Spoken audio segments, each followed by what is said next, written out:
Good afternoon. I'd like to call this meeting to order.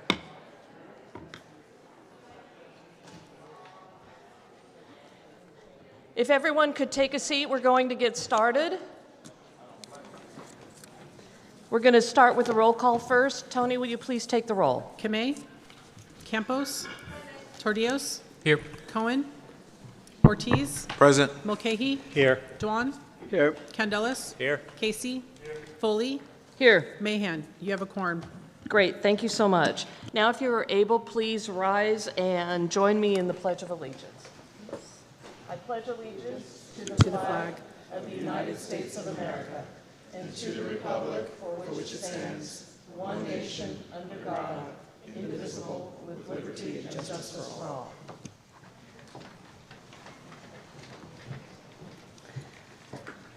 Today's invocation will be provided by the Silicon Valley Gay Men's Chorus. Councilmember Tordios, please tell us more. Thank you, Vice Mayor. And good afternoon, everyone. For our final invocation of the month, we are pleased to be joined by the Silicon Valley Gay Men's Chorus. Founded in 1983, the Silicon Valley Gay Men's Chorus was first called the Liederman Chorus of San Jose and sang their first full-length concert in June of 1984 as part of San Jose's Gay Pride celebration. In 1988, they changed their name to the Silicon Valley Gay Men's Chorus, or SVGMC for short, embracing and more openly identifying themselves as a singing group made up out of gay and proud men. SVGMC has celebrated a number of historic firsts over the years, and the group was the first LGBTQ+ organization to perform the national anthem for the San Jose Earthquakes and the San Jose Giants. SVGMC's most recent concert, Legacy, honored their more than 40-year history as a home for queer voices and allies with their largest chorus yet, honoring the past while affirming how LGBTQIA2S+ identity continues to grow and thrive. SVGMC's vision is to inspire and unite our diverse community through musical excellence and collective pride. So without further ado, please join me in welcoming the Silicon Valley Gay Men's Chorus.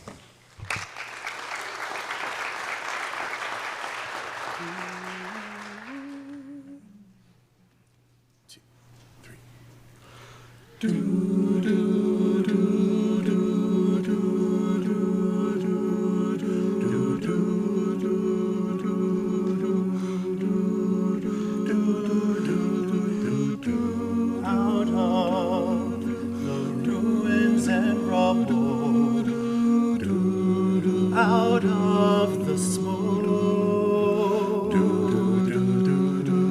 out of one night of struggle, can we see a ray of hope? One pale thin ray, reaching for the day. We can build a beautiful city. Yes, we can. Yes, we can. We can build a beautiful city. Not a city of angels, but we can build a city of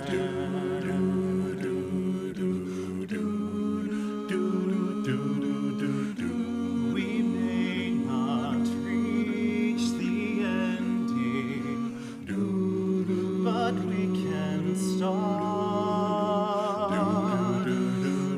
Slowly but truly mending, brick by brick, heart by heart. Now, maybe now, we start learning how we can build a beautiful city. Yes, we can. Yes, we can. We can build a beautiful city. Not a city of angels, but we can build a city of When your trust is all but shattered, when your faith is all but killed, You can give up bitter and battered, or you can slowly start to build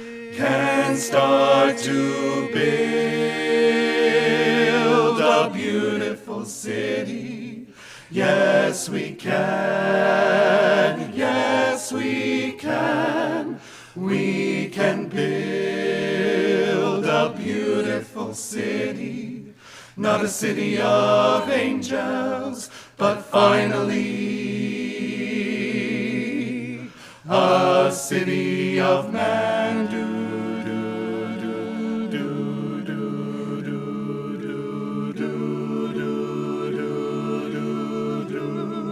A city of man.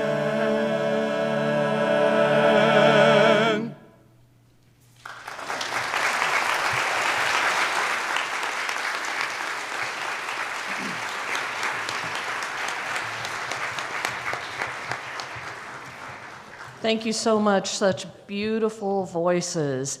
And I just want to acknowledge while they're still here that the Silicon Valley Gay Men's Chorus always sings for us at the 2 Pride events that we have in June and August. So it's wonderful to see you here in Chambers singing for us. Thank you for being here. And now will Councilmember Ortiz please join me at the podium as we recognize and proclaim Ernesto Galarza Day.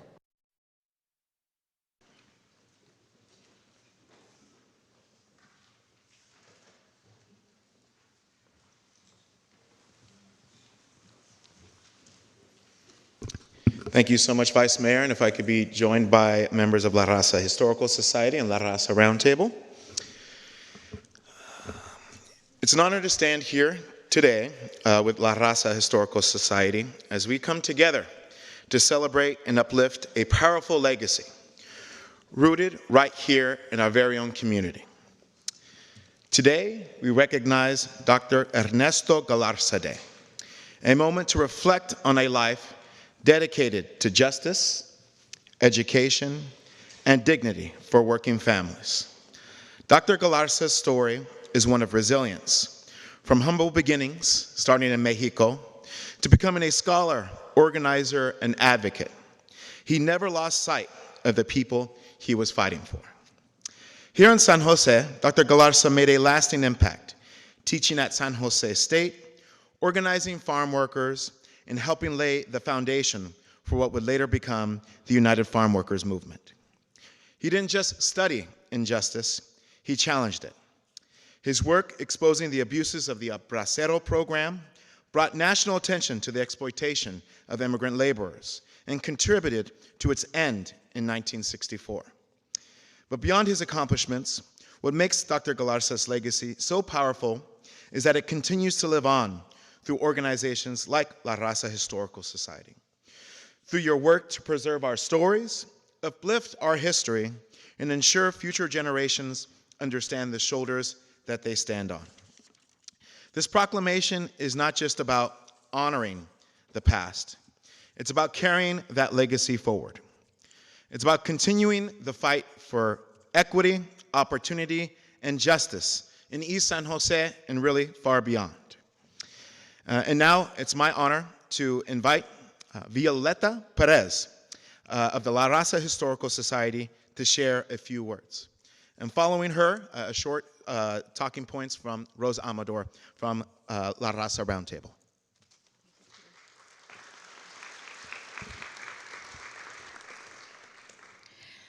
Thank you. Thank you, council members, most especially Peter Ortiz and his office for this honor to receive a long overdue recognition to Dr. Ernesto Galarza, the most prolific Mexican American to come from California and arguably the country.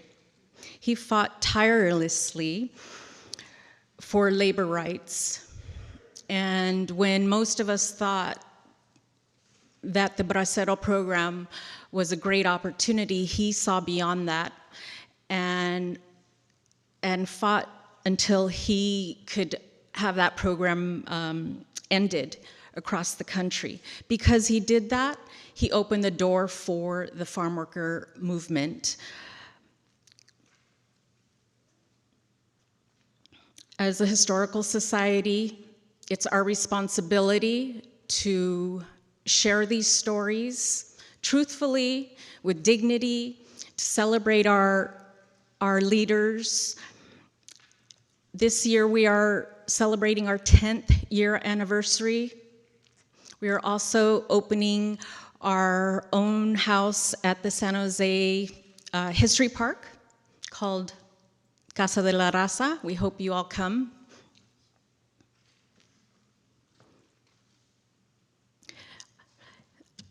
Thank you for this honor. We will continue to work to bring Dr. Galarza's work to light. He was just an outstanding man, and his contributions deserve to be recognized. Thank you.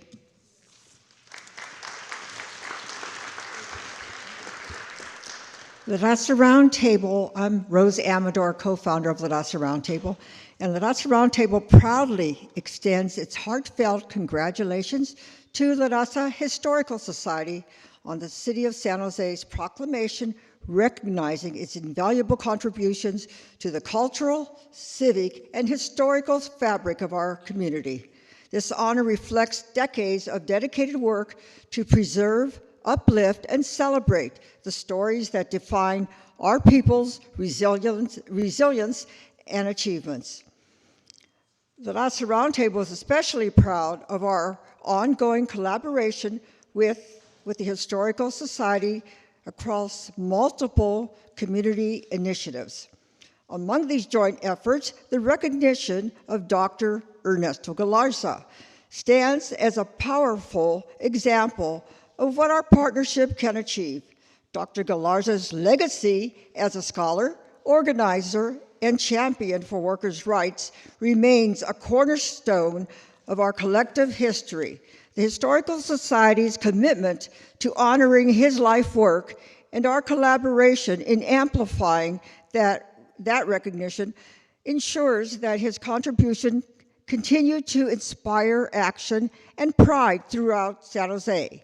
We celebrate this well-deserved proclamation and look forward to continuing our shared work to preserve our history, empower our community, and advance justice and representation across the city. The Raza Roundtable stands with La Raza Historical Society today and always as partners in cultural stewardship and community progress. Congratulations. The Vice Mayor will now present the proclamation.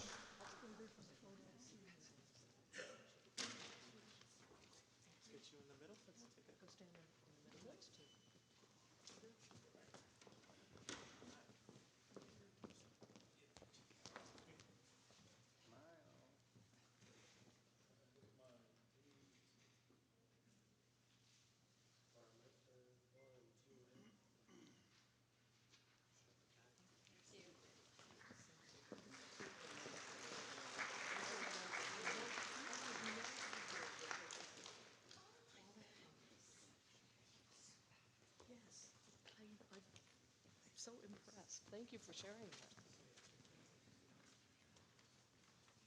I just shared with them that as a school board member for the Willow Glen area for San Jose Unified, Ernesto Galarza is one of the schools in my district, but I had no idea that was the history of all that he has contributed to our society. So I'm honored to learn that today. I should have done my research more when I was a school board member.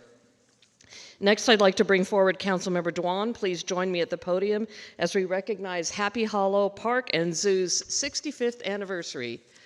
But I don't see Danny the Dragon.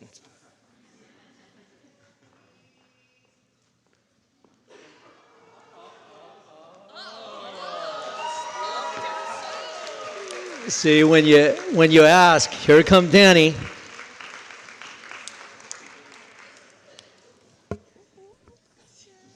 Fantastic. Hello, everyone. Today in council, we are celebrating a very special milestone, the 65th anniversary of Happy Hollow Park and Zoo.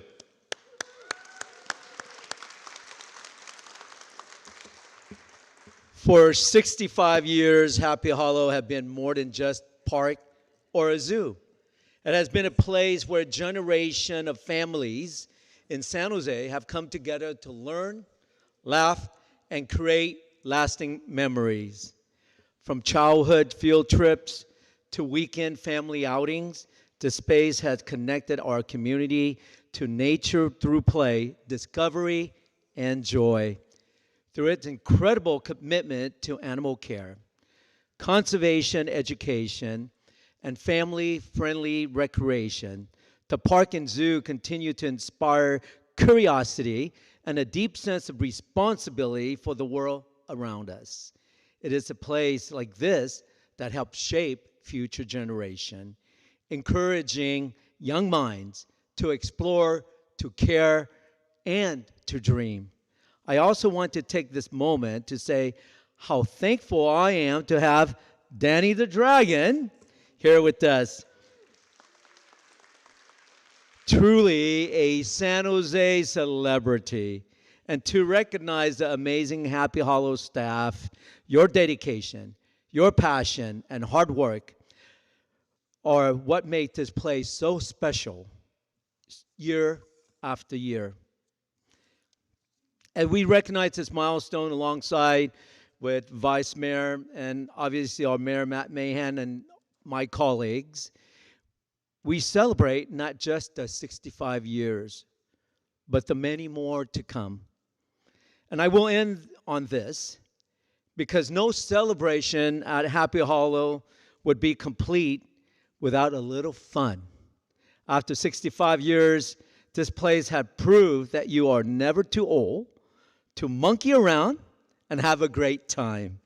Congratulations again, and thank you for the 65 wonderful years of service, education, and community. Here is to many more magical moments ahead. Thank you.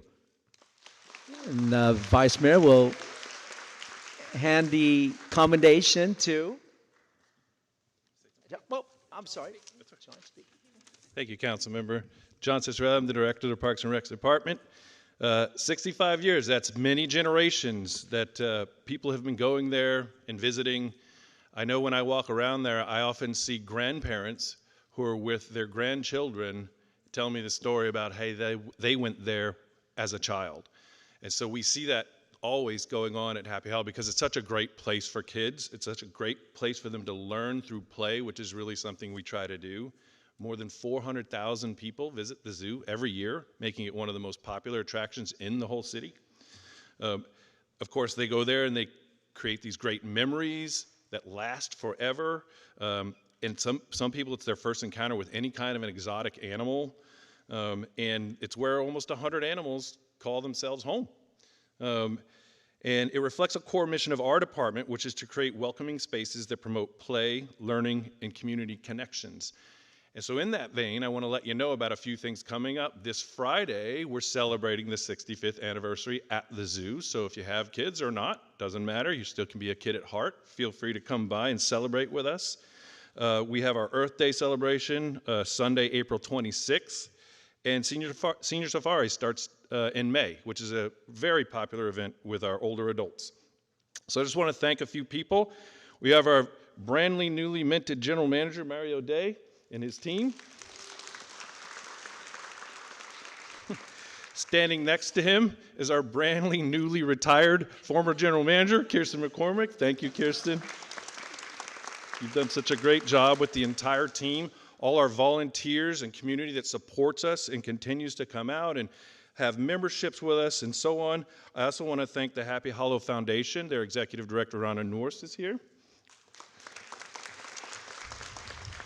And I want to thank their board as well. They did a great capital campaign on their own, working with us to completely re-envision the Danny the Dragon ride. So if you haven't been there recently, you should come see the new stuff. And then certainly, Councilmember Dwan for recognizes and the mayor and council for all the years of support. So on behalf of the department, we're honored to be part of this legacy in these 65 years. Thank you.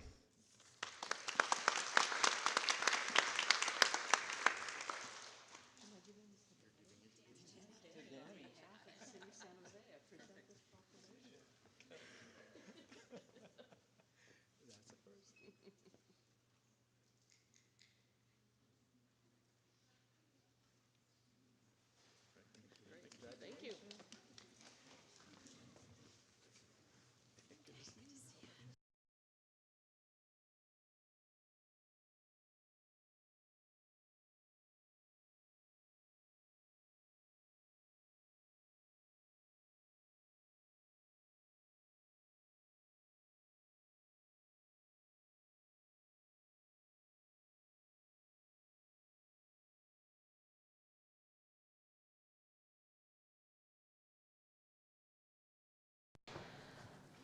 Well, that's fun. It's always good to learn something we didn't know, learning about Ernesto Galarza and then seeing Danny the Dragon and celebrating an anniversary. That's wonderful.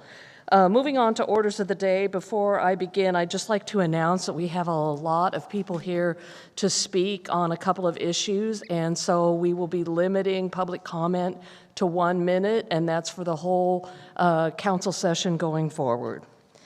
Do any council colleagues have any changes to under orders of the day to the agenda? If not, then I will move forward to the closed session report. Yes, Mayor and Council met in closed session this morning to go over the items as listed on the agenda, and there's nothing to report at this time. Great, thank you. Next is the consent calendar. Are there any items that the council wants to pull from the consent? I understand that Councilmember Kamei will be pulling 2.13, Declaration of City's Commitment to Opposing the Coercion of Institutions of Higher Education, for comment. With that, do we have any public comments on the consent calendar? I have no cards for that item. Okay, then let's move to Councilmember Kamei.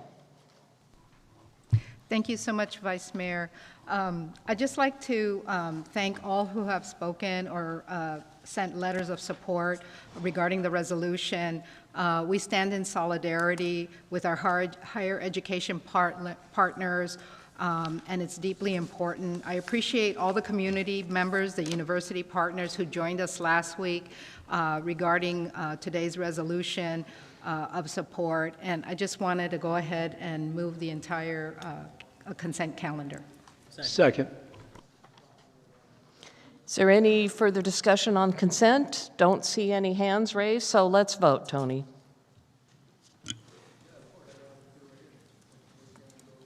Motion passes unanimously. Thank you. The next item is the report from the city manager, Jennifer McGuire. Thank you very much, Vice Mayor Foley. I do have a report today. So some time ago, I had a simple idea where city employees would step outside of their everyday roles and come together as one team to volunteer in the very communities we serve. I am so happy to share that this idea has come to life, as this Thursday, March 26th, will be the first ever One Team, One City, One Community Day of Service. City employees will leave their daily activities and get out from behind their desks in many cases and take part in community service projects across the city. Some of the projects include serving lunch at our senior centers, rolling up our sleeves for park beautification projects to plant trees and paint a colorful mural, cleaning up our trails, making cozy blankets for our furry friends at the Animal Care Center, and so much more. The day will start at Kelly Park, where we will deploy 600 employees, yes, 600 employee volunteers, to various community centers, senior centers, and parks in all 10 of our city council districts, including in District 1, will be deployed to Starbird Park and Cypress Senior Center, District 2, Great Oaks Park and Southside Community Center, District 3, Guadalupe River Trail, Northside and Roosevelt Community Centers, District 4, Coyote Creek Trail and Berryessa Community Center. District 5, Hillview Park, Hank Lopez and Mayfair Community Centers. District 6, Guadalupe River Park Trail and the Gardner and Willow Glen Community Centers. In District 7, we have Happy Hollow Park and Zoo and the Alma Senior Center, Leninger and Seven Trees Community Centers. In District 8, we have Evergreen Park and Library and the Evergreen Community Center. In District 9, the Door Park Pedestrian Trail and Camden Community Center. And in District 10, the Hoffman Neighborhood Park and Almaden Community Center. Mayor and City Council members, you of course are welcome to join us at these locations to see our city employees in action and to recognize the passion and commitment they bring to the community we serve. I want to sincerely thank Deputy City Manager Angel Rios for serving as the executive sponsor of this incredible event. A big thank you also goes out to the City Manager's Office of Employee Relations and Human Resources Director, Aram Kumajan, for his leadership, Human Resources Division Manager Randy Perry, Human Resources Analyst Regina Morantonio, for leading this effort, and to the city's Parks Volunteer Team, Beautify San Jose, Happy Hollow Park and Zoo, and our dedicated planning committee made up of representatives from all city departments who have worked very hard to ensure we have a wonderful and meaningful day, which will help us build a stronger, more connected San Jose. It takes a village to do something like this with 600 employees. Would all of you who helped plan Thursday's amazing day of service please stand so you can be recognized for your contributions in bringing this vision to life. Let's give this planning team a big round of applause. I'm so proud of them. And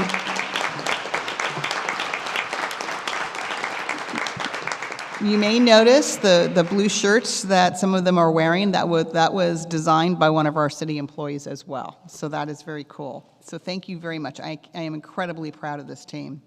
Our employees all give so much through their daily work and contributions to our city, but to contribute time through this day of service demonstrates that service is not what they do just as part of our jobs, but is also who they are as people, as neighbors, and in many cases as members of the San Jose community themselves. Thank you, and looking forward to an amazing event on Thursday, and I'm, again, super, super proud of this event coming up. Thank you very much. That's the end of my report.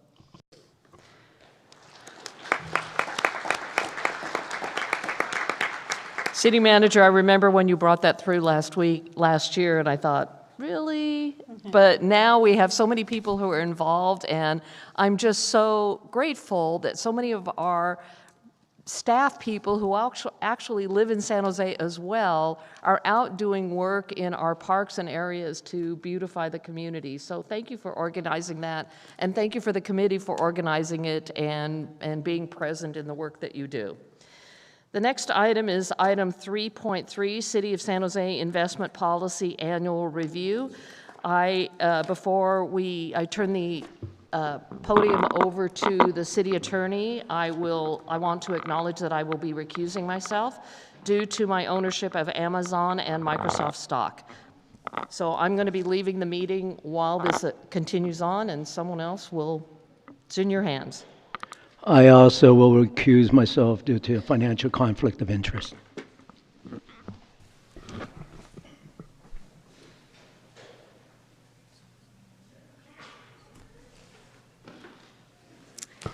Council members, it's now, if there's no other recusals at all, it's now appropriate for you to select amongst yourself somebody to act as a pro tem for this item, and a motion, and then a second, and then a vote.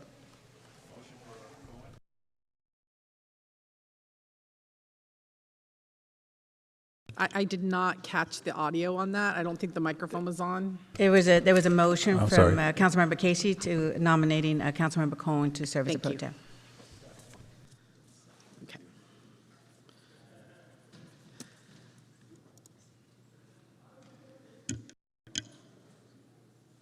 It's the wrong item you're voting on, but okay, that motion passes 8-0.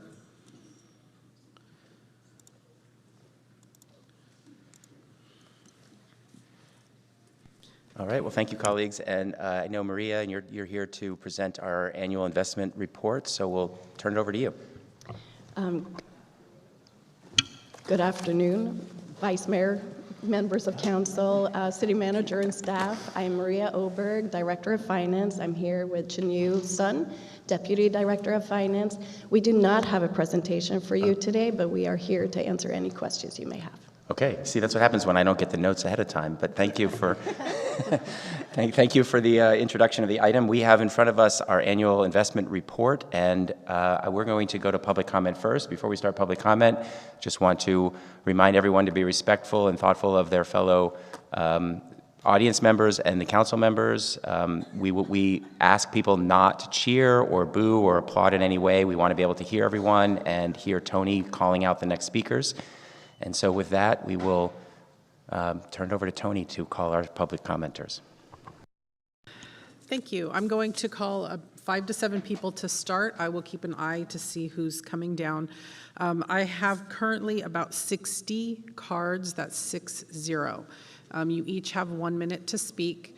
The reason we ask you not to cheer and we ask you to do like jazz hands or some other visual way to show your support is to allow us so that the last person in line doesn't have to wait extra time while waiting for cheers to die down. So I'm going to start again with the first 5 to 7. I think it's Joan Simon, but it might have said John Simon, Alice, Dylan, or possibly Diane. I'm not sure if there was an L in there. Ethan, John from the Students for Democratic Society, Tamar, and Shonda Whitkin, come on down. And you do not have to speak in the order that you're called.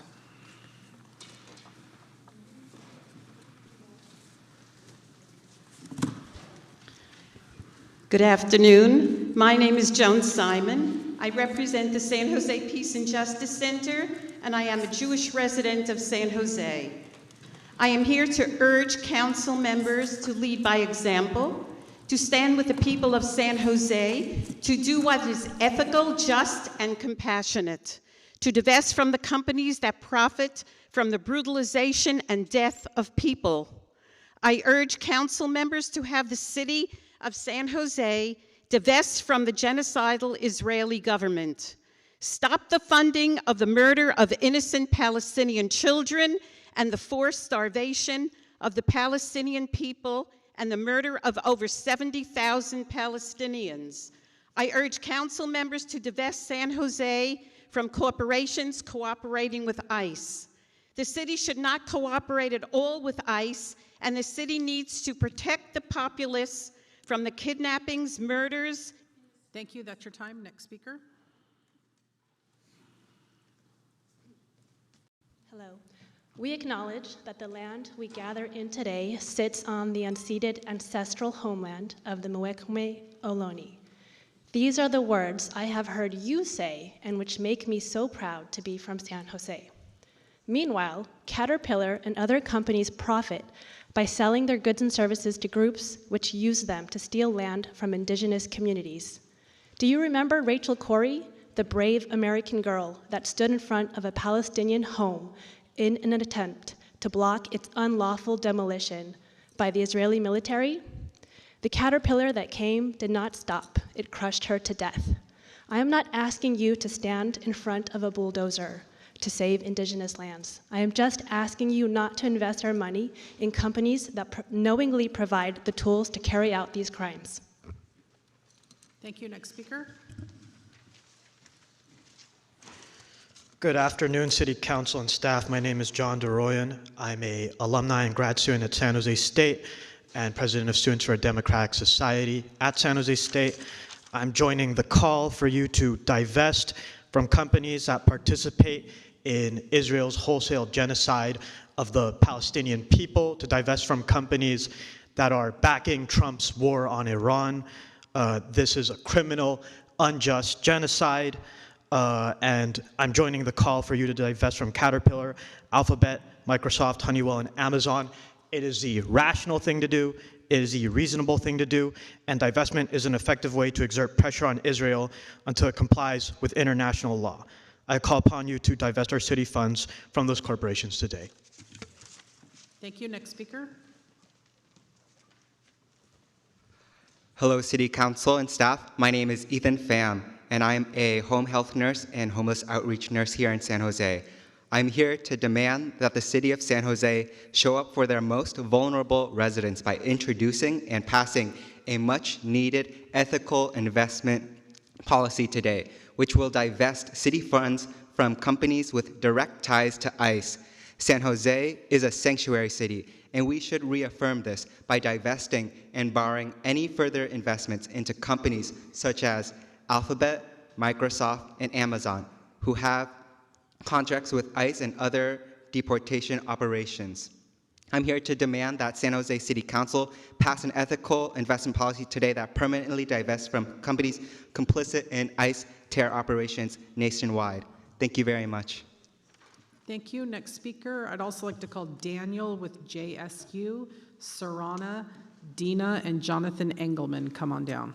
Go ahead. Hi, my name is Dion. I'm a resident of District 10 and a local educator in San Jose. I'm calling on San Jose to follow the lead of Dublin, Alameda, and Albany to pass an ethical investment policy that would divest from Caterpillar, Alphabet, Honeywell, Microsoft, and Amazon. San Jose, as a leading city in California, should take a stand for human rights, which is not beyond the purview of the city to comment on issues related to international affairs, because there are people in this city who I've met who have been impacted by the situation in the Holy Land. I met someone here who had many of their family killed by the bombing of Lebanon in 2024, and ICE is coming to our airports with the technology that Amazon provides as well. Thank you. Thank you. Next speaker. Hello, my name is Tamar Katz. I'm from Israel, and I live in San Jose in District 9. I'm also a parent, and like many of you, I want the city to focus on things that matter most to families, our schools, parks, and essential services. I'm asking you to support staff's recommendation and not add more companies to the social responsibility divestment list. Divesting from these companies could cost San Jose $3 to $5 million a year. That's money that should stay in our community, not risk cuts to services that affect all of us, especially our kids. I also support the city's long-standing policy of avoiding position on foreign policies.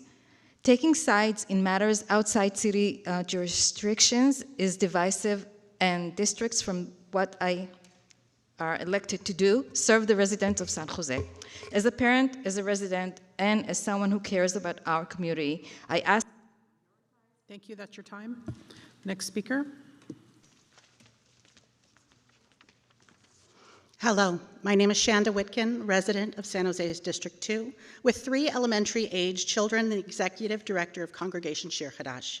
I'm here to express strong support for the staff's recommendation to reject adding additional companies to the city's social responsibilities divestment list.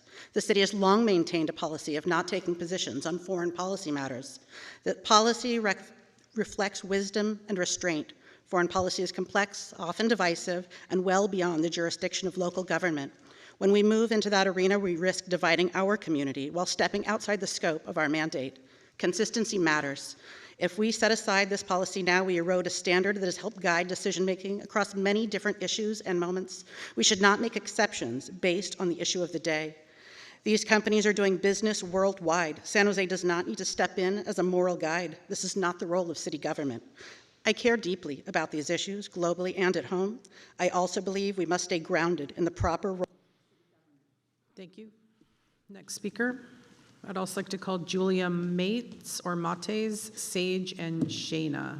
Come on down. Go ahead. Dear council members, my name is Daniel Klein. I'm the CEO of Jewish Silicon Valley and a resident here of San Jose.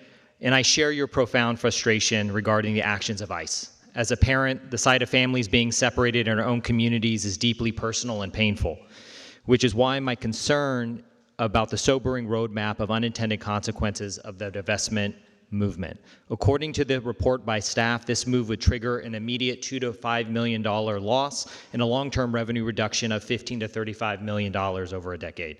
Crucially, this financial blow to San Jose would have zero impact on ICE's budget or operations.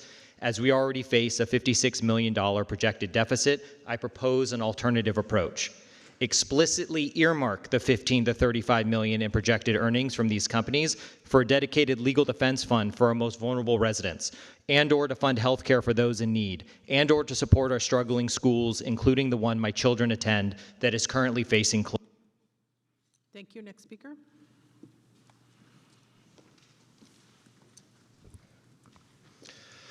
Hi, I'm Jonathan Engelman with the Jewish Community Relations Council of the Bay Area. One of City Council's most important responsibilities is keeping residents safe.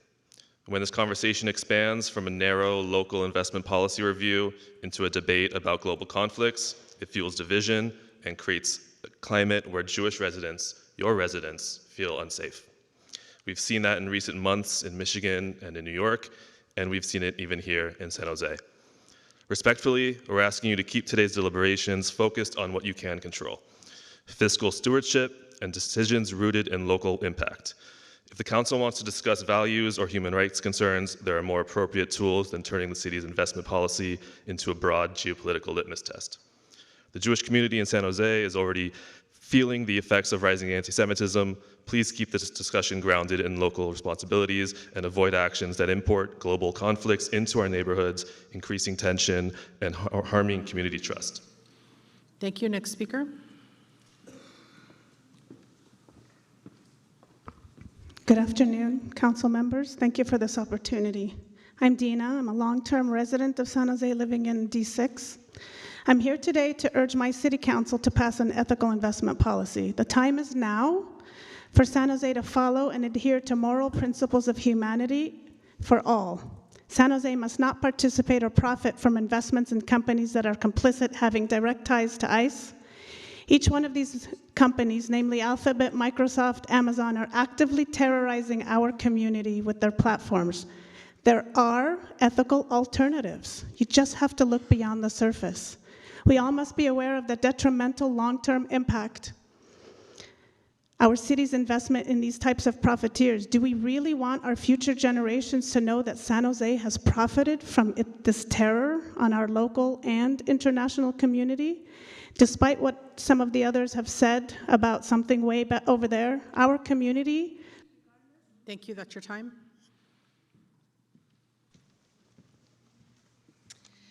My name is Julia Mates. I'm here on behalf of the Jewish Community Relations Council of the Bay Area, a local organization focused on the safety, well-being, and civic inclusion of the Jewish community across our region. We are asking respectfully that today's discussion remain focused on matters within the council's purview, particularly policies that directly impact the safety and security of San Jose residents. In recent months, we've seen a troubling rise in anti-Semitic incidents, including in San Jose. At the same time, we've also seen that when local bodies take up geopolitical issues outside their jurisdiction, those conversations can quickly become divisive and almost always contribute to rhetoric that makes members of our community feel less safe. We fully recognize that people hold deeply felt views on global issues, but this council's role is to serve the residents of San Jose, to make decisions grounded in local impact where you can directly improve public safety, strengthen community trust, and bring people together. Thank you for your consideration and your leadership. Thank you. Next speaker, I'd also like to call Musa with C-A-I-R, Akemi, Wendy, Maria Lynch, and Alex. Go ahead. Good afternoon, council members. My name is Shayna. I'm joining the call for an ethical investment to remove our city funds from any companies that are complicit with ICE and complicit with Israel, a country that has numerous international law violations and currently carrying out the genocide of an indigenous peoples, Palestinians. Let's talk about safety. When we look at the terrorism that we've seen ICE pull out in Minneapolis, in LA, and even in our own airports, I see clear parallels between what is happening here with ICE and what is happening in Palestine, the West Bank, and in Gaza. And that's no mistake. We know that CBP has had ties with Israel's military force for decades. And we see that in their tactics. The way that a security force is imposed on local authorities, the way they are made to detain and kidnap children without. Thank you. That's your time. Next speaker.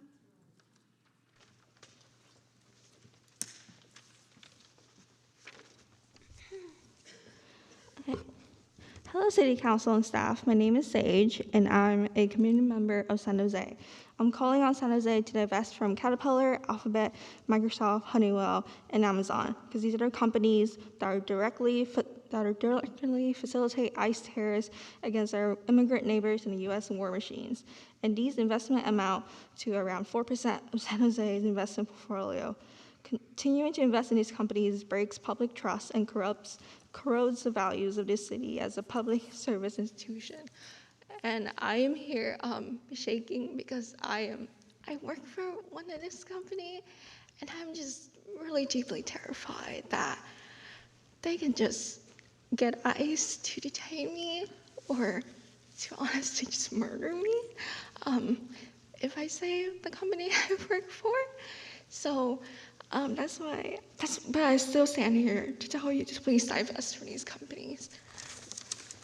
Thank you. Next speaker. Hello, I'm Alex, a Bay Area resident. According to the City of San Jose's most recent quarterly investment report, over $115 million of our city funds are currently invested in corporations with direct ties to Israel's genocide against Palestine, including Caterpillar, Alphabet, Microsoft, Honeywell, and Amazon. These corporations provide equipment and services which Israel uses to commit war crimes against Palestinian civilians and to enact Trump's war on Iran, driving up everyday costs for San Jose residents.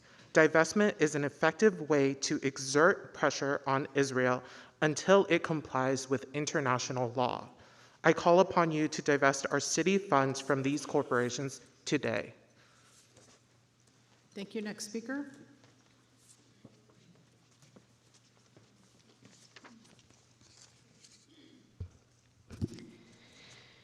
Good afternoon. My name is Wendy Greenfield, and I speak on behalf of the many Jewish residents of San Jose and organizations like Jewish Voice for Peace, who urge you to make it San Jose policy to make only ethical investments instead of investing our money in companies like Caterpillar, Alphabet, and Microsoft that together invest $38,465,000 in Israel's government and military at a time when it has been engaged in horrific genocide opposed by the majority of people in this city, county, and nation.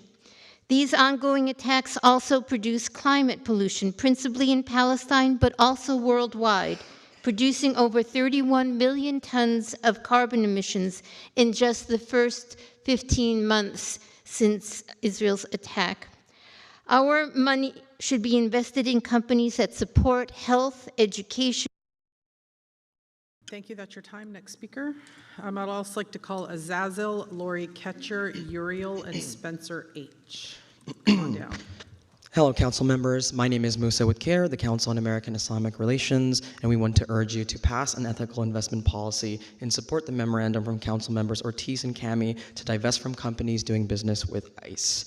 ICE continues to terrorize immigrant communities, separate families, and erase due process and basic human rights. And San Jose should not be complicit in that abuse. Ethical investment is a natural next step in aligning the city's financial practices with its commitment to protect its residents.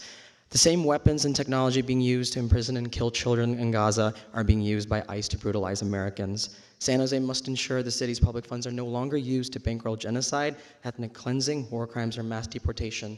Not in Palestine, not in Iran, not anywhere, and not in San Jose. San Jose must protect all its residents, and it must permanently cut ties with fascism abroad and at home. Thank you. Thank you. Next speaker.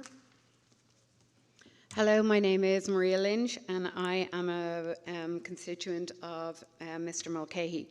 In July 2024, the International Court of Justice ruled that Israel's entire occupation of Gaza and the West Bank, including East Jerusalem, is illegal and violates the prohibition against apartheid. According to a former UN official, this ruling makes BDS not only a moral imperative and constitutional and human right, but also an international legal obligation. I also say to my friends here in the room, there is nothing divisive about standing against a genocide that our tax dollars are paying for. Please divest from these companies and free Palestine. Thank you. Next speaker. Thank you. Good afternoon. I'm Akemi with the Immigrant Protection and Empowerment Network, cross-sector collaborative across the county, and I'm here to urge you to support the memo from Councilmembers Ortiz and Kamei restricting new investments in companies that provide services to ICE. This is a reasonable step, and you all have provided really strong leadership for our city in San Jose and as a model for cities across the county and across the region. You've been leaders in stepping up for no staging zones, for no masking, for your de-escalation plan. So I ask you to continue to follow those values in providing concrete benefits to community and also value-based in approving that memo. Thank you. Thank you. Next speaker.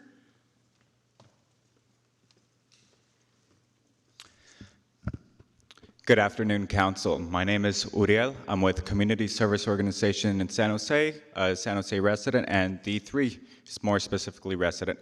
I'm here in support of the memo put forward by Peter Ortiz and Rosemary Kamei to let investments in Amazon, Microsoft, and Alphabet, who have direct ties with ICE, to mature and prohibit any new investments in those in those companies. We have seen ICE's direct impacts in our communities here in San Jose with deportations of South Bay families, with kidnappings, and even just recently, ICE agents pulling a gun at community members for entering a lobby of a building down in Southside San Jose.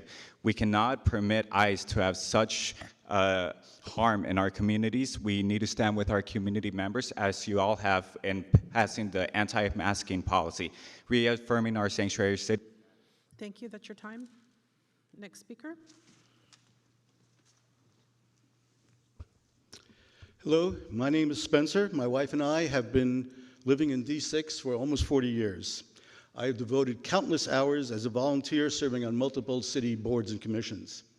According to staff's unbiased memo, San Jose already forgoes $500,000 a year boycotting investments in 3 companies.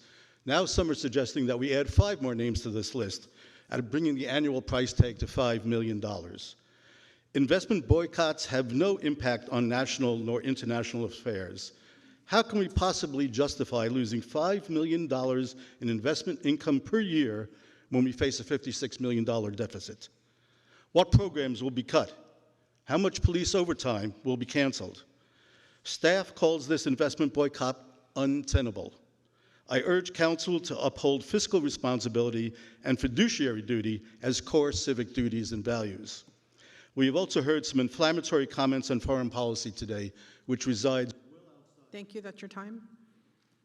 Next speaker, Moran. I think it says Yarnin. Last name starts with J. Uran, last name starts with M, and Avery Kaufman. Come on down. Go ahead. Good afternoon, City Council and staff. My name is Azazel Holmquist, and I'm a District 6 member, District 6 resident of San Jose, and a surge member. The people that suffer here and abroad need our support and divest. ICE unethically and unlawfully detains and incarcerates places like Saycott continue to be a risk.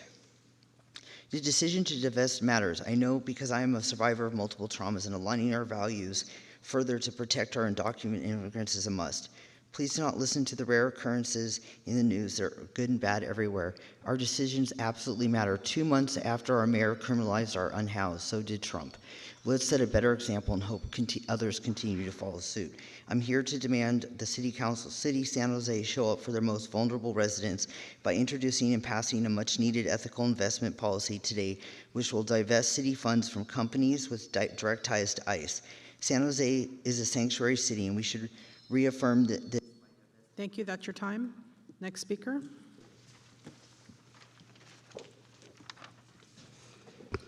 Hello, Council. My name is Lori Catcher. I am a 23-year voter in D6 and a member of Showing Up for Racial Justice. I urge you to support the memorandum from Council Members Ortiz and Kamei to restrict new investments in companies that provide services to the U.S. Immigration and Customs Enforcement. This is a reasonable and important step toward the City of San Jose more fully divesting from corporations that do business with ICE. Updating the city's investment policy and practices in this way is important to me as a taxpayer, as a longtime resident of San Jose, and as a mother of 3 young adults. I work to practice to see all children in my own children, no matter who they are, what country they live in, where they're from. Ethical investment means that we actually care and support all children. So I ask you to make this step. Thank you, that's your time. Next speaker. Hello, my name is Yarnine. I live in San Jose in District 10. I urge the Council to reject divestment. We're already in a deficit and cannot afford it, and keep the city out of foreign affairs. I would like to also press on the hypocrisy. The groups promoting divestment claim the moral high ground. They tell us companies like Microsoft, Google, and Amazon are evil because of their commercial ties to entities they don't like. But do they actually live by these rules and values? I would bet most of them use these companies on a daily basis, using Google Search, Android phones, Microsoft Windows Office at home and work, and getting their Amazon Prime packages. This is nothing but virtue signaling without the personal sacrifice. They want the moral win without any personal pain. In short, it's hypocrisy.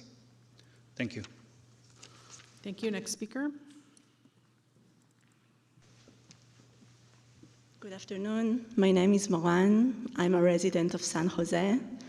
I grew up in Israel, lived there most of my life until the past year. And I'm here to encourage you to follow the decision that was very smartly made by this council many years ago, not to decide and to even discuss foreign policy matters.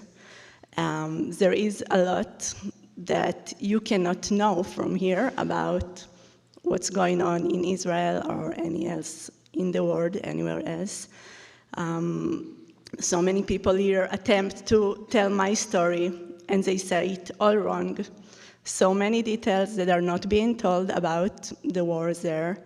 And I don't think this is the scope and the place to decide what is ethical and what is not. So many times in the past 3 years, I had to run for my life with my children. Thank you, that's your time. Next speaker. I'd like to call Renat, Anna S., Jack, and Schlossmit Bloom to come on down as well. Go ahead. Dear members of the City Council, I support the city staff's recommendation to reject adding companies to the divestment list. It violates the city's fiduciary duty to manage assets for the benefit of all residents. City staff estimates that divestment will cost the city up to $5 million annually in lost investment income. This will result in significant service cuts when the city struggles with a $56 million deficit. I also support the long-respected city resolution rejecting any action on foreign policy, which divides the community and lies outside the city's scope and jurisdiction. Thank you. Thank you. Next speaker.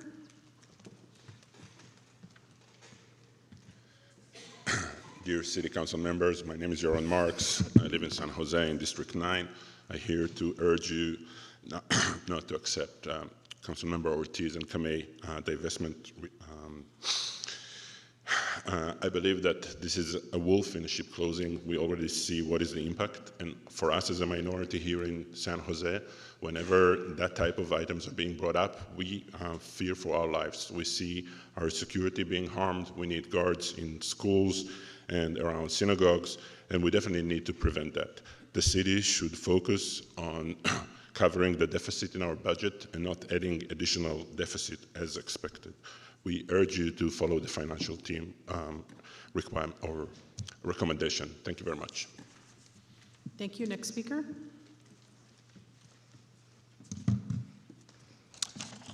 Hello, I'm Jack from San Jose Against War, and I want to urge you to support an ethical investment policy. The question today is not whether or not Israel is committing genocide. The question is, will we be complicit in funding companies guilty of this genocide? As much as some people would like to pretend it isn't so, our local investments do have impacts across the globe. You can say it's none of our business when it isn't our investments here killing people on the other side of the world. These companies, Alphabet, Amazon, Caterpillar, Honeywell, and Microsoft are integral to Israel's genocide. And while Israel does the killing, these companies make a killing. When these companies are held accountable for their war crimes, when they go bankrupt paying reparations for the damage they have done, what will that do to the stock market? What will that do for these investments? And is this the legacy that we want to leave for future generations? When we have budget shortfalls... Thank you. That's your time. Next speaker.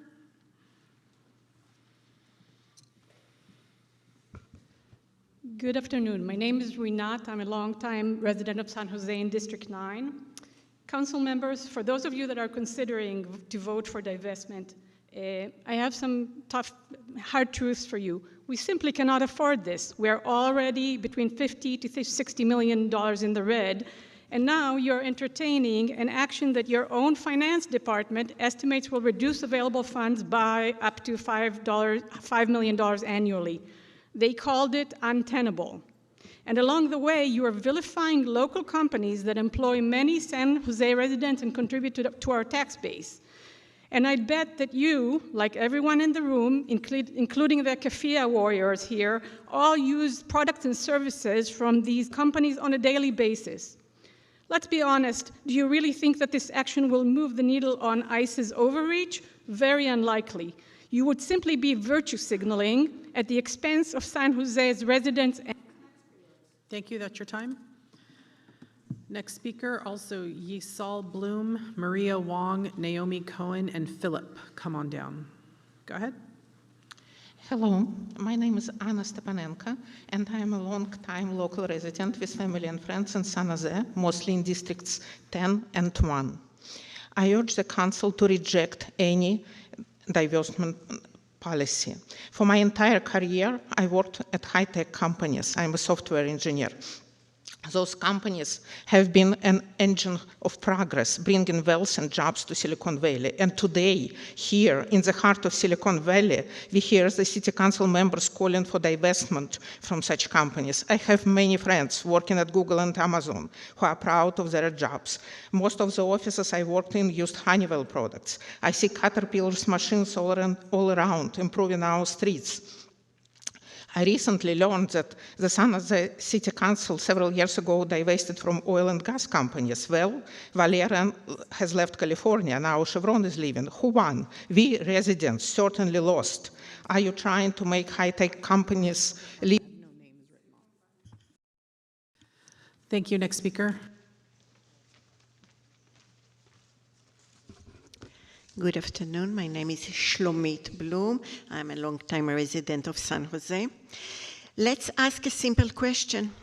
Who are the people behind the calls for BDS? Are these justice seekers who stood up against the atrocities in Syria? Did they call for boycotts against Sudan, Iran, or Turkey? No, they did not.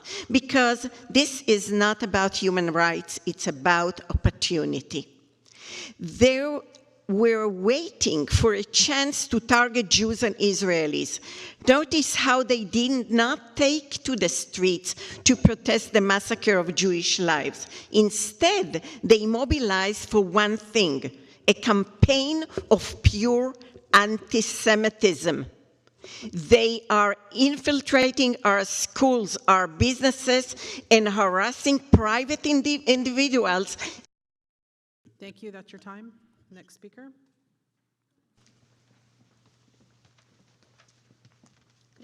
Good afternoon, council members. My name is Maria Wong. I'm a community activist who spends most of my waking hours every week here in San Jose, seeing firsthand the issues that impact our daily lives. I want to urge the council to reject calls for divestment. Such action risks worsening the city's existing budget challenges and deepening the deficit, ultimately impacting essential services that residents and the greater community rely on every day. At a time when resources are already stretched, we must prioritize fiscal responsibility and protect funding for core community needs. I also want to speak today about keeping our focus where it matters most, right here in our community. From my understanding, the city has a long-standing policy first adopted in 1979 and reaffirmed in 2016 that the council should not take positions on matters of U.S. foreign policy. That policy exists for a reason. It recognized that international... Thank you, that's your time. Next speaker.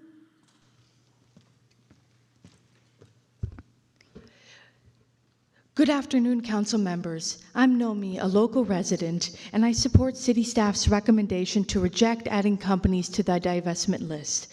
As others have stated, the city is already operating at a significant deficit and cannot afford the millions of lost investment income.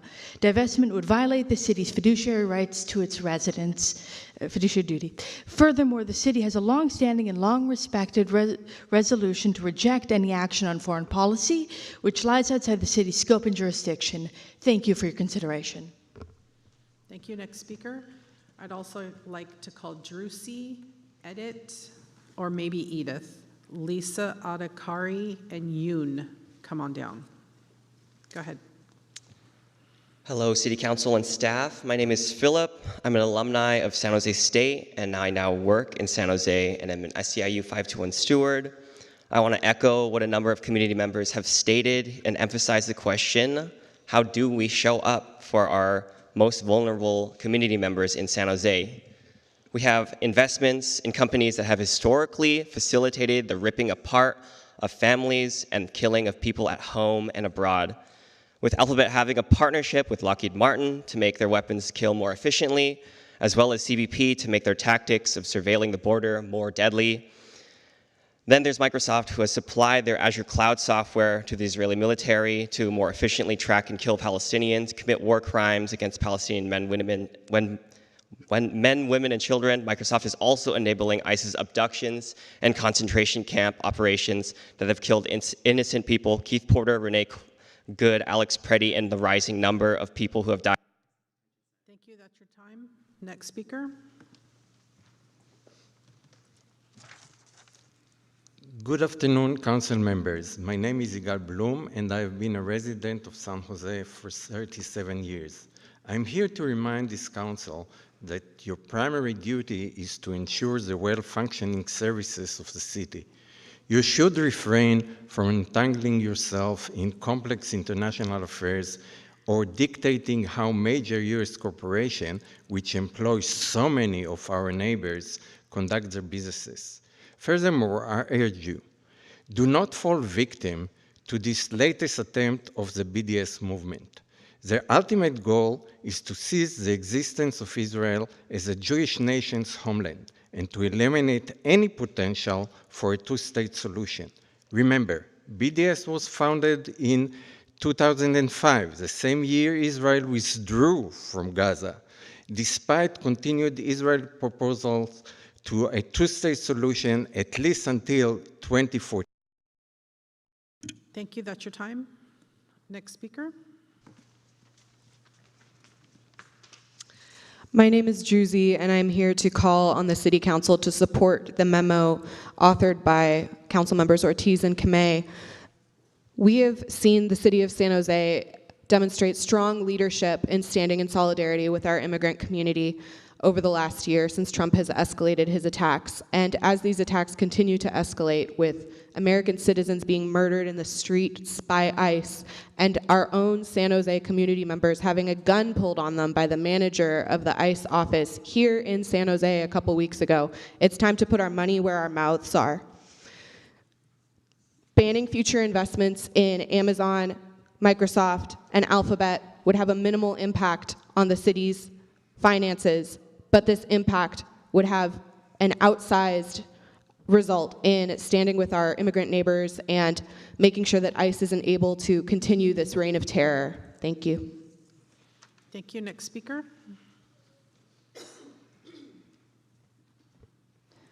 Honorable Council, San Jose's policy to reject foreign policy as a subject for council deliberation is just. It promotes the rights and welfare of all residents and is worthy of keeping. And all this talk about all these people addressing the agenda item today, pushing for divestment by examining corporate responsibility, specifically checking relationships with Israel, kind of makes me think about the creation of Pakistan. What does Pakistan have to do with anything? It was negotiated by the British between the Muslim League, demanding a separate homeland for Muslims, and Indian National Congress reluctantly accepted to avoid civil war. So a huge country, Pakistan, was torn violently off of a bigger country, India. It was done in haste, but it was done, and now nobody's trying to undo Pakistan. They're lucky. The Jews... Thank you. Next speaker.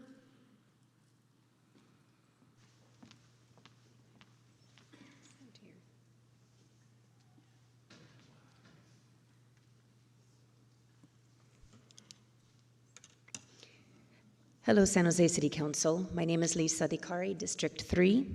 America has been at war 92% of our 250-year history. What does this say about us? The top 3 countries with proven oil reserves are Venezuela, Saudi Arabia, and Iran.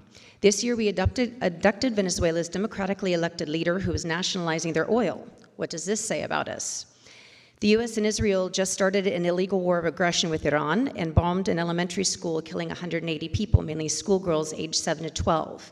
What does this say about us? Stay objective and don't get involved in foreign affairs are ridiculous as excuses at this moment. The US is a global superpower. What we do locally reverberates worldwide. That responsibility trumps objectivity. We ask for ethical investments that align with international and domestic law and reflect who we want to be. Thank you. Thank you. Next speaker. I'd also like to call David, Tim Fan, Mila Bekele, and Lila Salinas. Come on down. Go ahead. Good evening. My name is Bita. I oppose this divestment proposal. As an Iranian American, I am deeply concerned by the conspiracy thinking around this issue and by the way people who are not Iranian are using the Iran war to push unrelated local political agendas. We, as Iranian Americans, appreciate President Trump's military intervention. This proposal does not improve public safety, does not strengthen city governance, and does not solve the problems its supporter claims it will solve. Please reject the divestment effort. Thank you. Thank you. Next speaker.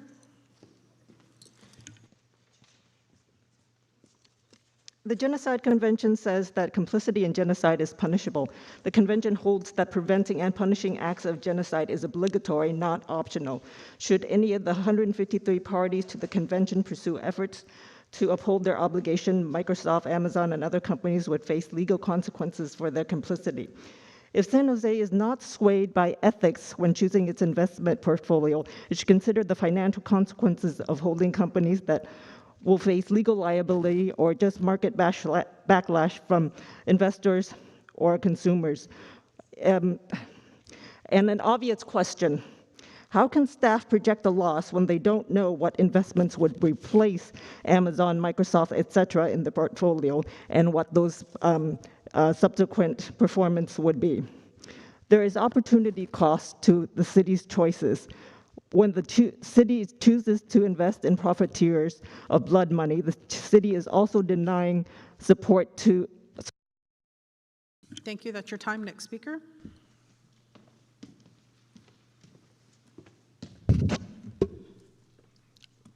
Hello to San Jose City Council and staff. My name is Tim, and I am an animation student in SJSU. I, along with thousands more community members, demand our city to pass on an ethical investment policy that will permanently divest from corporations which take part in ISIS illegal raids and the illegal war in Iran and the Palestinian people. In 3 years, we have used our taxes to harass and destroy a people's race and their culture, when we could use it to fund our infrastructure and house the unhoused. Now Donald Trump wants to further threaten world peace with, unquote, weapons of mass destruction. Today, Americans are unemployed and our cost of living is getting higher. Please find better ways to spend our money than on war and inflation. No more money to Caterpillar, Honeywell, Alphabet, Amazon, or Microsoft. Thank you. Thank you. Next speaker. Hello, City Council. My name is Lila Salinas. I'm part of the Community Service Organization San Jose, and I'm here to support the memo put forth by Councilmember Ortiz and Kamei. There's been a lot of statements and questions about what the council members are supposed to do. Your job is to hear the voices of your people and meet their needs, okay? Trump's administration is currently terrorizing many of the residents that are in your districts.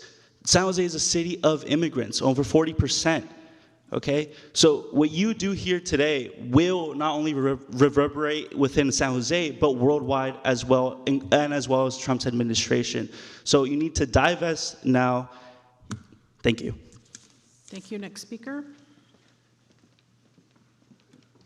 Good afternoon, council members. My name is Dilach Afri. I'm a San Jose resident, District 9, and I'm here to oppose the divestment from the industry. As a San Jose resident, I strongly oppose this approach. I believe it could have a negative impact on the city's budget by increasing its deficit significantly and therefore have a direct effect on our residents. These businesses are an important pillar of the local economic and community framework, and I encourage the city to look for ways to strengthen the relationship with the industry rather than weaken it. And I'd personally be happy to be part of this partnership. I also believe that this divestment agenda is politically motivated, and I urge you to vote against it. The council's responsibility is to its residents, not to foreign affairs overseas. Therefore, I respectfully ask you to act in the best interest of your constituents. Thank you. That's your time.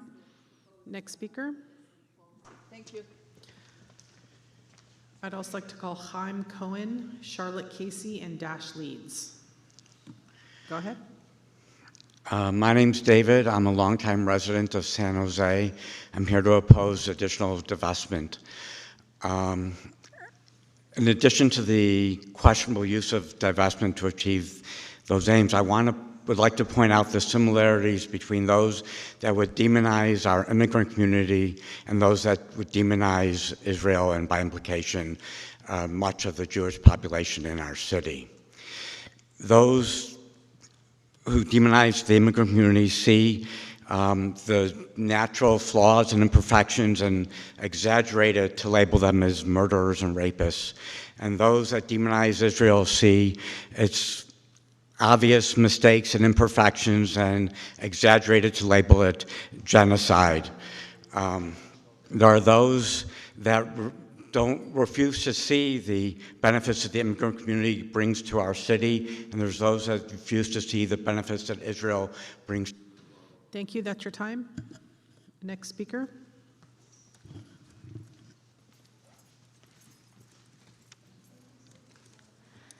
Good afternoon. My name is Mila. I am a university student born and raised in San Jose, and I'm a resident of District 3. Like many of my neighbors, I am here today to call on our city to divest from companies with ties to ICE, immigration detention centers, prisons, and the US and Israeli militaries. We know the ethical lines these corporations have crossed and will continue to cross. Some have manufactured weapons used to kill children in their classrooms, others have supplied web infrastructure to ICE, and others have profited from mass incarceration, making the US incarceration rate 4th highest of any country in the world. We can't claim innocence or distance when we know our city's money is enabling these business practices and the inhumanities that have resulted. San Jose's investments should promote the future we want to build because these investments truly do shape the course of future events. The Ortiz-Kamei memo is a necessary step towards an ethical investment policy. Thank you. Thank you. Next speaker.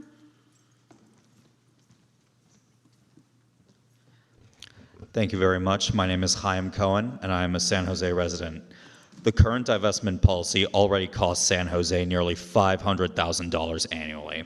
Adding 5 more companies could increase that loss to tenfold to $5 million. I must caution the council against using our investment policy as a tool for national or international politics. Doing so opens a Pandora's box. Once you begin, various groups will constantly pressure you to divest from whatever supposed evil they abhor, whether it's specific countries or companies. Who decides what is ethical? The council risks getting bogged down in endless political debates instead of focusing on managing our city. By entertaining this divestment action, you invite special interests to turn our budget into a political battleground. Our investment policy must be based on sound math and fiscal stability, not a revolving door of political demands. This is your fiduciary responsibility to the town. Thank you. That's your time. Manny Bekele, Lisa Charpentier, Ulach, and David River, come on down. Go ahead. Good afternoon. My name is Charlotte Casey, and I'm pleased and happy to be here on a day honoring Ernesto Galarza, who was such an important figure for social justice and fighting for the farm workers. And I urge you to maintain and preserve the beautiful piece of public art that's located along the Paseo de San Antonio that honors his memory. And in the spirit of social justice activism that he embodied, I urge you to adopt an investment policy that is ethical, that divests from the companies that are involved in terrible, horrific war crimes and suffering throughout the world. Thank you. Thank you. Next speaker. Hello, my name is Dasha Leeds, here representing just myself right now as a San Jose resident. The city has already made significant investments to protect its residents from ICE, and it makes sense to be consistent with our existing actions by not investing in the companies that enable ICE. Otherwise, we're feeding the mouth that bites us. I think it's an incredibly local issue. It affects our friends and neighbors. The memo from Ortiz, Councilmembers Ortiz and Kamei, is a great start. Hope you consider it. Thank you. Thank you. Next speaker.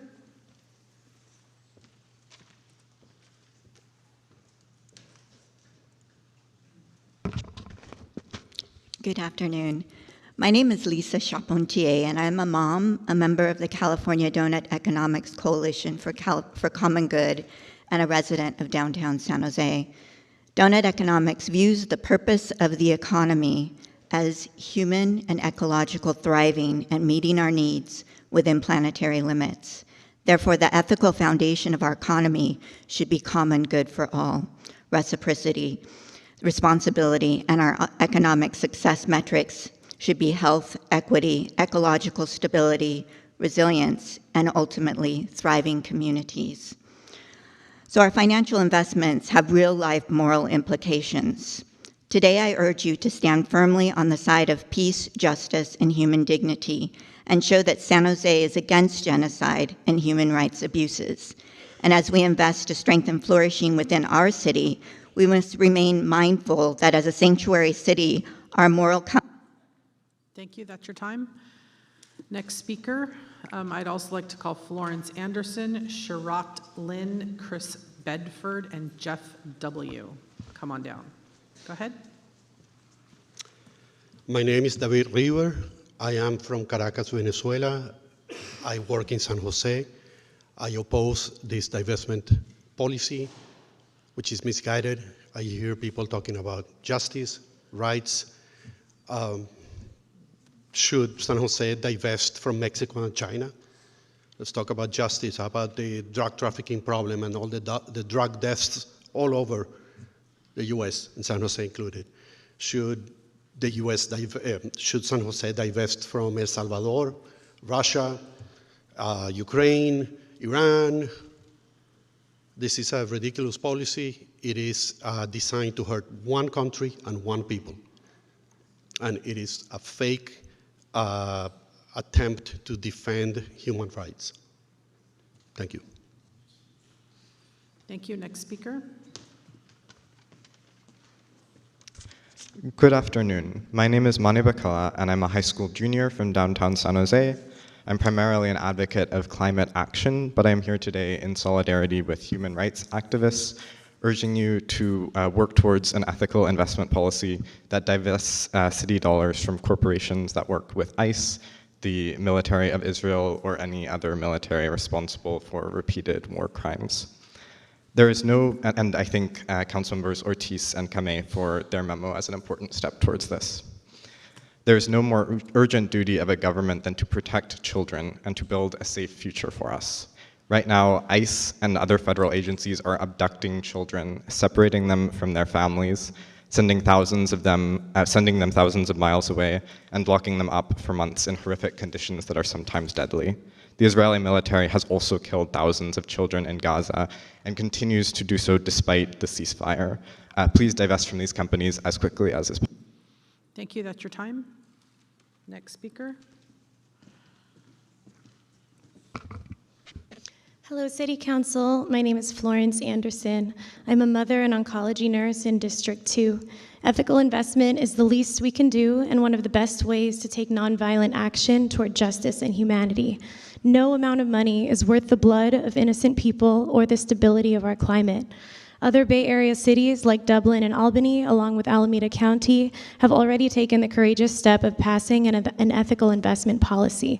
I'm calling on San Jose to divest from Caterpillar, Alphabet, Microsoft, Honeywell, and Amazon, which directly facilitate ICE's terror against our fellow humans. These investments amount to around 4% of San Jose's investment portfolio. Can we really not think of a better way to invest that 4%? There are alternatives that I urge you to explore. I, along with over 2,300 other people, have signed a petition demanding that you divest all city funds from Israel's genocide against Palestine. Over 50 community organizations, nonprofits, and small businesses have endorsed the petition as well. The banality of evil is the idea that great atrocities are often committed not by fanatical minds. Next speaker. Hello, my name is Jeff. I'm a longtime resident of San Jose and representing the Jewish Democratic Coalition of the Bay Area. I hope all of you read the wonderful memoranda presented to you by the finance people. Losing income of $3 to $5 million per year, every year. I'm wondering, what services will you cut? And the only thing that the finance people found was a $600,000 contract from Microsoft with ICE. This proposition is a Trojan horse. It's divisive. And are you going to restrict citizens from working for the companies facing divestment? What are you going to lose? What are you going to gain? I think you're going to lose a lot more than you're going to gain. Thank you. Thank you. Next speaker. I'd also like to call Inga, Greg, Maddie, and Sidamina Ortiz. Come on down. Go ahead. Yeah, my name is Sharat Lin, and I come here to support the memorandum of Peter Ortiz and Rosemary Kamei to divest from and not invest in these companies that are complicit with ICE and with genocide. I want you to think of this as a fairly domestic issue that ICE impacts our local residents, and that's why it's important for the city to take a position defending our local residents. And the connection to Israel, apart from its genocide, is that it actually trains ICE, so it has a direct role in the kind of tactics that ICE uses. So please approve the memorandum and divest from human rights violations. Thank you. Thank you. Next speaker.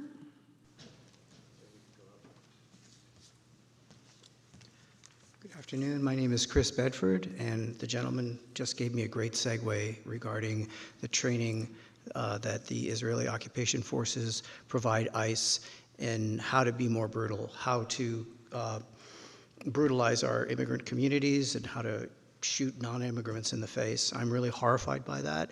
My background is Mexican-American and Jewish, and my wife's Filipino, so I have a strong connection with immigrant communities.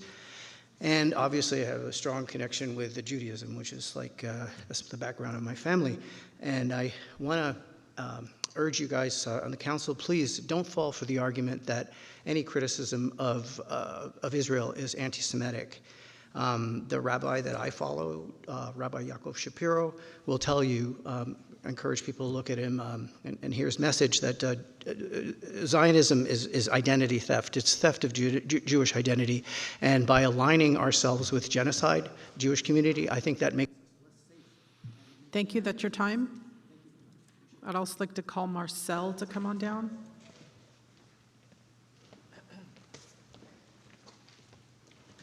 Hello all. I'm from the Centro Atlántico Mostoc, and I want to thank you for recognizing Ernesto Galarza, who is one of our most honorable men that defended workers here in California and all over. So thank you so much, and I hope that you continue to support Ernesto Galarza for his contribution to the defense of undocumented people, especially. I also want to thank Councilman Ortiz and Kamei for the proposal that they have made in regards to the divestment on ICE, and also recognizing that all these corporations are responsible for the genocide of our gente, our children that have been locked, that have been kidnapped from ICE, and we have... Thank you, that's your time. Next speaker. I'm sorry, that's your time.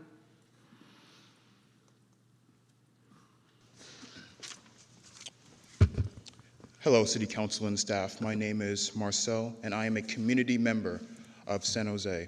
I am here to demand the City of San Jose to show up for the most vulnerable residents by introducing and passing a much-needed ethical investment policy today, which will divest city funds from companies with direct ties to ICE.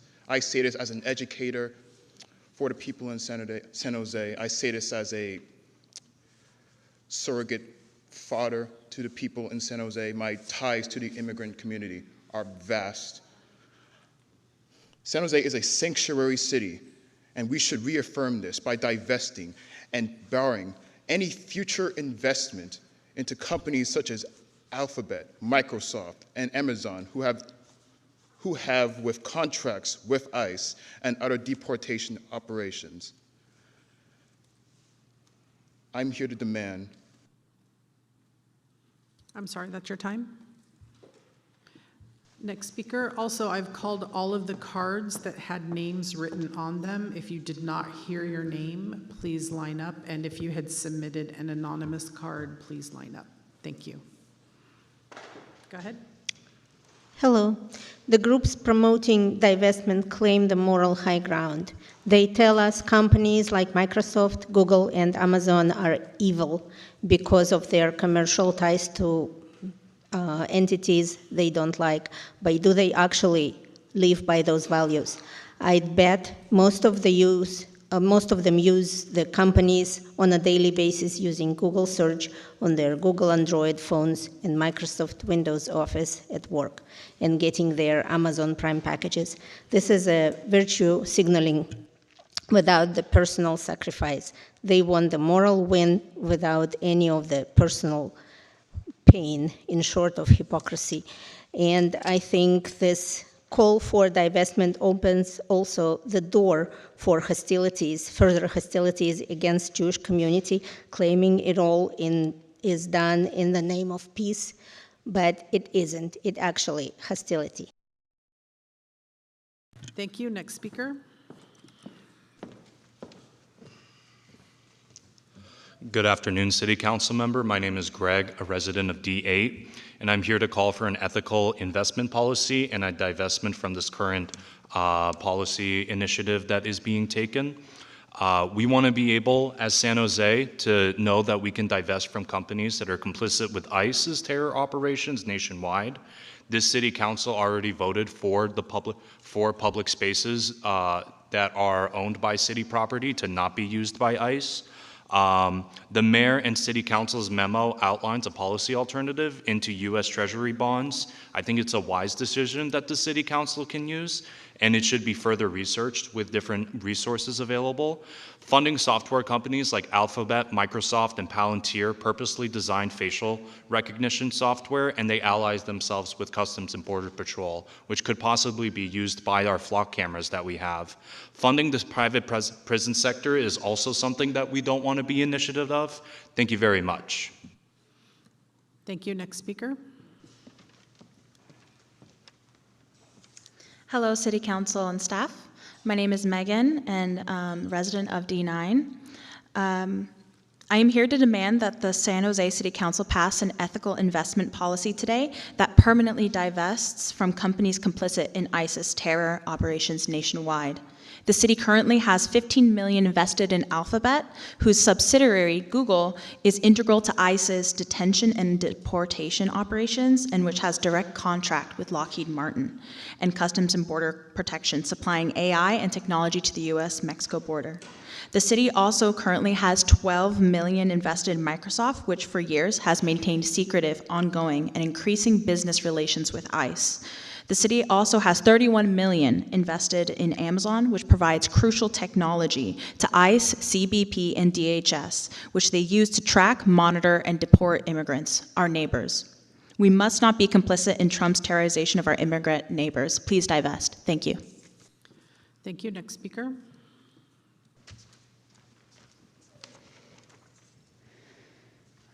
Hi, my name is Serena Meicher. I'm from District 6. I'm a biologist, and I want everyone to have a healthy and livable future. I'm calling on San Jose to divest from companies which directly facilitate ISIS terror against our immigrant neighbors and the U.S. war machine, and intensify the climate crisis.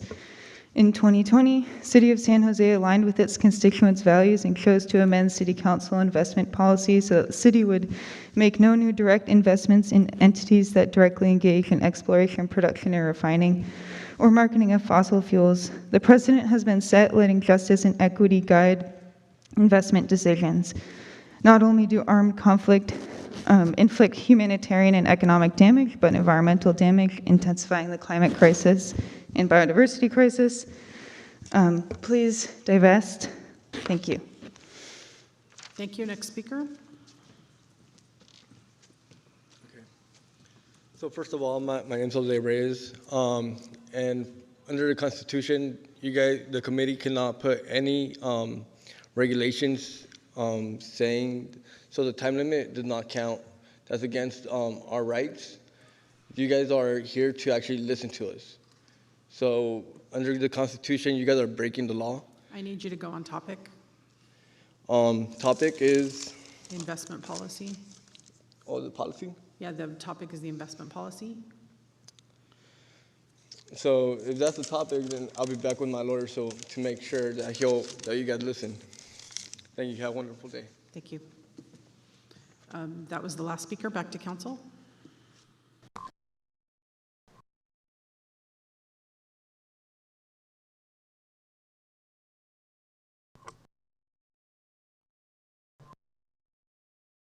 This microphone, I have to hold the button down, I guess. Thank you, everyone, for being here, for your comments, for the respectful input to the council. Just to set the stage, I want to turn it over from Maria for a second to just make sure we understand the underlying staff recommendation, which I think has an important element that is expected, that has to move forward today, and I want to understand, just give a little explanation of what the underlying motion is and its importance. Apparently I have issues with microphone too. What we need council's approval for today is to approve the updated City of San Jose investment policy as you have before you. It's been referred a couple of times, it might not be in your full package. But basically the updates we have made to the policy right now is just an updated primary dealer list. Those are the companies or the dealers from whom we can buy securities in our investment. And it is an annual requirement for the council to adopt the investment policy. So that's the one thing you need to do today. Okay, thank you. So adopting the investment policy and accepting the staff investment report is the underlying recommendation. Now I'll turn to my colleagues. Councilmember Ortiz goes first. Thank you, Councilmember Cohen. I also want to thank everyone who's coming out here today to share your input, regardless of the position in which you hold. I truly appreciate everyone here speaking freely and just their personal truth. And I say that realizing that the memo that myself and Councilmember Kamei have introduced doesn't necessarily do anything that was asked of us today by the individuals. It's essentially a third option. We're not motioning to divest from Israel or for getting involved with foreign countries. And what we aren't necessarily divesting at all. What we're hoping to do is to allow our current investments to mature and cease divesting in ICE in the future, so that we can make sure we are continuing this council's track record of defending our immigrant community and ensuring that our city's financial decisions reflect our commitment to protecting them. Today's vote is about holding companies accountable. While we understand that companies can choose who they do business with, when those choices involve profiting from terrorizing our residents, there should be consequences. As a city council, we represent the values of San Jose, and we've been clear, both locally and in support of state legislation, that we do not support ICE and we don't support companies that profit off of collaboration with ICE. Who we invest in needs to reflect that same level of commitment. This memo is about the reality we are all seeing every day, especially in my district. Families being separated, children torn away from their families, children being used as pawns in order to target their parents, women being sexually assaulted, women testing positive for being pregnant as they're being detained, when no one else other than ICE officers and Border Patrol would be the ones to cause that sexual act. You know, not just in our words, we need to make sure that we're advocating for our immigrant community in our actions. And we cannot say we stand with immigrants while continuing to invest public dollars in companies that benefit from their suffering. It has given me great pride to see this council rally around our immigrant community. And this is about continuing that work, and that work solely. We have taken strong positions to protect our residents from ICE, and we have been leaders in the county and in the state, and honestly, in the nation. Today is our opportunity to make history again by being the first municipality in this country to stop investing in ICE. And so I know that there are concerns about potential budget impacts. And so I just wanted to ask Maria. I know that, you know, and this is not necessarily the same act that we're doing, but as mentioned by speakers, there have been other municipalities and counties that have divested. Has there been any sort of reports, and obviously we're doing ICE, not Israel, has there been any reports of negative consequences from those decisions? I honestly cannot say, council member, I have not read anything on any of those cities, what their financial impact has been. I would assume, however, they had what we would if we were to stop investing in these companies. There is the opportunity cost loss. We know that these companies trade at a spread over treasuries. They are currently the most safe investments we have, so have the lowest investment yield. And corporates obviously take on a little bit more risk on that, so there is a premium on top of the treasury yield. It can be anywhere depending on the company and the day. You know, we looked the other day, we looked at 3 companies and they were about 55 basis points higher than the US Treasury. So from that standpoint, from not investing in that corporate, you would lose out on that premium on your investment yield. So from that aspect, it is a negative impact, but it's not a loss. So these 3 companies are the only ones that are presenting this level of return? No. Those were just an analysis we did earlier this week. So that's just an example, but they do trade at a spread over treasury. Thank you. And that's pretty much proves my point. There's no shortage of reputable, high-performing options that do not profit from immigration enforcement, that do not profit on terrorizing our kids, on terrorizing our families, individuals who we have sworn to defend. And so the city of San Jose does not need to rely on profits tied to companies supporting terror in our very own neighborhoods. And so with that, I'd like to make a motion to move the memo signed by Councilmember Kamei and myself. Thank you.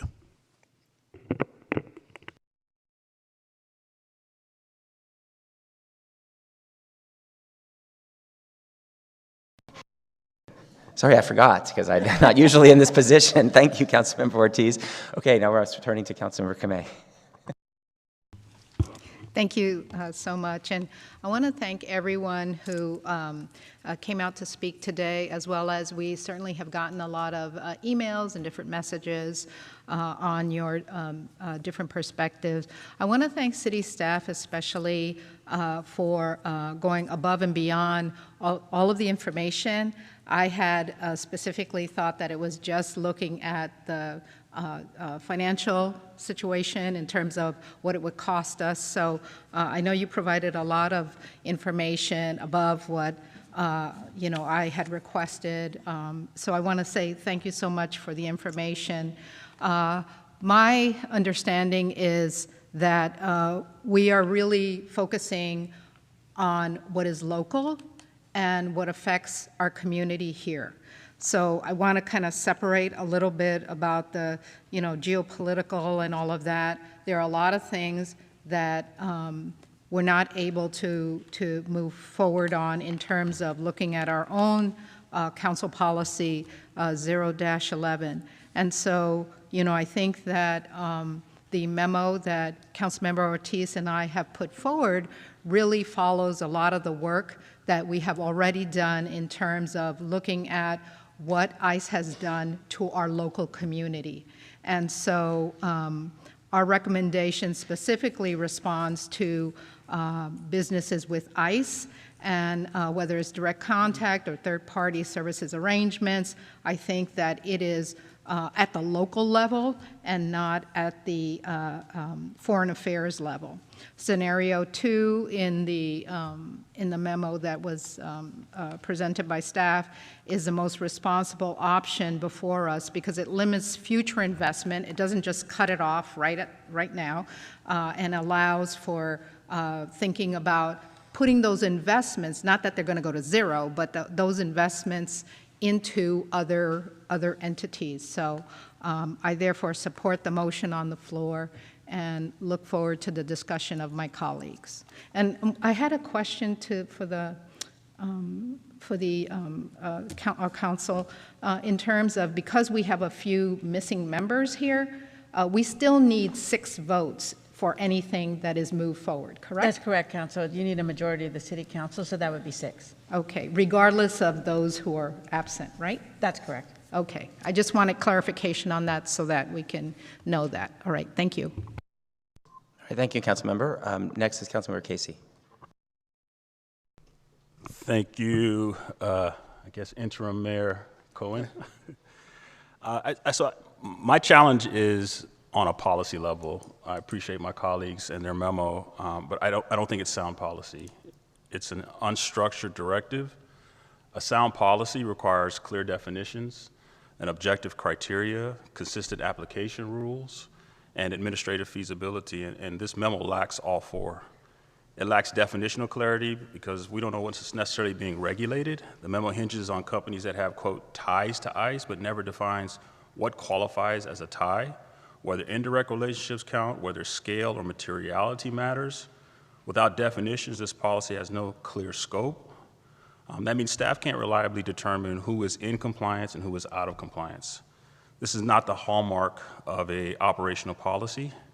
It also lacks decision rules. How is it applied? The real policy answers what triggers action. This memo does not specify a threshold, for example, percentage of revenue or contract size. It doesn't have a standard of evidence. We basically, I guess, quoted a Forbes article. If that's the litmus test from now on moving forward, as long as a company appears in some article that we don't like, we're not going to invest in them. And there's no consistent evaluation method. So instead, it relies on a case-by-case interpretation. And that transforms policy into a discretionary judgment call, not a rule-based system, which is the opposite of how investment governance is supposed to function. It also lacks internal consistency. Why these companies? The memo targets a small set of companies, but many companies have federal contracts. Many industries intersect with immigration enforcement. The memo provides no principle explaining why these companies and not others are included. This creates a selective application without a limiting principle. This is not a policy, it's an ad hoc selection. Now, to administrative feasibility, a policy must be implemented by staff. Here, implementation would require continuous monitoring of global corporate relations, interpreting indirect and evolving contracts, making subjective determinations with incomplete data. The Finance Department already indicates that this type of screening in their memo would be untenable to administer. A policy that cannot be consistently administered is functionally not a policy. It also conflicts with the structure of our existing framework. The city's investment policy is rules-based, quantitative, and designed for consistency and auditability. This memo introduces qualitative, undefined criteria, subjective interpretation, and open-ended scope. This is not an amendment, it's a departure from the policy model itself.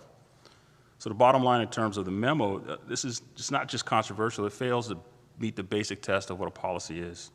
It's undefined in scope, unclear in application, selective in targeting, unworkable in practice, which means it cannot be applied consistently, enforced fairly, or defended administratively. So just a couple questions for you now, Maria. Can you implement this policy? As written in the memo, no, that would be difficult. I don't have enough staff or resources in general to know everyone. As many speakers today highlighted, corporate law is complex, and the way companies set up affiliates, subsidiaries, branches, how they cooperate with others, it becomes very difficult for us to follow that tangled web in a timely manner. And we do tend to make our investment decisions relatively quickly because companies come on the market only so many hours of a day, and you kind of have to be quick and ready with your analysis to be able to execute. I would like to just highlight, because I think many people misunderstand what types of investments we are buying. We're not buying stock. So our buying and selling of these investments do not impact the stock price. We only buy the bonds, and we buy them 99% of the time in the secondary market, which means we're not actually sending our money, the city's money, to these companies. We are paying the former holder of the bonds the money so that we can take them in our portfolio. And likewise, when we divest, we don't hand them back to the company itself and demand their money back. We actually sell them to another investor. So when we buy and sell these bonds, they're not actually noticed by the issuing corporation, just like when we issue our own bonds. We issue them to the initial bondholders, and then they trade them on the secondary market. So most of these were issued years and years and years ago. We can only buy 5 years and in. Most companies, just like us, issue 25, 35-year bonds. So, these holdings, the money was spent years before they became an issue. So managing these and monitoring these to see what bonds are actually currently in the political headwinds is very difficult for us. That is the privilege of being an administrative professional. I focus only on the financial facts. I don't pay much attention to the qualitative stuff. That's for council as a policy to do. So would the implementation of this policy prevent you from further investing in corporate bonds? I think that is where we're heading. The more we set parameters that are difficult to administer, the easiest thing for us would be to close down the corporate bond program, keep them if council allows until they mature, but not make any further investments. And based on your memo, I think in 2024 and 2025, 22 million of a 95 million that we earned were from these corporate bonds. That is correct. Now, the universe of these bonds that pay the premium, these highly rated bonds, to Councilmember Ortiz's point, he was saying you basically switch them out. It is a small universe of It is options. a small universe. It's doable to a certain extent. There is about 29 names that we can trade in, 24 we already hold investments with. Our policy limits how much in each name we can go, so we would come up to a capacity issue. If we have 45 million already in one bond and that we need to invest 10 million, and that's the only name available, we could go 5 million in that, and then we would put 5 million in a lower yielding, probably a U.S. Treasury or agency bond. Right. So this policy would make it prohibitive for you to move forward. It also would shrink the universe with this go around, and I would imagine subsequent issues that pop up in the newspaper would shrink that universe till it's non-existent at some point. Potentially. I guess I'll just close. A policy without definitions, standards, or a way to implement isn't really a policy. It's a direction to make ad hoc decisions, and that's not how public funds should be managed. And staff has warned us that a policy like this cannot be applied coherently. The corporate bond program that we have would be untenable, and we'd no longer invest in them. So this is not just a question of values, it's a question of whether we adopt a policy that cannot function, and in doing so, put a significant portion of the city's revenue at risk. Again, in it's been mentioned here a few times, we're at $56 million budget deficit right now. $5 million annually and potentially $95 million in 1 year. None of us are going to want to make the cuts that that's going to require. So for that reason, I'm going to offer a substitute motion to go ahead and accept staff's motion. Okay, so we have a substitute motion on the floor to accept staff's recommendation, and next in line is Councilmember Candelas. Thank you. No, I just wanted to take a moment to thank all the speakers who came and voiced their opinion. I mean, this is a forum that I believe we can have an open, candid discussion and hear from folks who may not agree with us, and even the dialogue on the dais today. I want to thank my council colleagues for their leadership in discussing and introducing an alternative and having the administration come back to us with an alternative. And I think as a son of immigrants and as somebody whose family suffers that same fear that a lot in our community are experiencing, given the actions of the federal administration and the things we've seen not just on social media but on television and everywhere else. It's scary, and it's not something that it's not a fun time to not just to be an elected but to be a San Josean. Because of what we're seeing on the streets of Minneapolis, LA, even here in our own backyard. But the question I have for staff is, we have a social responsibility component as part of our investment policy. Can you please talk a little bit about that? And I have a follow-up question afterwards.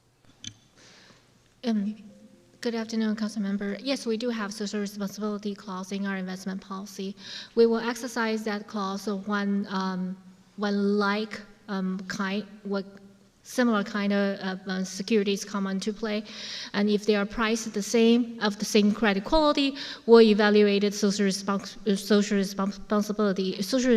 responsible investment scope when we make the final selection. Great. So, Maria, can you articulate how we can define certain companies that support well-being through safe and environmentally sound practices and fair labor practices, et cetera, and we can't necessarily implement the policy that the language was provided by the administration. Can you articulate that? I think the intent of the memo is good, right? It says, let's not invest in these right now. I think what we would need is a little bit more guidance. Is it just these 3 companies, or is it anything if they have subsidiary affiliates or they partner with something else? How long is this ban active? How do we reenact it? Do I bring back to council, hey, we think it's time to reenact, or we allow investment in these? I think we'd like a little bit more meat around it. Right, okay, follow-up question. And so the recommendation was, when they mature, do not reinvest or invest additional funds. Can you, when do most of those funds mature for the audience? I saw it in the memo, it's 2027. I believe so, correct. Right, and so, given that we review this policy every year, correct? Mm-hmm. Would it make sense from an administrative perspective to maybe find an area where we can explore the fleshing out some of the administrative implementation details that I believe Councilmember Casey is asking for, while also recognizing that this is also important for a values conversation, because just a few years ago we implemented the no direct investments in entities that directly engage in exploration, production, refining, and marketing of fossil fuels as part of our social responsibility policy.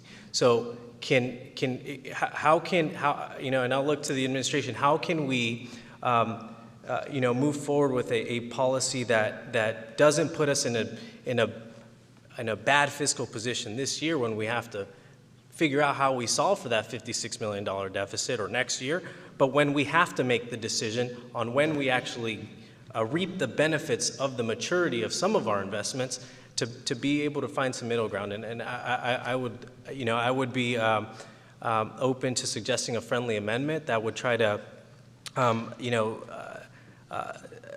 provide the administration that flexibility while granting, the spirit to which I think the Councilmember Ortiz and Kamei are trying to instill as part of this policy. And I guess I can think about massaging the language in a little bit, but just curious about the administration's perspective, Jennifer, on the implementation, or maybe language that we can possibly implement, not necessarily this year, because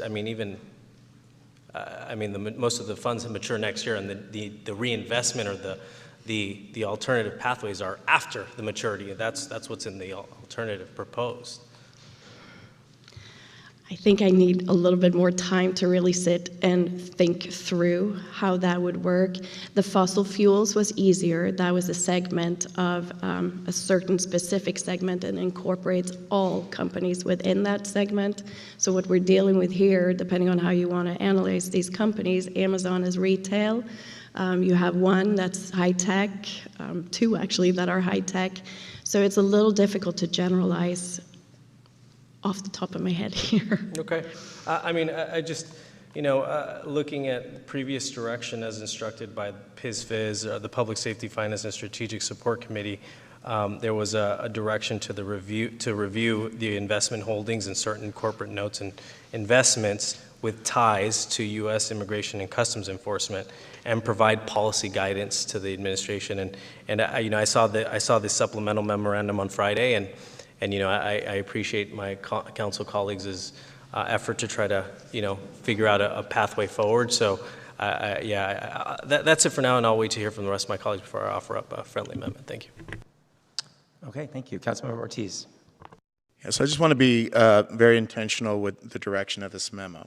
So I'll read the direction. Direct the city manager to implement alternative scenario 2, identified in March 20th, 2026 supplemental memorandum, by allowing existing investments in Alphabet, Amazon, and Microsoft to mature, which means not divest, while prohibiting any new investments in these companies, in light of community concerns regarding certain business relationships with ICE, and to return council with any necessary updates to city's investment policy. So I've probably, I'm not bragging about this, but I probably have introduced more memos than almost anyone on this city council.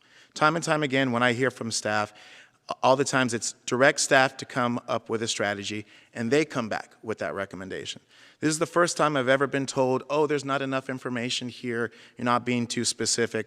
I don't know how more specific I can be with, by naming the 3 companies that I'm talking about. And so it's very frustrating to hear this type of information. And I don't feel like the city of San Jose is really going to miss out on $5 million. I feel like what happened in Oakland, in the county of Alameda, we haven't heard any sort of financial impacts from those type of things. And I'm surprised, honestly, that the administration didn't reach out to those cities to make sure that the facts that they're putting in the memo are founded on actual facts and not misinformation. And so, this ICE may not be a big deal to some people on this dais. I am hearing from my constituents who are being terrorized every day from ICE. I take this very personally. Some people may be okay with the city of San Jose having blood money on their hands. I'm not. All right, can I ask a clarifying question? I'm going to ask Maria a clarifying question. I heard first you talking about we're buying specific company bonds. Is that right? So it would be an Alphabet bond, but then you were talking about sectors. So are we buying sector bonds, or are we buying individual bonds? Sorry, I meant the industry sector. Fossil fuels, that's an entire sector, so we're not cherry picking within that sector, so that no one can come back to us after and saying, why are you picking one company to punish and not the other one? So sectors are easier than one here in retail, one on the high tech. But when we actually are investing money, we're investing in the individual companies, correct, in the bonds held. And as you pointed out, though, we're not investing in the company directly, we're investing in a bond that the lender has is holding over those We're companies? investing in the note that the corporation holds. We're just not dealing directly with the company when we purchase it. We purchase it on the secondary market, which is other investors. Okay, thank you for the clarification. Back to Councilmember Casey. So I take exception to Councilmember Ortiz's allegation that we don't care about ICE, and unless we care about ICE, we're going to support the memo. I think, pardon my language, that's bullshit. The reality is the three companies you've outlined, there's been no evidence-based evaluation of whether or not these companies are tied to ICE or not. Your memo quotes a Forbes article. So all we're going to do is every time an article comes out about a company that might be involved in something we don't like, suddenly we're not going to invest in that company. That is not the type of standard we should be holding ourselves to. It should be much more difficult for us to decide to do something like this. Just willy-nilly, ad hoc, arbitrarily divesting from companies that we don't like because they appeared in a newspaper article. I mean, that's ridiculous. It's not divestment. All right. To no longer Councilmember invest in a Candelas. company based on hearsay because you're hearing from the community a company is doing something, and then you read about it in an article when we've done. All right, let's move on to the next comment. Councilmember Candelas. Thank you. I think, I guess my question for the administration is, what kind of further analysis would you need, and what could you bring back to the council in order for us next year, as part of the investment policy, to be able to make a more, I guess, informed decision, if you will, based on the administration's feedback? I guess I would say asking for more analysis next year. How would you help us come back to be better informed in the next year? I don't know that there is more analysis I can do than we did, for example, for these companies in the supplemental memo. We are not set up to be a portfolio that actively trades securities, meaning we buy and sell when we see arbitrage opportunities in the market. We are a buy to hold investment portfolio only. We look at the financials of these companies. We are very restricted by government code, further restricted by our policy as to what we can invest in based on credit quality. So for us, it's going to be more, do we continue your delegation of authority to me and my staff to invest in corporate notes? Or would you prefer that we do not invest in corporate notes? Because these things will come up. They have several times over the past history. There's always an opinion about a company or in a company. These are multi-billion-dollar multinational companies. We only invest in the U.S. domiciled notes, only for projects issued here in the United States. We do not invest in the affiliates around the globe. Still, these large companies tend to end up in trouble for one thing or another. If it's not labor issues, they sell tools to an investor or someone who buys the tooling, uses it for a purpose that it was not intended by the company. It becomes very difficult for staff to keep track of that. So from an administrative perspective, I feel it's a little bit more all or nothing. Either we invest in corporate bonds or we do not. Got it. Okay. Would you suggest maybe an update to our social responsibility policy to kind of create those guardrails and that framework to provide as much guidance and I guess black and white language that would give the administration, their directives? I think the social responsibility language in the policy as it stands is as good as we're going to get it. It is restrictive enough, but also flexible enough. It does not go into details on certain foreign policies. And again, I think that was a conscious decision by council back when that was added. I was not here at the time. I do not know exactly how those discussions went. Got it. Thank you. Okay, we're turning to Councilmember Mulcahy now. Thank you, Councilmember. First of all, I want to recognize the conviction of all of our speakers who were here today. Thank you. I also want to thank Maria and your team in a year when we're scrutinizing every program, every position, every procedure to maintain core city services. Your work is essential, so thank you. But that's our context, right? And it's unwise to pursue financial choices that knowingly weakens our fiscal resilience and impacts the general fund. Some have argued that our investments should reflect our community values. It's worth noting our own adopted policies already make clear what those values are in this arena. Our core values call on us to demonstrate fiscal responsibility. Our investment policy puts safety and liquidity first ahead of yield precisely to safeguard public funds. And our budget commitments emphasize fiscal sustainability and cost-effective service delivery as guiding principles. Using our investment portfolio to take positions on international conflicts would substitute symbolic geopolitics for the very fiscal responsibility we say is core value of this organization. The companies at issue, Microsoft, Amazon, Alphabet, employ thousands of San Jose and Bay Area residents and support countless local organizations and events. In Microsoft's case, roughly $600,000 out of more than $280 billion in 2025 sales were tied to DHS. About 0.00214% of its revenue, well under 1,000th of 1%. We would be taking a significant action over a fraction of their business. I wanted to ask, is Jim Shannon in the room? Jim, so sorry. We've fired a few at Maria on the finance side of the equation, but maybe we can talk a little bit about if you and your team have modeled anything around if the divestment were to occur, what impact that may have on our city budget. And I know you look at our city budget over a period of years. Yeah, thank you for the question, Councilmember. Jim Shannon, City's Budget Director. We haven't done any specific modeling on this. I think the supplemental memo that the Finance Department put out had talked about, the impact of the corporate bond program or the corporate note program going away would be a $3 to $5 million range.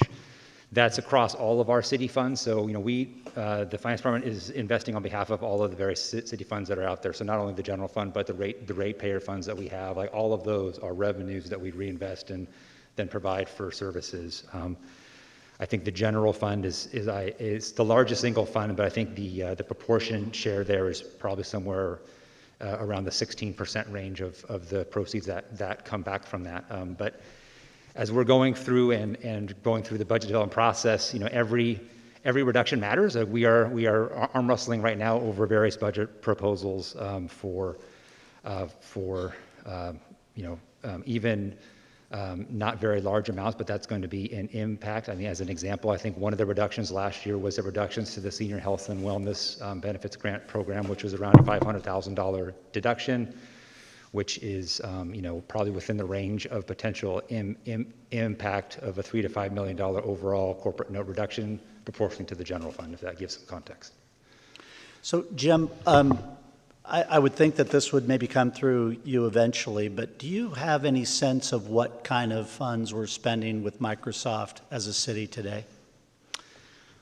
I don't know. It's an on-the-spot question. My apologies. Yeah, I don't know if that was. Was there something mentioned there in the memo, Maria? I thought there We was. did. Let me pull it up. On Microsoft, let's see. We're both on it right now. Yeah, this is the supplemental. I'll have Chinny read it because clearly I can't. I think we're okay. I think I think it's okay. I don't want to be belaboring the search. Thank you, Jim, very much. I appreciate it. So I'll just finish with, I think our choices here today will have little to no impact on today's complex conflicts. But as we have heard from our trusted advisors today, divestment will have real material consequences to our residents. It's for these reasons I'm supporting the substitute motion on the floor to support staff's recommendation. Thank you, Councilmember. Thank you. Councilmember Kamei, you're next. Thank you so much. I wanted to get a little bit of an understanding. It sounded like it was either you have a corporate bond program or you don't at all. Is that correct? Because to me, you know, like, I've not been in the business of having your shoes. And so, you know, I thought that perhaps we would allow some time to be able to figure out, oh, if you have a group of corporate bonds, and these are the ones that, you know, we didn't want to invest in, let's say, hypothetically, right? That the package of corporate bonds would be some other corporations as opposed to including these items. But you're saying that it's either all of it or not. Is that the way it's sold to us, that this is the package, and as a package, it's all or nothing? I'm just trying to understand. No, I think I may have been unclear. It is difficult to administer these as it is. They are not on the market all the time. So it's not like these 29 names that meet the government code and our policy requirements, they're not in the market all the time. Again, because we're not buying them directly from the issuer, we're buying them secondary market. So if we start putting restrictions so that, you know, Microsoft, the parent company that we are holding, are not the ones doing atrocities across the globe. But if that's how we define it, then it's going to be more burdensome on staff to administer and keeping up on foreign policy and all of that. But we're not talking about that. We're talking about specifically just ICE. not. We are specifically, in our memo, we specifically mention U.S. Immigration and Customs Enforcement. And we deferred. This is not divestment. I mean, a lot of people have thrown the word divestment, but this is not. This was thought to be a thoughtful way where we're able to take a look at going in this direction. And then I think Councilmember Casey is correct. We didn't, perhaps that's our fault. We didn't have the exact details. So I agree with you there.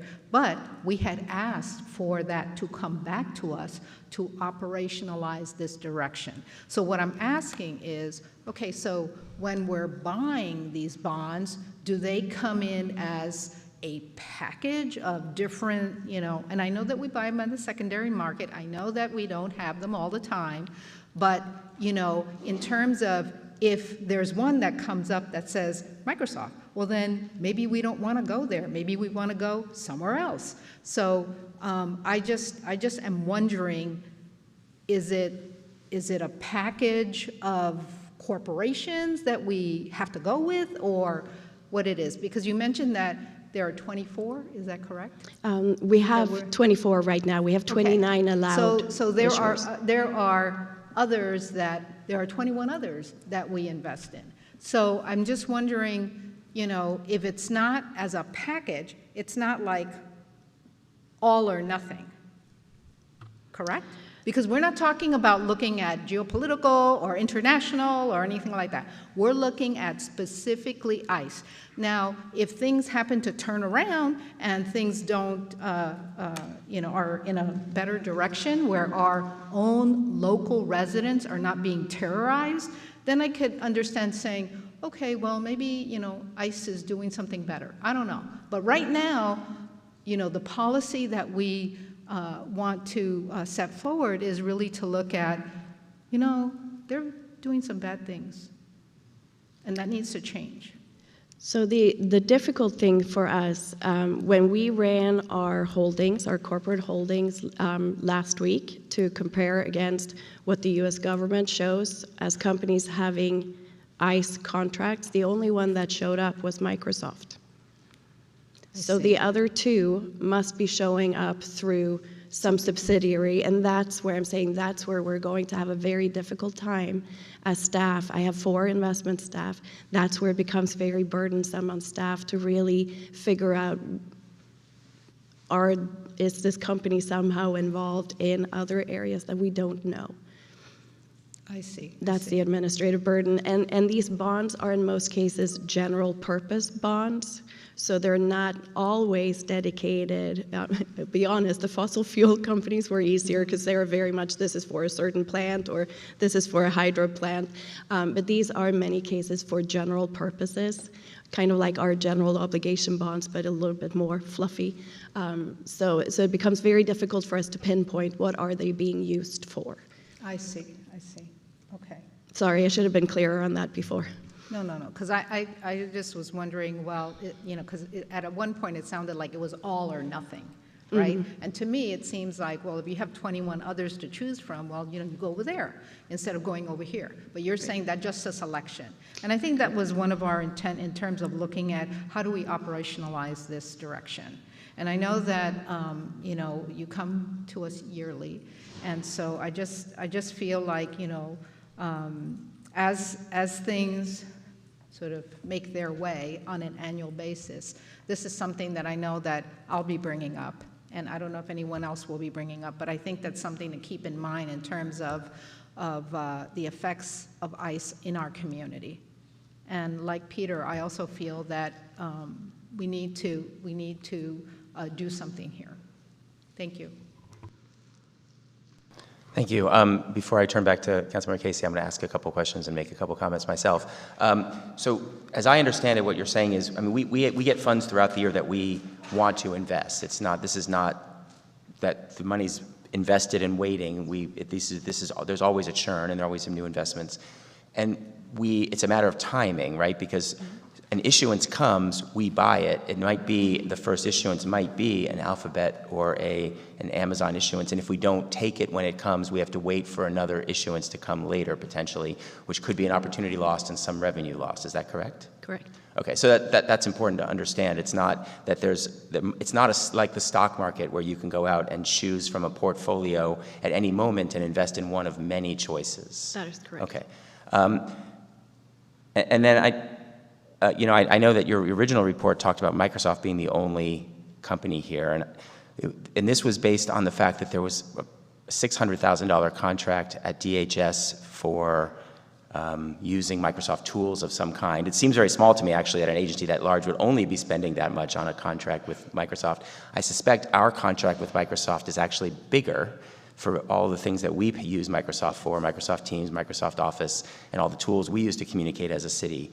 So, this action, we end up profiting Microsoft more by the contracts that we spend as a city, I believe, than through this secondary market of bonds. That probably is a fair statement. I don't want to put you on the spot. I don't know. This is not really a question for you. In looking at the supplemental memo, we were able to see what we, as the city, spend on contracts with all the other companies except for Microsoft. Well, we couldn't see. But anyway, I don't know if Khalid's here, but anyway, I'm sure we're spending, oh, he's here, it's okay. I think is it about $3 million? $3 million a year that Yes. we spend on our Microsoft contract. That's I right. suspect that the Microsoft contract that DHS has predates the current administration and will probably continue long beyond the current administration. So while we certainly, all of us, I think, are in agreement that it's reprehensible, the behavior, and that we should take every action we can as a city to protect from the abuses of ICE, it's not clear to me that this is the vehicle to do that, especially given that we're going to continue spending money on contracts with these companies unless we also want to take action to rethink who our provider is for our services based on a temporal issue with the current administration. The other, and at the same time, Microsoft's building a large data center in our district, in our community, in our city. We have obviously, companies that are coming in and investing and that we are welcoming into our city to invest in our city that are on this list. And so I'm a little uncomfortable that this is the vehicle by which we take action against ICE. I think that we've done admirable and very strong work, and thanks to Councilmember Ortiz and others for leading on standing up in the ways that we can as a city against ICE and their abuses, and investing in our response network, for example, and making sure that we are there to protect people when they're targets. I think that's a separate conversation and a very important one. But I'm a little uncomfortable with this conversation because I don't think it really achieves what it is that we would like it to achieve. So anyway, and I want to thank you, Maria, because you've done a great job today of explaining some complicated finance things that prior to today's meeting, I didn't fully understand. So you do a great job of kind of articulating how it is that we invest the city, what the process is, and it helped me better understand, why this is more complicated than it seems on paper. So I really appreciate that. Now I'm going to turn to Councilmember Candelas. Councilmember Casey, you didn't have any? No, I'm kidding. You put your hand down. Would you be open for a friendly amendment to include some kind of analysis to what other municipalities or other cities are doing with regards to ICE investments or disinvestment, whatever we want to call it, as part of the analysis and direction to the administration next year as a friendly amendment? Well, I guess no, the challenge is because we'll be right back here again having this same conversation. I think we should resolve it here and now. But I think in order for us to adequately gauge that, I'd like to know, for example, what other cities in California are doing with regards to their investments, and see if they've delineated and or specified or provided more directions to their respective administration and their investment officers on how to thread this important topic, given what we're seeing nationwide. So we would accept the staff's memo. Well, it's your with memo, the but caveat. with yes. Sure. Great. Thank you.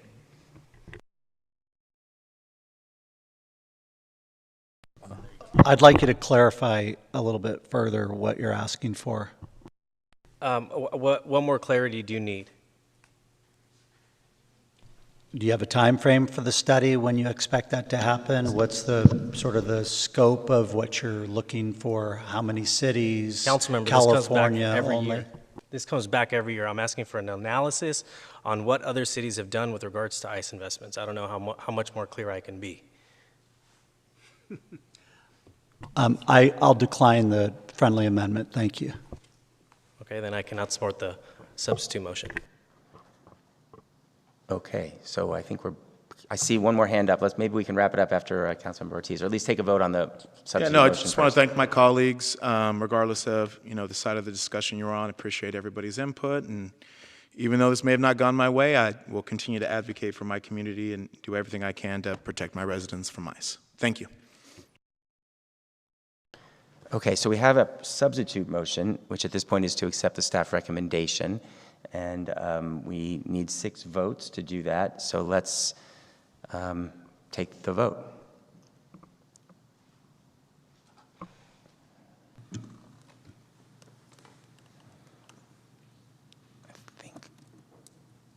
Okay, we have the motion fails, or you tell us the vote. Motion fails 3-5 with I can't read the screen to say it out loud. Against, I have Kamei, Ortiz, Candelas, Tordillos, and Campos. And Foley is Cohen is reflected as Foley because he's sitting in her chair. So if you're looking at the screen, that's not Foley voting, that's Cohen. Okay, so we are back to the underlying motion, and do we have further comment or suggestions on the underlying motion before we move to vote on the underlying motion? I see no hands, so let's vote on the underlying motion, which was the memo authored by Ortiz and Kamei.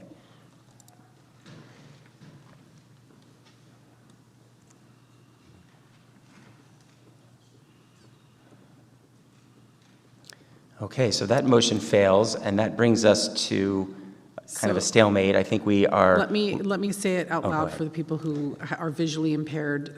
The vote is 4-4 with Cohen, Tordillos, Mulcahy, and Casey voting against. Okay, so the next step, if we want to reconsider the underlying motion, because we do have some issues with needing to update our provider list for our bonds, and we wanted to try to get that done today, we would have to have a reconsideration of the original motion or a new motion that's somewhat different than either of the other motions. So I will take another. I see Councilmember Candelas. Yeah, I'll move staff's recommendation with the analysis component that I requested as a friendly amendment. Second. Thank you. Okay, we have a motion and a second, and I I just want to clarify, I took it, Councilmember, that you would leave it to our discretion to provide as much information as we felt deemed necessary to give you that back. Correct. Okay. So now we are on to the third motion, and let's vote on that.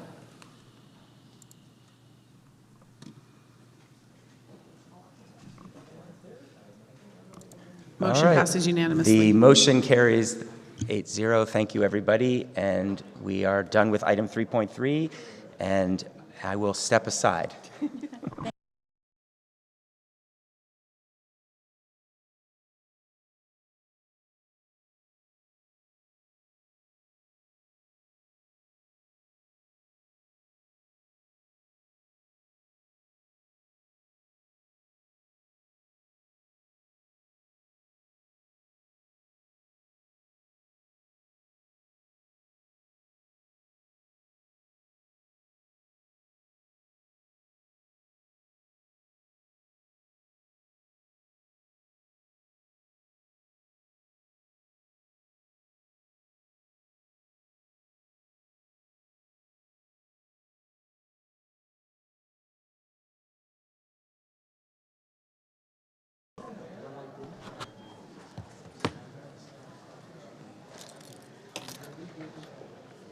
Okay, we're going to move on with the agenda.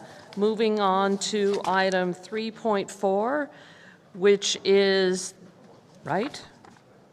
Yes. You know, I'm gone for 2 hours and I forget what happened, although I was paying attention. 3.4, grant a franchise to LS Power Grid, California. Do we have a presentation? No. No presentation. Any discussion? I have public speakers.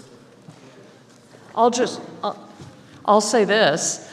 I'm really excited about LS Power and the agreement that was made to co-locate LS Power at the Metcalf station with PG&E.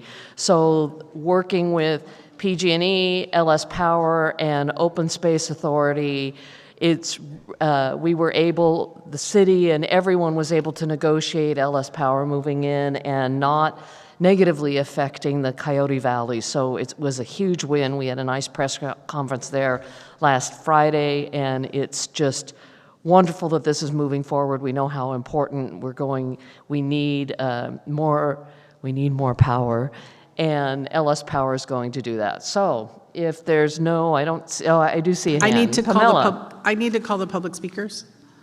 I'm sorry. Public speakers. Yes. See, I'm gone and I forget what I'm sorry, Councilman, and I should have called you Councilmember Campos. I'm so sorry. Let's start with the public speakers. Yes, I have 3 cards for this item. Dash Leeds, come on down. Monty Bekele and Casey Carroll.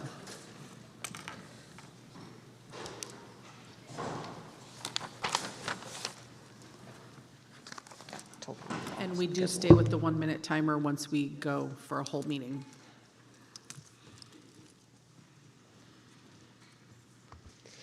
Hello, my name is Dashiell Leeds. I'm the Conservation Coordinator for the Sierra Club Loma Prieta chapter and a San Jose resident. We're asking you to please defer this vote until adequate environmental review and community noticing is conducted. The environmental impact report for this project does not analyze the impacts of data centers, even though the massive 2,000 megawatts of capacity you're building is clearly meant for data centers in the future. This amounts to CEQA fragmentation and renders the environmental analysis inadequate. Alviso carries some of the highest environmental burdens in our region, according to Cal EnviroScreen. These data centers could bring diesel backup generators, on-site gas power plants that could make these burdens worse. Alviso residents, do they deserve more noise and air pollution? Currently, right now, they don't have a say. I spoke with canvassers who went out into the Alviso community over the weekend, and when they asked residents about the power lines and data centers, most residents they just didn't know what was coming. So most residents don't know what's coming because we haven't done. Thank you. Next speaker. Good afternoon. My name is Mani Bekele, and I am a high school student from San Jose District 3, and I am part of Silicon Valley Youth Climate Action. I am concerned that the environmental impact report for the proposed power lines does not take into account the environmental impact of data centers that would likely be utilizing that power. Please do all that is possible to ensure that any data centers powered by these transmission lines do not harm the local environment and the climate. Please make sure that data centers are not built over sensitive bayland habitats. They use as much as possible entirely renewable energy. They pay for their own increase in energy demand, and they have minimal impacts on surrounding communities and the environment from water use, from noise pollution, and from air pollution. Thank you. Thank you. Next speaker.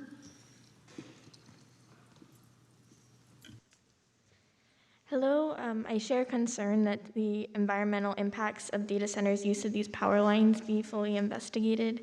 Please ensure that our city's irreplaceable baylands are prioritized and protected. I ask also that only renewable energy be used for this project. Data center owners be required to pay for their increase in energy demand, and that these developments not cause noise, water, or other forms of pollution. Thank you. Thank you. Next speaker. Good afternoon, council members. I'm Casey Carroll, Senior Vice President with LS Power Grid California. I'd like to take a moment today to thank city staff, especially the Department of Public Works, for all the efforts that have brought this franchise before council today. The franchise, if granted, would mark a significant milestone for nearly $2 billion in grid reliability projects proposed to serve San Jose and neighboring communities. As we look to construction, we're committed to continuing the same spirit of cooperation with city staff, your offices, and our neighbors. We thank you for your consideration of the franchise here today. Thanks. Back to council. Thank you. Councilmember Campos, turn to you. Thank you, Vice Mayor, and thank you for being at the press conference for this on Friday. I was not able to attend in my own district, but I appreciate you being there and speaking to this issue. I also appreciate the work that staff in our community has done. I know that when we are talking about environmentally sensitive locations, whether it's North San Jose, South San Jose, Coyote Valley, I know that these decisions should not be made lightly, and so I just want to emphasize that there has been a lot of work to ensure that we are making sound decisions, and so with that, I will move the item forward. Thank you. Thank you. I have a motion and a second. Councilmember Cohen. Yeah, thank you. Just want to thank LS Power and PG&E and everybody for getting us to this point, making this happen. I really appreciate the collaboration and partnership between the two organizations to make sure that we were preserving our open space in Coyote Valley. When this started, we weren't sure how this was going to play out, and several of us have been we're pushing for that to get worked out and make sure that we can do what we need to do for our grid reliability and economic development without affecting our environmental goals as a city and as a community.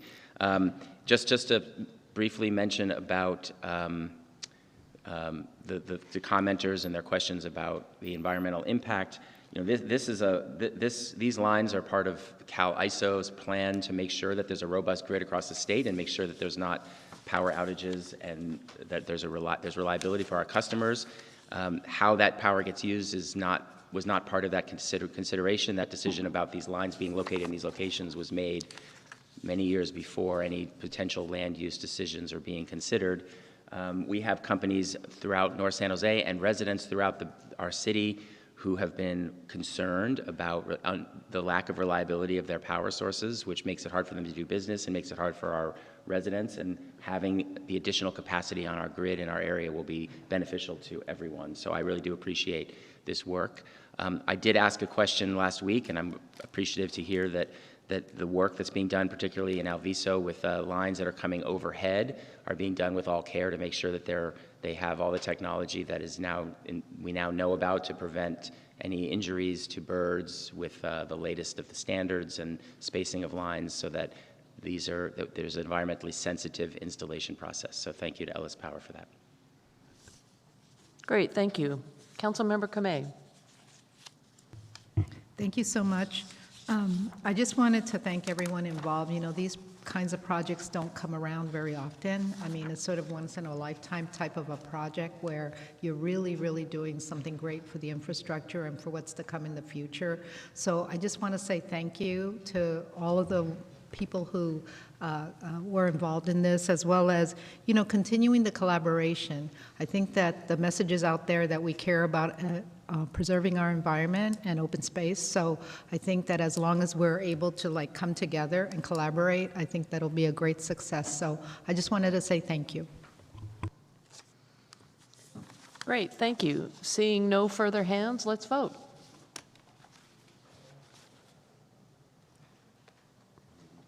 Did you want to? Okay. Motion passes unanimously.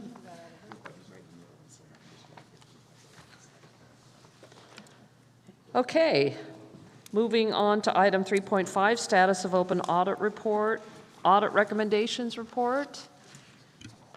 We have Auditor Joe Royce.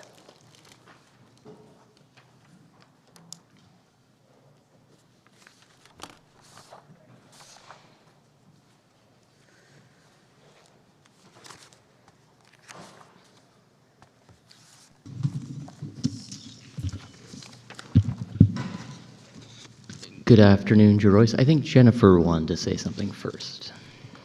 Okay, I'll go first. Well, thank you, Mr. City Auditor. Good afternoon, Mayor and City Council.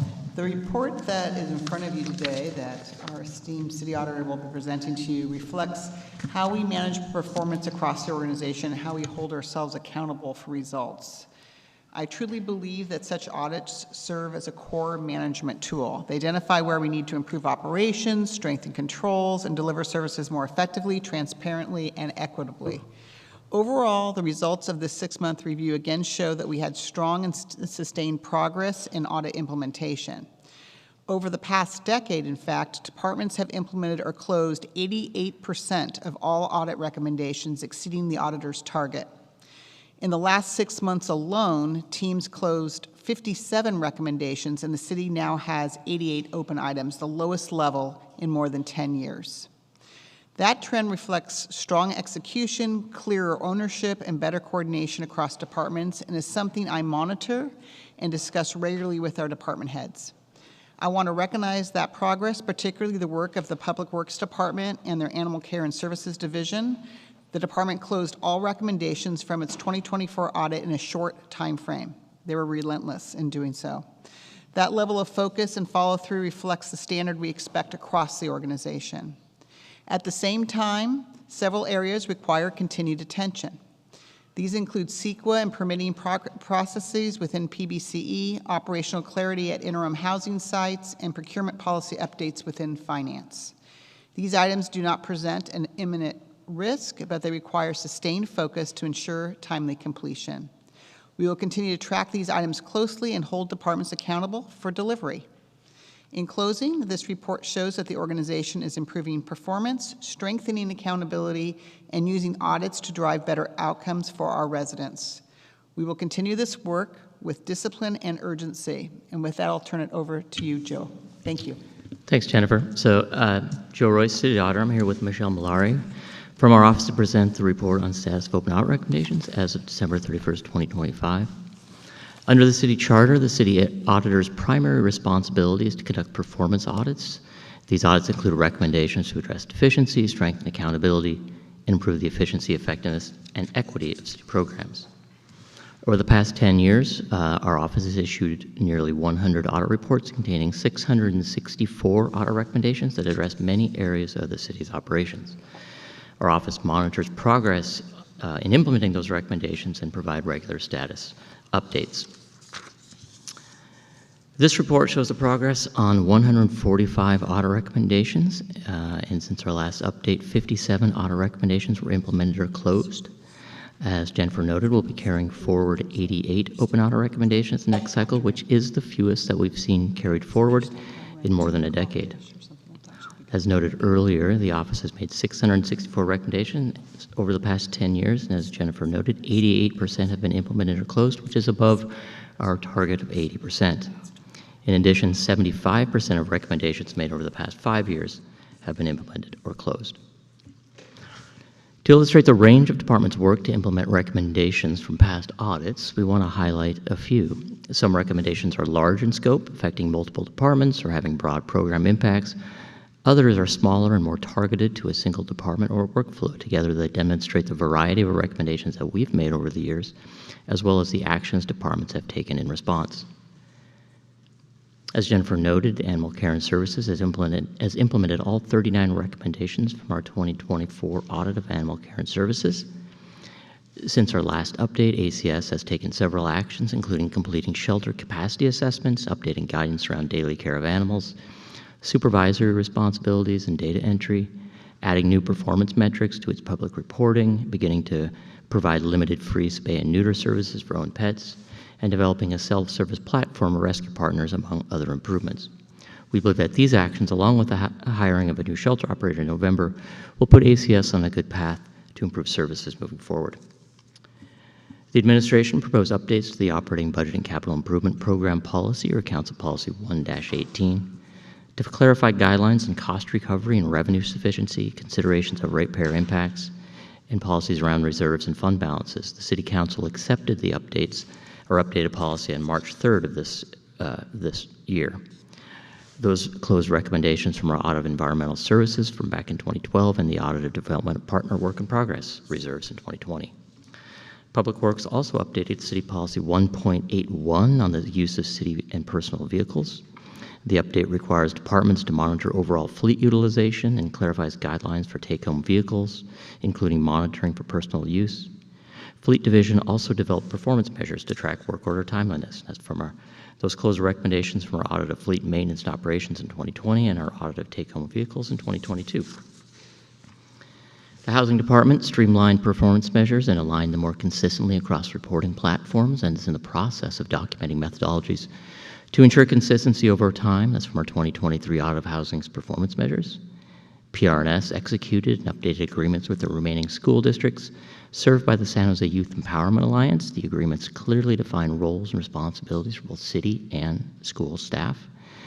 That was from our 2019 audit of the Mayor's Gang Prevention Task Force, which is now the San Jose Youth Empowerment Alliance. Retirement Services has established purchase orders with its remaining vendors to eliminate the use of non-standard payment methods, which was from our Retirement Services audit in 2024. And lastly, City Clerk improved its performance management system by updating its performance measures and assigned responsible staff.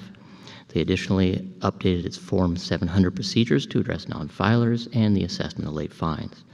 Those closed recommendations from our 2016 audit of the Office of City Clerk and the 2019 audit of Form 700s.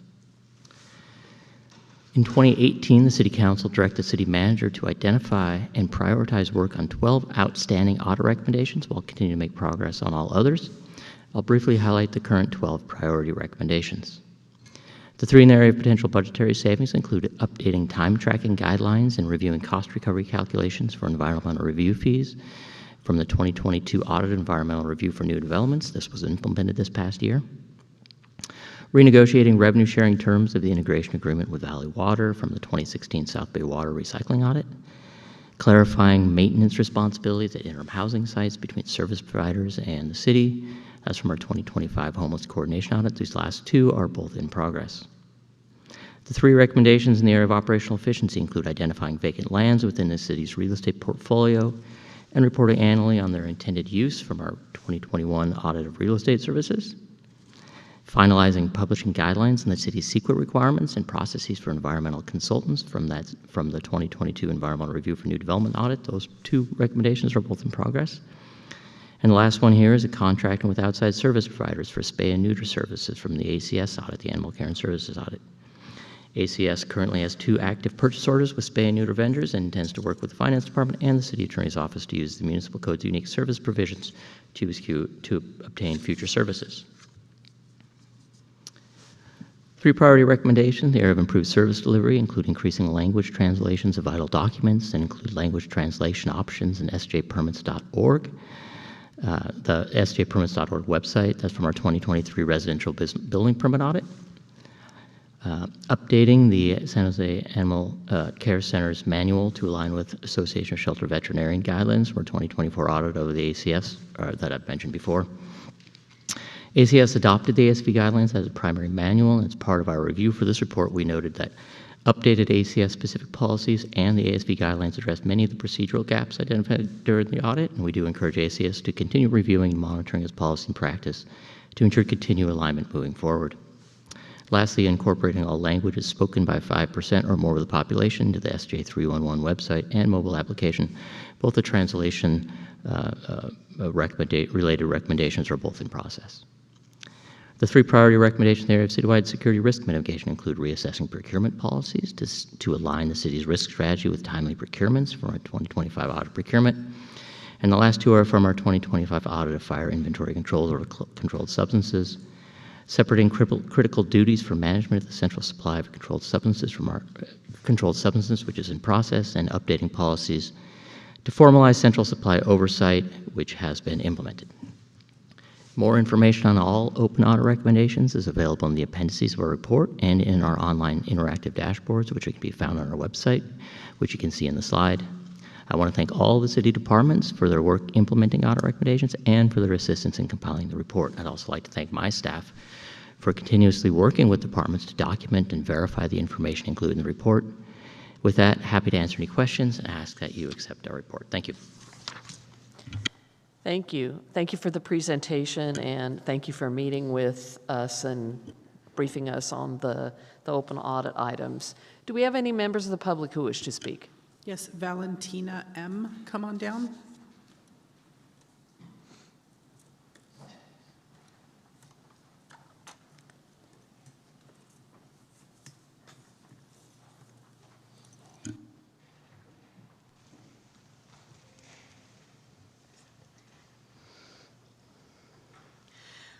Hello, council members.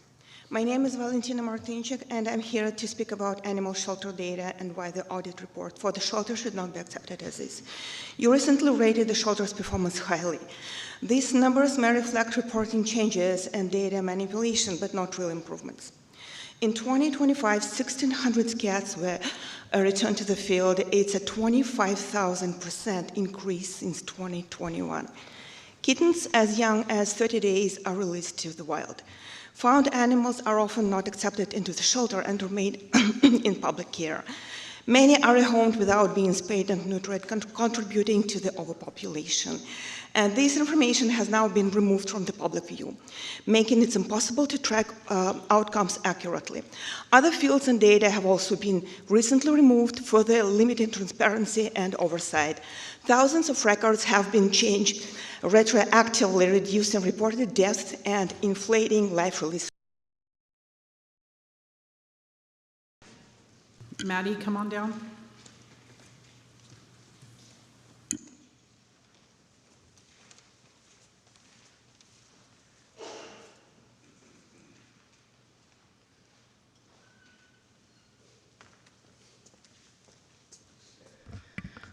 The auditor stated that all 39 items of the Animal Care Center have been closed.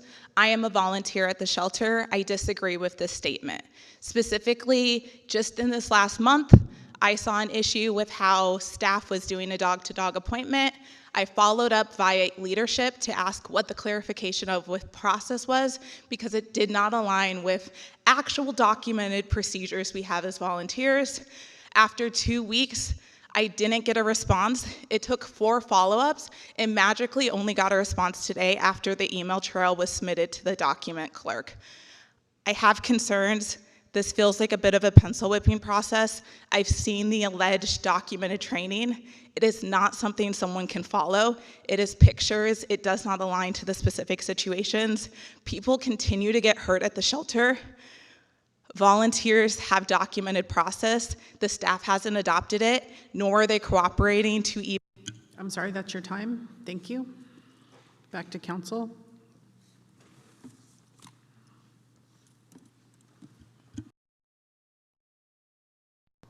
Thank you. Councilmember Kamei. Thank you so much. I want to thank the auditor and his team for always doing a great job. This year, I noticed that there were more completed items, and I want to thank the staff for really trying to get through a lot of this. Some of the items that are on the Appendix B had been delayed, and they're moving forward. So I know that there's a lot on your plate right now, but much got done this year. So I want to recognize that for all of the staff that are trying to complete their deadlines in terms of where they see things going. So with that, I'd like to say thank you, both to the auditor and to staff, and move the item. Is there a second? Okay, thank you. Any other questions? Joe, I'm going to ask you the question I always ask you, which is, what keeps you up at night in relation to the open audit items, or your work in general?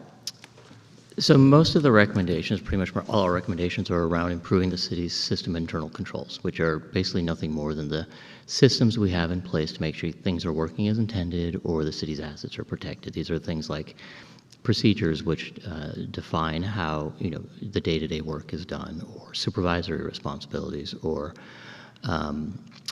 systems for procuring and overseeing contracts that contractors who provide services on the city's behalf, and a lot of this work is done by staff, not necessarily on the front lines, but might be providing support, analysts, attorneys, IT staff, HR staff, accountants, auditors.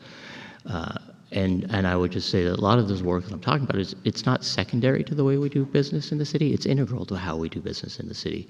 And in the face of a large budget deficit, I would just I'm concerned that we see backsliding. We've spent it wasn't just this. We've seen cycle over cycle of the number of open audit recommendations declining. It was just a few years ago we had about 200 open audit recommendations carried over. Now we're below 100. My concern really is backsliding, and the system of controls weakens in the context of a budget, a real tough budget season. We've seen that in the past, that the controls get weakened, and then we see problems down the road that we end up dealing with later. So that's what keeps me up at night right now in the context of what we're talking about today. Thank you. I really appreciate that. We, as council members, we depend on city staff to get the work done. Many of them are forward-facing, but there's staff analysts behind the scenes who we don't see, who are also doing the work and enabling the work that we do see to get done. So I'm sure that all of the council shares your concern about any reduction in workforce, because they're really critical to the work that we do, also to the continuity and the history of the work that they've done, that they have some background. They've been with the city in a while, and they remember what happened 2, 3, 4, 5 years ago. So I share your concerns too, and we'll just have to watch the budget as it goes forward and see how that's affected. Okay, I don't see any other hands, so let's vote. Thank you, Joe. Motion passes unanimously. Okay. Next item, item 6.1, San Jose Santa Clara Regional Wastewater Facility Capital Improvement Program Update. I understand we have a presentation.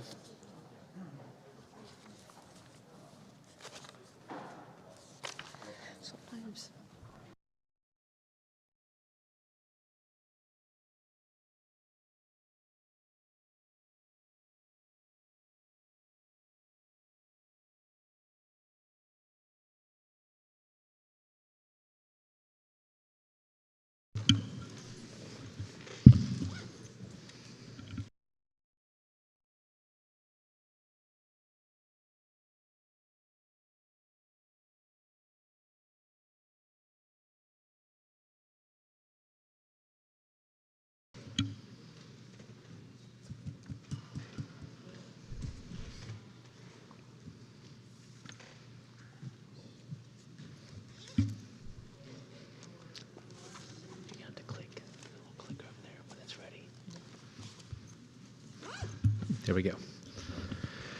Good afternoon, Vice Mayor and Council. My name is Jeff Provenzano, the Director of the Environmental Services Department. The San Jose Santa Clara Regional Wastewater Facility processes roughly 100 million gallons of sewage daily for 1.4 million residents and businesses from 7 cities and unincorporated areas, including the cities of Santa Clara, Milpitas, Cupertino, Campbell, Los Gatos, Montserrano, and of course, San Jose. As one of the largest advanced treatment plants in the Western U.S., it is a critical regional asset because it treats our wastewater, protects public health, prevents pollution in the San Francisco Bay, and supports our local ecosystems. We're excited to bring this item forward today. With me is Mariana Chavez Vasquez, the General Manager of the Regional Wastewater Facility, and Kapil Verma, our Deputy Director of our Capital Improvement Program. And with that, I'll pass it over to them. Okay. Thank you. We're going to try to make this as fast and easy as we can. I know that you have had a long day so far. So just a reminder, we're coming back today after a study session we had last year. January 2025, we were here just to give you an update of where we were with our capital program. Maybe just a reminder of our capital program, the largest capital program in the city. We have been working in this program for the last 10 years. So one of the items that we discussed when we were here in January was how much progress we had done to date and kind of like some of the issues that we have found as we have completed some of these projects. So when we came in January, we discussed 3 main items that were kind of affecting how we will do the work in the next 10 years. One of them was how the scope has, the evolution of a scope at the plant, and also issues with the cost and the escalation and how inflation has been affecting all these. We will discuss also some changes in regulations that are going to impact the projects that we have coming forward. And of course, we are still working on a facility that started in 1956. So aging facility, as Jeff mentioned, the largest facility, one of the largest facilities in the western side of the United States. And we are the largest facility in the Bay Area. So at that point, we just talked about like the things that we still had to do to complete this study, which we did in the last year. And what we're doing today is basically bring you a status update of where we are with the program, what is happening with the kind of like the technical projects that we'll have coming forward, some of the programmatic requirements, and how is that looking also for our financing and cost impact for the program. Just a few things, just to kind of like set up the stage, and Kapil will walk us through a lot of the details of the program. We have done a lot of work in the last 10 years. As mentioned, our program started around 2014. We have completed to date 31 projects around the facility for a total of $1.2 billion. We have, from the regional master plan that put together kind of the projects that were going to be done, we have completed about 30% of them. We are very proud to say that we are an award-winning program. We have done a lot of like work and has been recognized by our peer agencies and professional agencies. We have also successfully implemented design build at the facility, and what we are highlighting here is 4 of our largest projects that were completed in the last 10 years.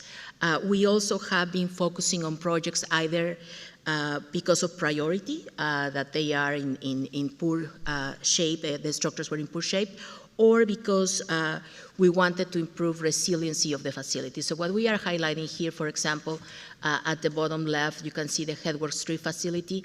That was a priority area for us because of issues with the conditions of the system. And then on top, the cogeneration facility, so that was one of the priorities of the first 10 years of the program, so we could improve resiliency at the facility and use all the energy that we produce because of our treatment process. So we can say now we can be independent from the grid, from PG&E. We have improved the resiliency of the facility, and we self-produce about 75% of the energy that we use currently. So what we will do, Kapil will go through kind of like the different process areas and maybe talk a little bit about the projects that we have completed and how we're shifting focus to other things and how the next 10 years are looking. Good afternoon, Kapil Verma, CIP Deputy Director. As Mariana mentioned, we'll talk a little bit about CIP and a snapshot of where we are and what the next 10 years looks like. What we have here is an overview of the regional wastewater facility. It's an image that a lot of us have seen quite a bit over the last several years and had a chance to actually go out and visit and do some tours. The real takeaway from this photograph and this image, though, is the identification of multiple unit processes. And they're all called out there in text boxes. And I want to call your attention to the idea that each one of these unit processes is critical to the effective operation of the treatment plant. And the operation and treatment happens in a sequential process. And so I'm going to go through that sequence over the next few slides. First and foremost, we have preliminary treatment. Right now, this is one of the easier ones to talk about. Mariana mentioned the Headworks project that was completed a couple of years ago.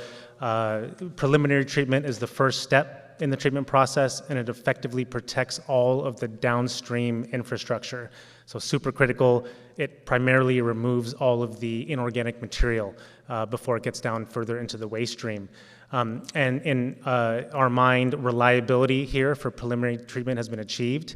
After completing the Headworks project, we have no more preliminary treatment projects scheduled or booked for the next 10 years. Moving forward with preliminary treatment, which is the downstream of Headworks, this is an area of focus for us. In particular, over the next 10 years, we have not done any major work to date. Just a quick synopsis of what primary treatment consists of. We effectively have these primary clarifiers, which is the first step in the treatment process to separate the solids from the liquids. The primary clarifiers represent some of our most aged assets, dating back to the 50s and 60s. And I'm not sure how good the photographs show up on your screen there, but as you can see, a lot of the infrastructure is deteriorated, a lot of concrete spalling, a lot of mechanical and metallic components that need to be replaced or rebuilt. And this treatment process is super critical, as are all the other ones. But this one in particular, as I mentioned, a lot of the solids settle to the bottom of the primary clarifiers, and those solids feed the digestion process and our biosolids processing. And I'll talk about that in a few slides. The liquid stream, or the top half of the primary clarifiers, goes downstream to feed our secondary treatment, or our biological nutrient removal process. And again, I'll talk about that in a few minutes. But we have a heavy investment in our primary clarification system over the next 10 years. And one of the complications of this in particular is that we don't have a ton of capacity. There's going to be a lot of complexity in the construction sequencing, potentially having to build out some capacity so that we can sequence and phase out the work over the next years to come.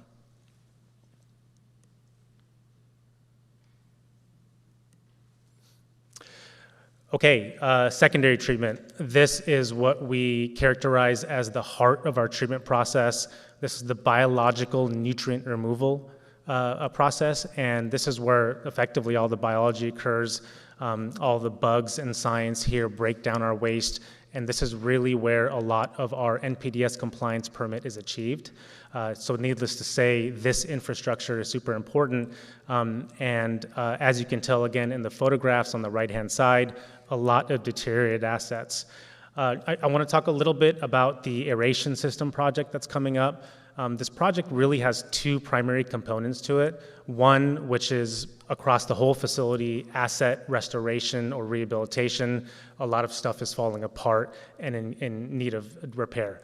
The other piece of this is, and we've brought this to council previously, the concept of our new watershed permit and our more stringent regulations for nutrients, in particular total inorganic nitrogen. That's going to require some process improvements to our aeration system, which we don't currently have. A couple of positive notes, though. You know, this watershed permit is impacting the entire Bay Area and all the dischargers. I would say with confidence that we operate our facility and produce a very high quality effluent as it relates to nutrients. So we don't have as far to go as some of our neighbors to the north. I'll provide one example. SFPUC, which is a comparable utility to us, they have a $2 billion nutrient program in front of them to upgrade their assets and to further improve their treatment. Our investment over the next 10 years is about $250 million. Now, that represents just the first phase of our aeration tank restoration. There'll be additional improvements following the first 10 years.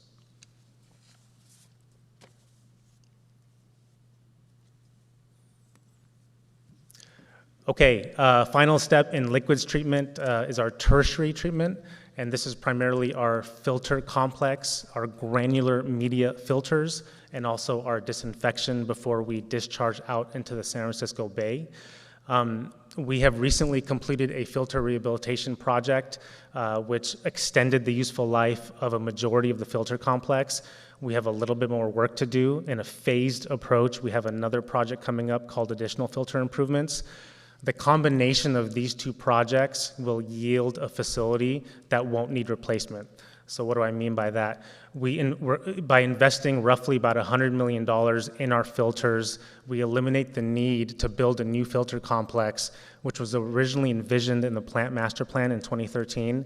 That project was valued at over $200 million. And so with that strategy in place, we feel like we've really made good use of our funds for capital improvements here. I also want to say that the filters is where we produce our Title 22 compliant water for South Bay water recycling that goes out into the community. Moving over to the solids treatment, I alluded to it earlier with regards to the primary clarifiers in particular. The solids go to the anaerobic digesters. The digesters are where these solids get broken down. One byproduct of that, which is really beneficial for us, is biogas. And Mariana had mentioned that the facility produces roughly 75% of our own power on site. That's really substantive, and that's really a very strong thing to note for us, and it's a big win. And by completing some of these projects in the biosolids treatment scheme, we're effectively enhancing our ability to do that. One project that we have immediately in front of us is the additional digester facility upgrade project. One component of that project is to receive fats, oils, and greases from the community, or FOG, into our digesters. That's a high octane source of fuel that further increases gas production and allows us to produce more power on site. One project also that's completing this year, we're all familiar with, is the digested sludge dewatering facility. That's going to allow us to dewater our digested solids in a matter of a day and significantly reduce the footprint of what we currently do. And sorry to say that the additional digester project represents effectively what we consider to be one of the final biosolids projects for us in the program. So we talked about biosolids, we talked about gas production, moving on to power and energy. You know, generically one can say that a wastewater treatment facility is the largest power consumer of any community. And the fact that we produce the majority of our power is, again, a really strong statement to make, and again, a really big win for us. And so through our cogeneration project, which we delivered a couple of years ago, we're able to do that. Over the last 10 years, we've delivered all of our power and energy projects. We do have one study that's underway to further optimize during emergency operations, how we can operate the facility and bring it back online. But in effect, we feel like we are done with our power and energy projects to date. And finally, we talked a lot about the fun scientific treatment processes and what those entail. But the facility is large in nature, as you know, and there's just a ton of ancillary infrastructure that supports it. Large diameter piping, roads, tunnels, support buildings. Those buildings have HVAC units, so on and so forth. And so we do a lot of projects that are related to the facilities package. And there's a list of them there that we've delivered over the last 10 years and a handful that are in front of us. One major project that we're about to embark on is to upgrade all of the major pumping stations that are in between the unit processes. And that's going to be delivered via design build, as Mariana previously alluded to. Yeah, please. So with that, I mean, Capil went through like all the projects that we have completed, what we have coming for the next 10 years. What we wanted to show you here is just a little bit of how the cash flow is looking. Keep in mind, this is cash flow, it's not encumbrances, so this is just kind of like showing how much money we're gonna be spending in the next 10 years. What you see on the left, kind of like the golden bars, is the 1.2 billion we have spent to date. What we're trying to show is that we have basically a similar amount of work coming our way. It's going to be as busy as it was in the last 10 years. We are not seeing in the next 5 years a lot of changes in what we had as part of our adopted 5-year budget. So there is actually a 16 million reduction on that. So there is not going to be a lot of impact to our rates for residents. We are still, and we wanted to share that with you, we are still among the most affordable rates in the Bay Area compared to all the other agencies, at least for the residential side. And again, it's just more to show you how much work we plan to deliver in the next 10 years. What we have here just on the path forward, we're just kind of like repeat the same that we have been saying for the last 10 years. We're focused on rehabilitating the facility. We are focused on meeting our permit and maintaining the operational reliability. Keep in mind that all this work that we do while keeping the facility running 24/7. And we haven't had a violation of our permit in the whole time we have been doing this, and obviously we're not planning to have that. We are going to be dealing with more stringent regulations, so that is going to be just a little bit more challenging, the work that we have coming our way. We keep managing our funding and financing strategies to try to keep the rates the most affordable to our, not only our agency residents, but all the other tributary agencies, that basically is the whole South Bay. We keep looking at ways to identify potential federal and state funding opportunities. We mentioned in the past we're going to keep trying to go towards getting that funding. A lot of agencies are not being very successful with this administration, but we are going to keep trying regardless. If we have a change in the financing strategy, we're working with our finance department, we will come back and inform you before any change happens. And we will basically just keep coming to you for project awards and annual budget approvals. So this is just a status report, so the only action today is to accept our report. You will see budgetary actions and award actions in the next coming years. So with that, I think that we conclude our presentation and we're open for questions. Thank you. Do we have any public comment? I have no cards for this item. Okay, then I'll go to council. Councilmember Candelas. Thank you, Vice Mayor. No, I just wanted to give Mariana, Jeff, and Capil a shout out. This is the second time we see this presentation in less than a week. As I was commenting to Councilmember Mulcahy, given our role on TPAC, and I think it's really important for us to talk about the investments we're making for. Quite frankly, something we don't necessarily hear from our residents, and that's issues around sewage and issues that are critical to run a city. So kudos to you all, and Mariana, I appreciate the mentioning of getting federal or state dollars to help lessen the impact on our ratepayers, because obviously any reprieve we can provide in the form of multi-million-dollar capital investments from the federal government is all the better, especially for our ratepayers, given the constant pressures that we're seeing with rising costs across the board. So with that, I'll move approval of the staff recommendation. Great. We have a motion and a second. Councilmember Kamei.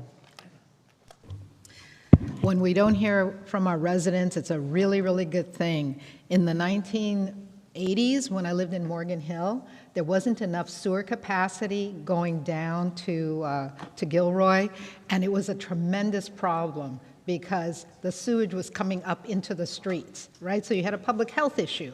And so thank you for keeping us safe and really thinking ahead. These projects are really very, very forward-thinking, and so I think that hopefully we will not hear anything about that, and so thank you so much. I want to thank you for the presentation. I remember the first presentation I had as a council member on a digester back in 2019. Had no idea what that really was, but now I do, and I've toured the facility, and I think all is well. Your needs are certainly huge, and I share the concerns of our council that we don't want to see a big increase to our residents, and we don't want to have to address the reason for it, and hopefully we can all get through it. But there's a lot of money that needs to be spent on the capital improvements, and I acknowledge that. Seeing no other hands, let's vote.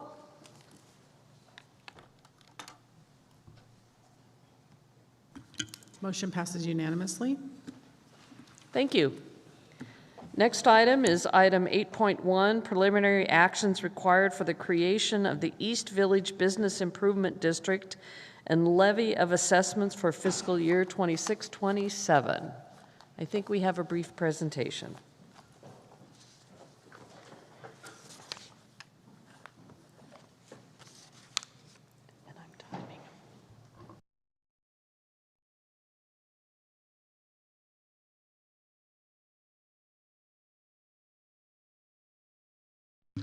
All right.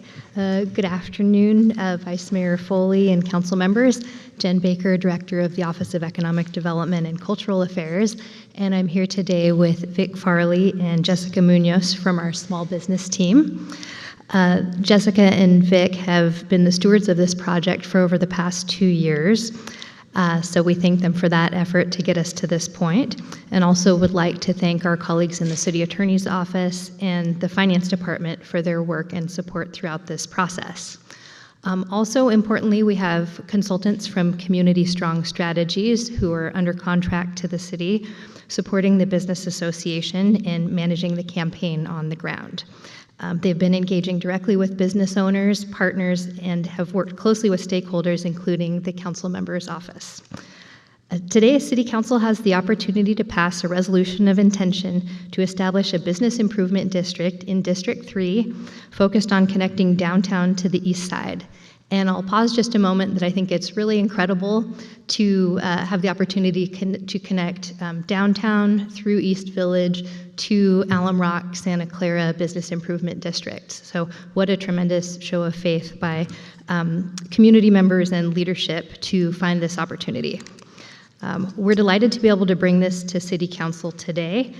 And I'd like to hand the presentation over to Vic and Jessica to take you through the details. Thank you, Jen, and good afternoon, Vice Mayor and City Council. The establishment of a bid must follow California law, which allows for the creation of a special assessment district to raise funds within a specific geographic area.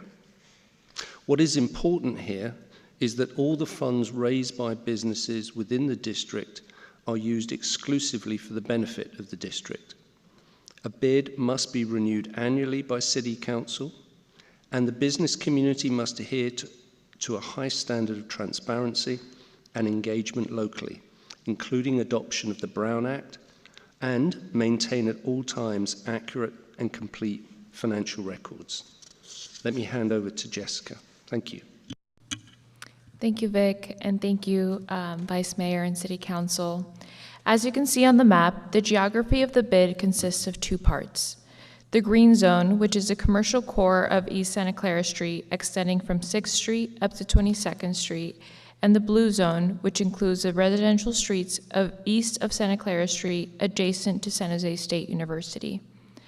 The reason for the 2 zones is the differentiation of needs for service, with the businesses on East Santa Clara Street requiring the full range of safe, clean, and beautification services, and the businesses in the residential streets towards San Jose State University receiving fewer services and paying a lower assessment. There are over 356 businesses with the current city tax certificate net of exemptions in a variety of sectors, from retail to professional services, and employing over 1,100 people, many of whom are local to the area. There is a culturally diverse mix of Black, Latino, and Asian businesses, And for many business owners, this is their first experience of creating an effective association and engaging positively with the city. The East Village business community supports engagement with downtown, San Jose State University, and the East Side. If we look at the proposed assessment fee for all the businesses, you can see that the two zones have a flat rate of $250 in the Zone 1 and $125 in Zone 2. Assuming a 70% collection rate, the bid is expected to generate $51,031 in its first fiscal year, and city staff will be discussing with the Business Association the continued work of the consultants to ensure there is a managed transition into the second half of 2026.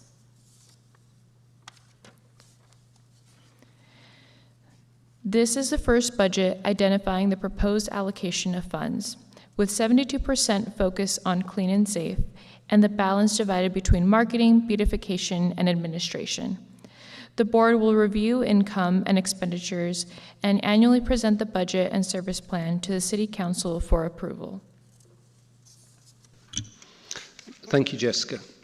Here is the timeline for City Council, taking us from the resolution of intent today, setting out the key milestones required, including an information mailing to businesses, the public meeting for business owners, then the public hearing itself, and the first and second reading of the ordinance. If the City Council approves the resolution of intent today, then assessments could commence in July 2026 at the start of the new fiscal year. As Jen Baker has said, the opportunity today for the City Council is to create a business-led improvement district to unify the local business community, connect downtown to the east side, and provide East Village with a clear sense of purpose and the prospect of a long-term resource under the direct control of the business owners. This bid was discussed at the last update to the Small Business Advisory Committee on March 5th, 2026, which endorsed this approach to long-term commercial and economic resiliency.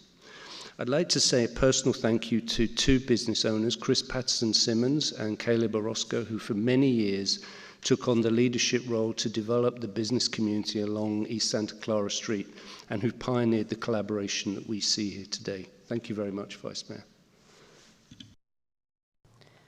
Great, thank you for that presentation. Look forward to that bid being completed. Tony, do we have any members of the public? Yes, Caleb and Chris Patterson, come on down.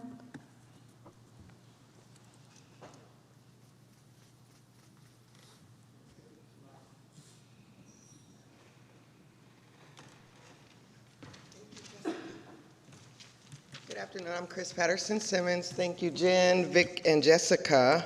I am a board member of East Village San Jose Business Association. I'm here today to express my strong support for the formation of the bid. Over the past year, our board has worked hard to bring resources to the district and drive meaningful improvements. We are grateful for the support from the District 3 and the Office of Economic Development and with the county in helping activate the corridor. These investments have made a real difference. We have seen increased engagement, greater visibility, and a growing sense of momentum in our area, in our village. But we will also learn that is one-time and limited funding can only go so far. Without a consistent and reliable funding source, it is difficult to sustain these efforts or build the progress we've made. This is why our improvement is so important. The bid creates a long-term structure. Thank you, that's your time. Thanks. Next speaker.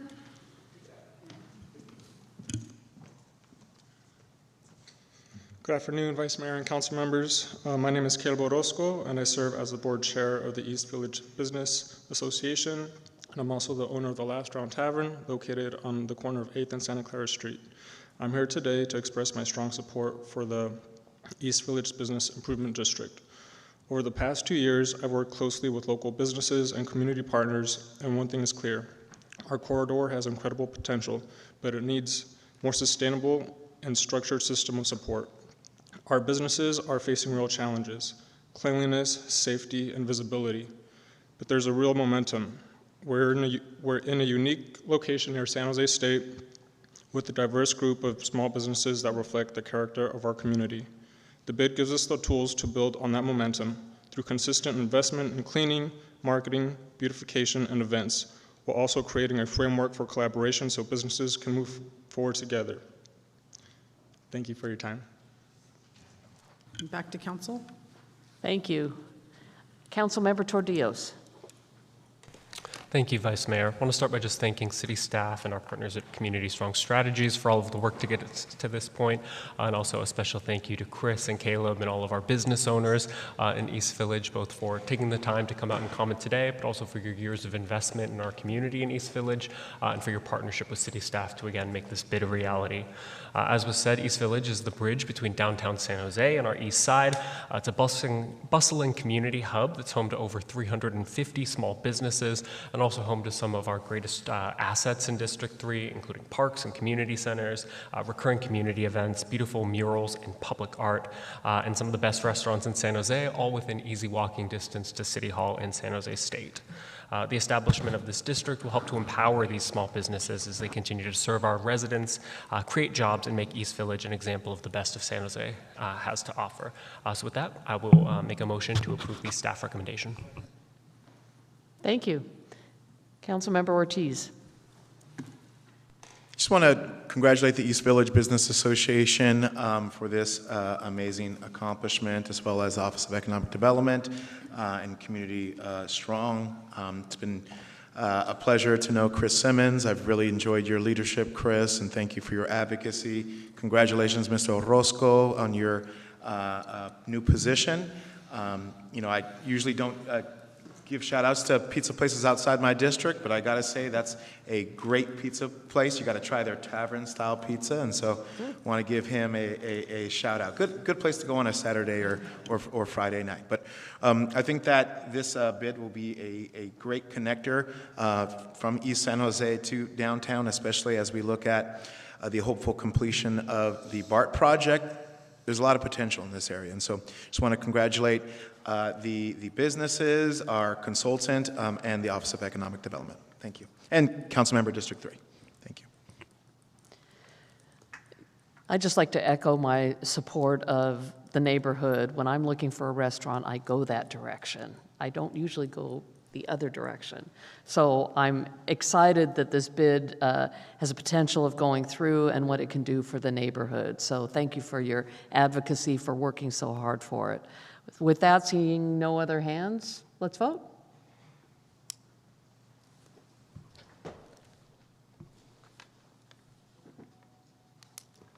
Motion passes unanimously. Okay, the next item is item 8.2, Downtown Residential Incentive Program Tax and Fee Waiver for the Gateway Tower and Bank of Italy developments. Do we have a presentation? Okay.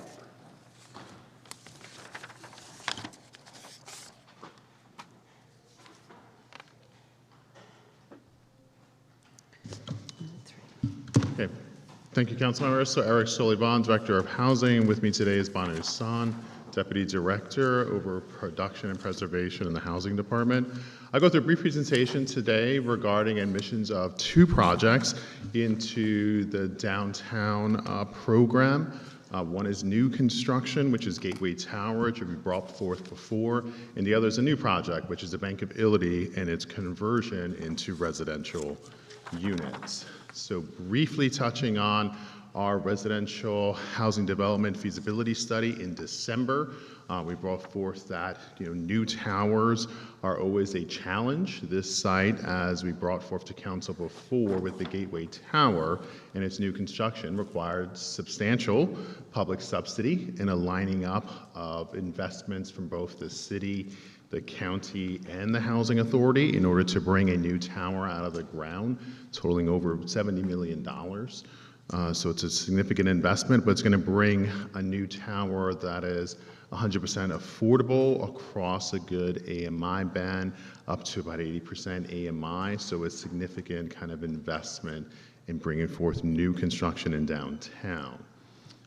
In addition, as I had mentioned, the first phase one here overall really gets into and provides the new program that was adopted on the 27th up to first 7,000 units, where they will receive IHO in lieu fees for at zero, as well as park loan fees of 50% reduction, then BNS tax fees at 100% waiver.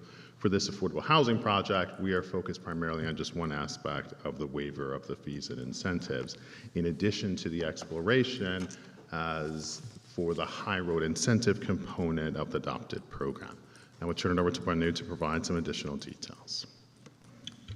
Thank you, Eric. So the Gateway Tower project is being developed by Core Affordable Housing. It's, as Eric mentioned, 100% affordable, up to 70% AMI, 15-story mixed income property. And there's going to be around 220 dwelling units, and the approximate square footage of the ground floor will be 3,300 on an approximate 0.5 acre site. The construction is expected to start May of 2026. And as Eric mentioned, there's significant city and county funding, as well as a CalHFA partnership MIP program that the development obtained as an award. And through that, they also got the tax credit allocations.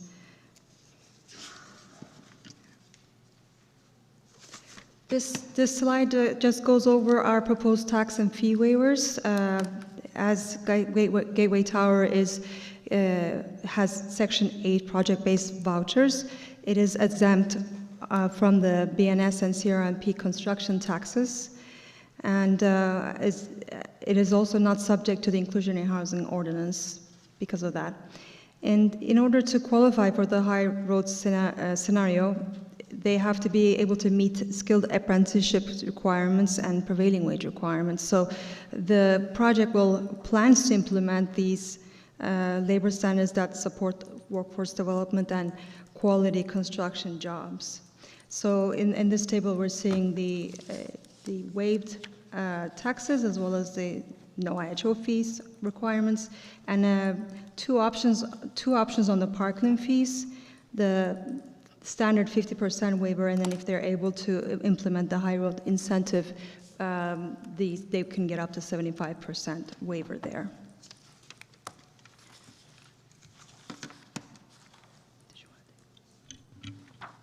Okay, and then the next project we're bringing forth is the other side of the downtown program, which is the office to residential conversions. So this, similarly constructed, has zero IHO fees attached to it, a 50% park in lieu fee reductions, and then 100% waiver of taxes.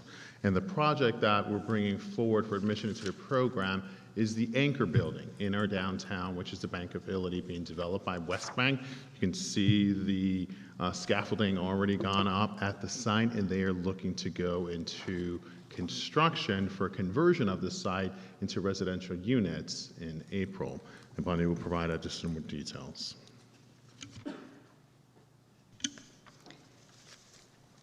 Similarly, the Bank of Italy conversion projects waiver, we can see in this slide, is they're exempt from the BNS and CRMP construction taxes because it is a historic landmark that's subject to historic preservation. So they won't be charged, they won't be paying any taxes on that side.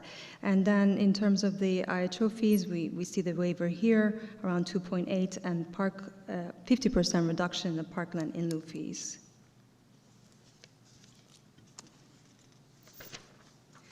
This slide is just a summary about the year-to-date, the applications, the two projects, and we can see here the AMI bands as well as the total number of units. As we mentioned, Gateway's 220 units, all 100% affordable, up to 70% AMI, and then the West Bank, Bank of Italy conversion is 109 units that are going to be produced from that. And then at the bottom of this slide, we can see the AMI ranges. So for the Gateway Tower, the rents, for example, for the 30% AMI will be between 1,000 to 1,500. And it ranges from 1,000, 30% AMI to 3,600 at 70% AMI. And the income ranges are for a household of between 42,000 all the way up to 140,000. So it gives us an idea of what type of incomes and rent ranges we're going to see. And then on the conversion side, as the market rents are still at affordable levels, around 110% AMI, we can see the rents are around $3,300 for one bedroom and $4,400 for two bedrooms. So market rents are still at a low, at average 110% AMIs.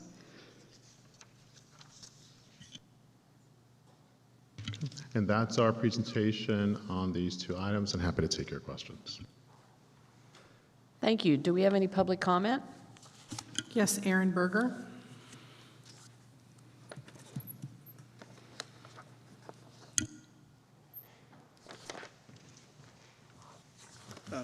Vice Mayor and Council, thank you for the opportunity here. My name is Aaron Barger. I'm with the Core Affordable Housing Group, and just wanted to be here to say thank you for your support as well as staff support in promoting this, the Gateway Tower project. It's a long time coming, and we're looking forward to break ground here this summer. So here to answer any questions that you might have, but just wanted to say thank you again and look forward to your support. Thank you.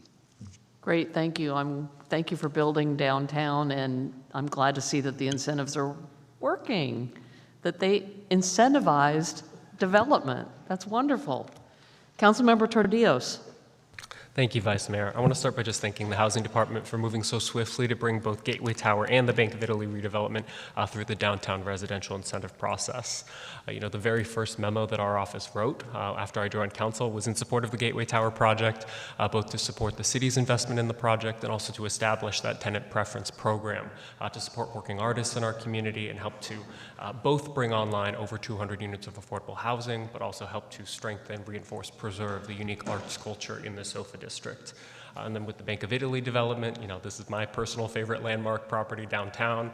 It's been vacant for a while, has seen better days. So excited to see this property rehabilitated and brought back to life with this conversion process.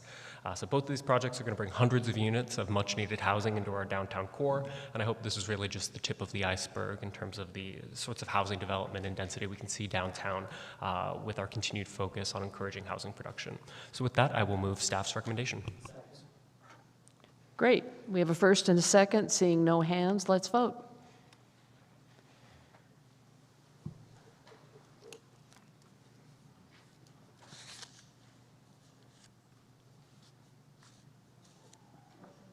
Motion passes 9-0 with Campos absent. Okay, wonderful. Moving on to the next item, which is 8.3 Multifamily Housing Incentive Program, Residential Tax and Fee Waiver for El Paseo.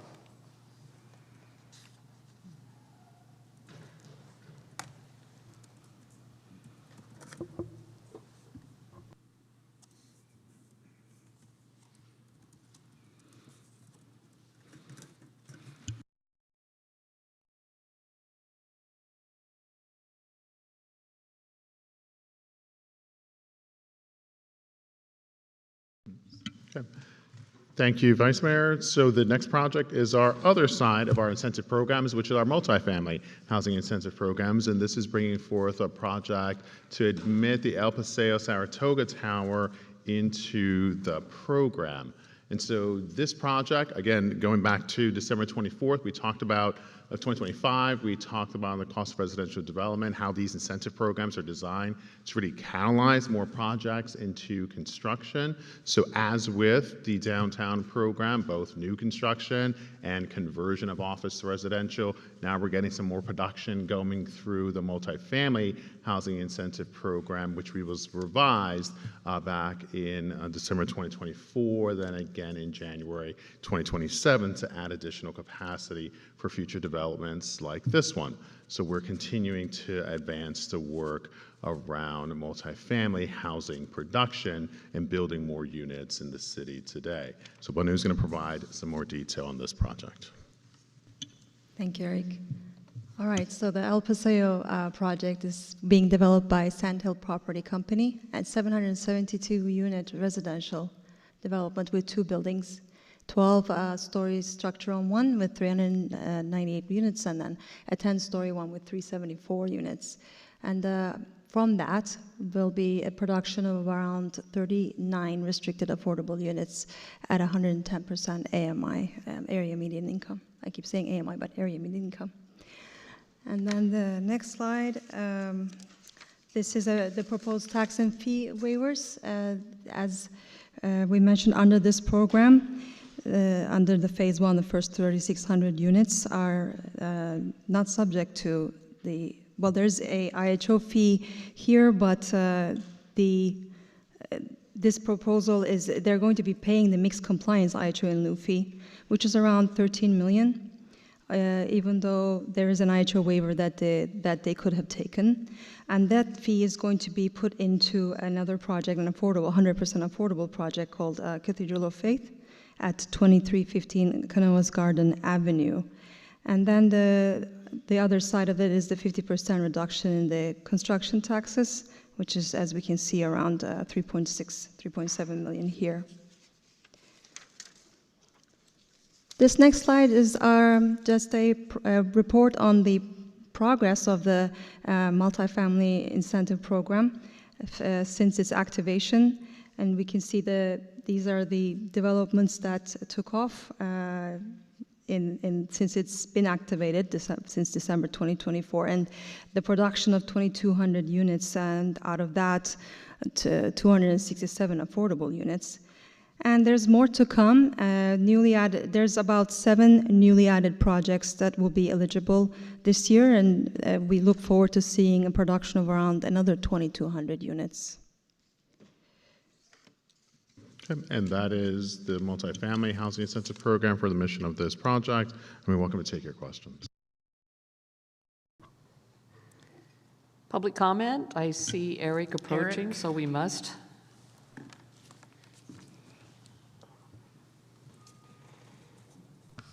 Good afternoon, Vice Mayor Foley, members of the council. My name is Eric Schoenauer, and I'm speaking on behalf of Sandhill Properties on El Paseo.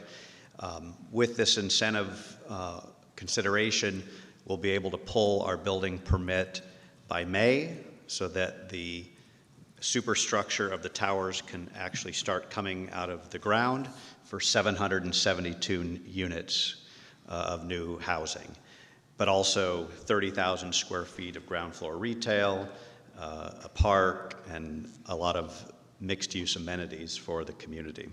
On a more personal note, the Schoenauer Company is excited by today's agenda because 3 projects we represent, El Paseo, Gateway Tower, and LS Power, with your actions today, will all be able to start construction by June, which will mean well over $1 billion of new construction in our city. So thank you for your support. Back to council. Wonderful, thank you. Councilmember Kamei. Thank you so much. This is a project that I know intimately, and I know that there's been sort of a lot of different discussions in terms of the project itself, but I think that it will provide the necessary housing, but also the affordable housing. And I think that it's, I want to thank Eric and his team for coming up with a way of being able to have affordable housing and have market rate housing. And this demonstrates that, in fact, the incentives, I was a little bit sort of a doubting Thomas. I wasn't sure if it was going to work, but the incentive programs have worked. And I'm really glad that we will have jobs out there. We will have production of housing happening this year. So with that, I'd like to move the item. Thank you. Great. We have a motion and a second, and I'll just comment that the affordable housing piece is on Canoas Gardens in District 9, and that's exciting that that piece was able to come together, the combination between the market rate and the affordable housing, because they've been sitting wanting to build on that site for a long, long time. So glad that's all coming together. Seeing no other hands raised, let's vote.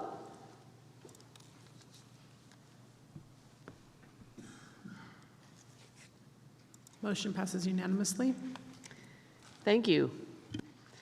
It's exciting to see these incentives work and see all these units being ready to come out of the ground. The next two items we're going to hear together, item 8.4 and 8.5.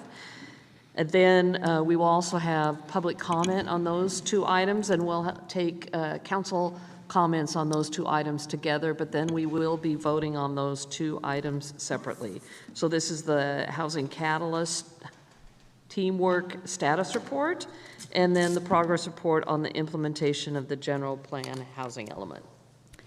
Thank you, Vice Mayor. Good afternoon, honorable council members and Vice Mayor. Manira Santhir, Deputy Director for Planning, joined here by Principal Planner Jared Ferguson, and of course our Housing Director, Eric Sullivan.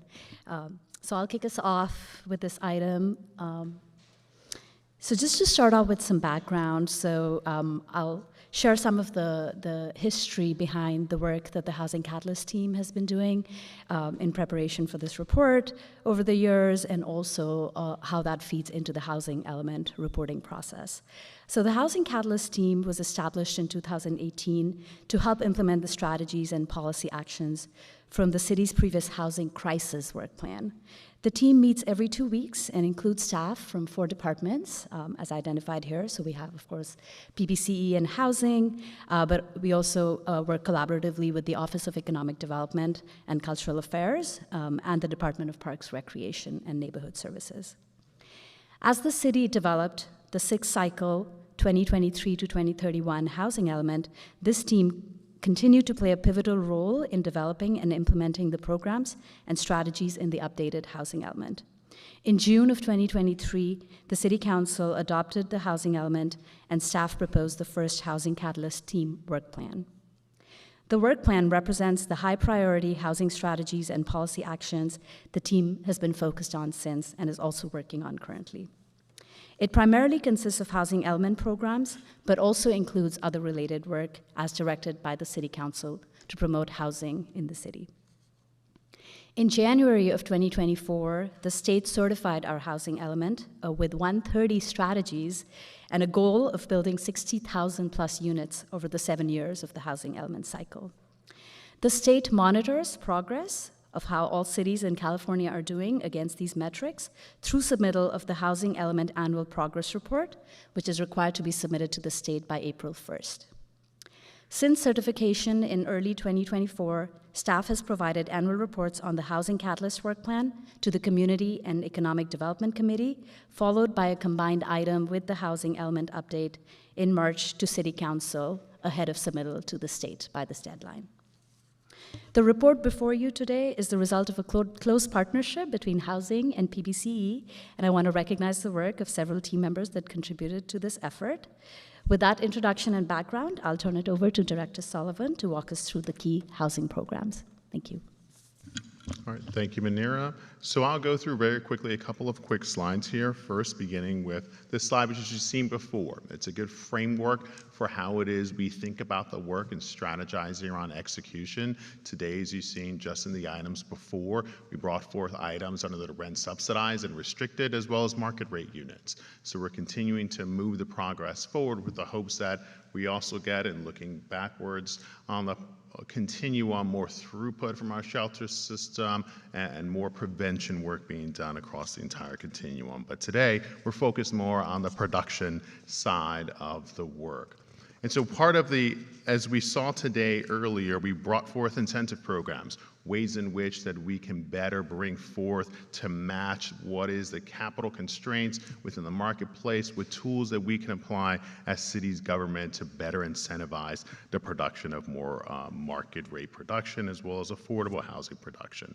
We've seen, as we talked before, in the December cost of residential development study, that there continues to be headwinds regarding pricing and competition as well as overall marketplace conditions, therefore continuing to limit sort of the inventory.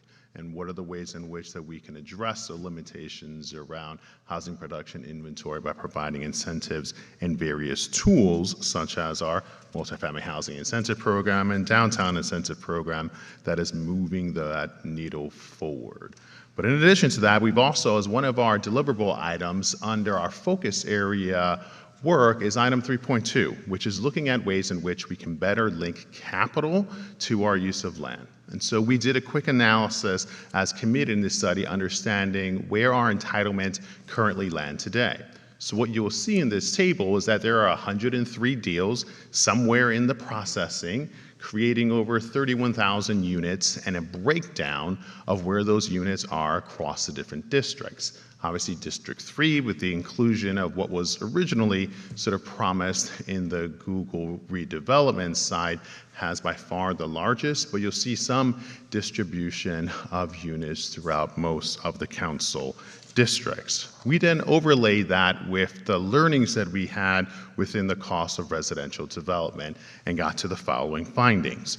First, you will see that of the total amount of 103 applications that have been submitted, 67% of those are for market rate projects. About 30% of those are for affordable projects, which breaks down unit-wise of roughly the same amounts. About 63% for market rate development projects, 37% for affordable projects.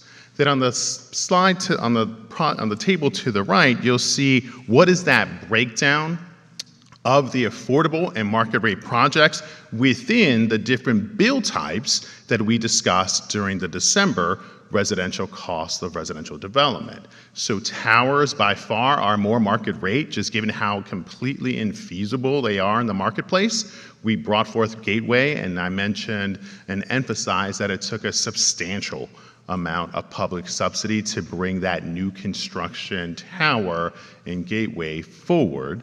Two, we also talked about some of the wraps and the podiums. You'll see the wraps tend to lean more to the market rate side, while more podium projects and those smaller densities, smaller units lean more on the affordable side. And then stacked flats, townhomes, and single families. So this aligns to where the analysis points were from the December residential cost of development study was. So then we did the next step. Where does that line on an infeasibility scale? Looking at what is the probability of these projects going forward. So when we looked at overall feasibility, we found that the overwhelming majority of these units and these entitled projects are not going forward. So you saw from the previous slide, we had just a lot of towers, a lot of podiums, a lot of wraps that just can't quite get to the capital attraction in order to come out of the ground. So we have a high amount of projects that are infeasible and a lower amount of projects that are feasible and able to move forward. Then we apply that analysis to a breakdown of the different housing types. And you'll find that affordable feasibility, we have about 4,000 units that are in that sort of target zone that can move forward. Just about 6,600 units that are potentially feasible within the market rate side, and then the breakdown of affordable and market rate projects that are both infeasible. Again, because of all the challenges that we had discussed going forward. This is the first set of the analysis we're doing of better understanding how we can better link land to capital. We're going to come back at the next round, the next report out of the committee with a further deeper dive into this and better understanding what are some of the restrictions around rent schedules and some of the other challenges to bring this to the next level down to really see how we hone in further some of the work we do around incentive programs to further bring forth more projects, as well as how can we better refine our tools around affordable housing projects in order to get to more production. And so that has come up with some of the key takeaways that we've got into this analysis is where do we look at and identify those pathways in order to better meet some of our RINO goals. And I'll turn it back to the team. Thanks, Eric. Jared Ferguson, Principal Planner with PBCE. So just to get into some of the main takeaways from our annual report, the report, as always, includes our annual and cumulative progress toward meeting our Regional Housing Needs Allocation, or RHNA. It also reports on individual housing element programs and strategies, including the actions underway through our Housing Catalyst work plan. And then this year, we've included a comparison of RHNA progress across comparable jurisdictions in the state. And the Housing Catalyst work plan, as mentioned earlier, was discussed at the February Community and Economic Development Committee meeting, where the discussion focused on how the incentives and other tools can help move entitlement projects forward into construction. So this slide shows San Jose's progress over the last calendar year towards meeting our regional housing needs allocation. The orange bar represents the annual goal for each income category, and then the orange bar on the far right represents the total overall. These annual targets are based on 1/8 of the 8-year cycle for the 6-cycle housing element, which runs from 2023 to 2031.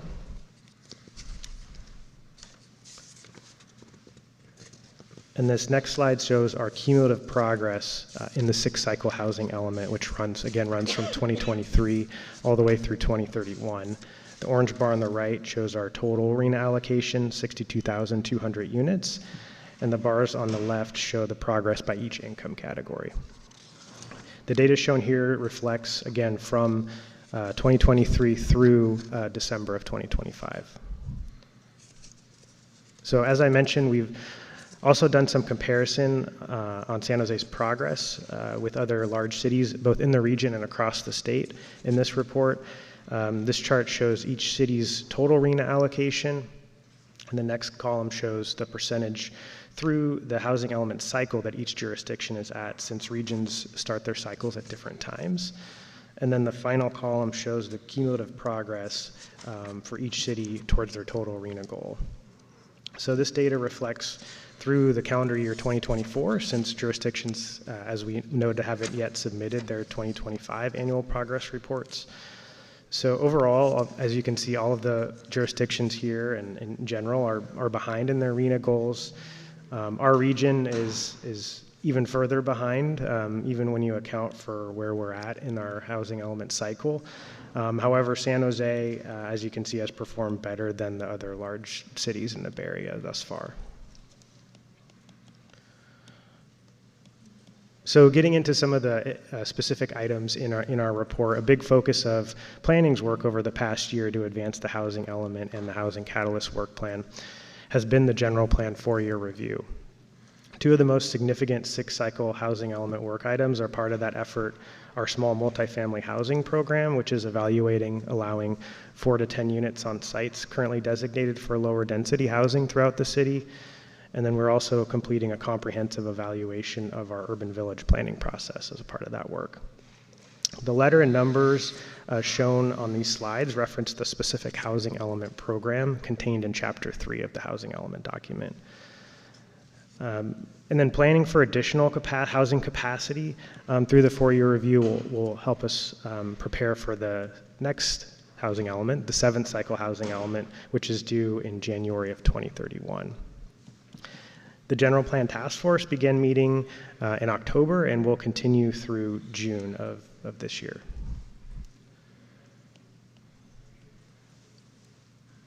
So moving into some of the completed items from the past year, we completed work around allowing SB 9 type housing in additional zoning districts and implemented zoning changes for group homes with 7 or more persons. These items received final approval in January from City Council, with most of the work being completed during the last calendar year. In addition, the moderate income housing strategy was presented to the Community Economic Development Committee in May.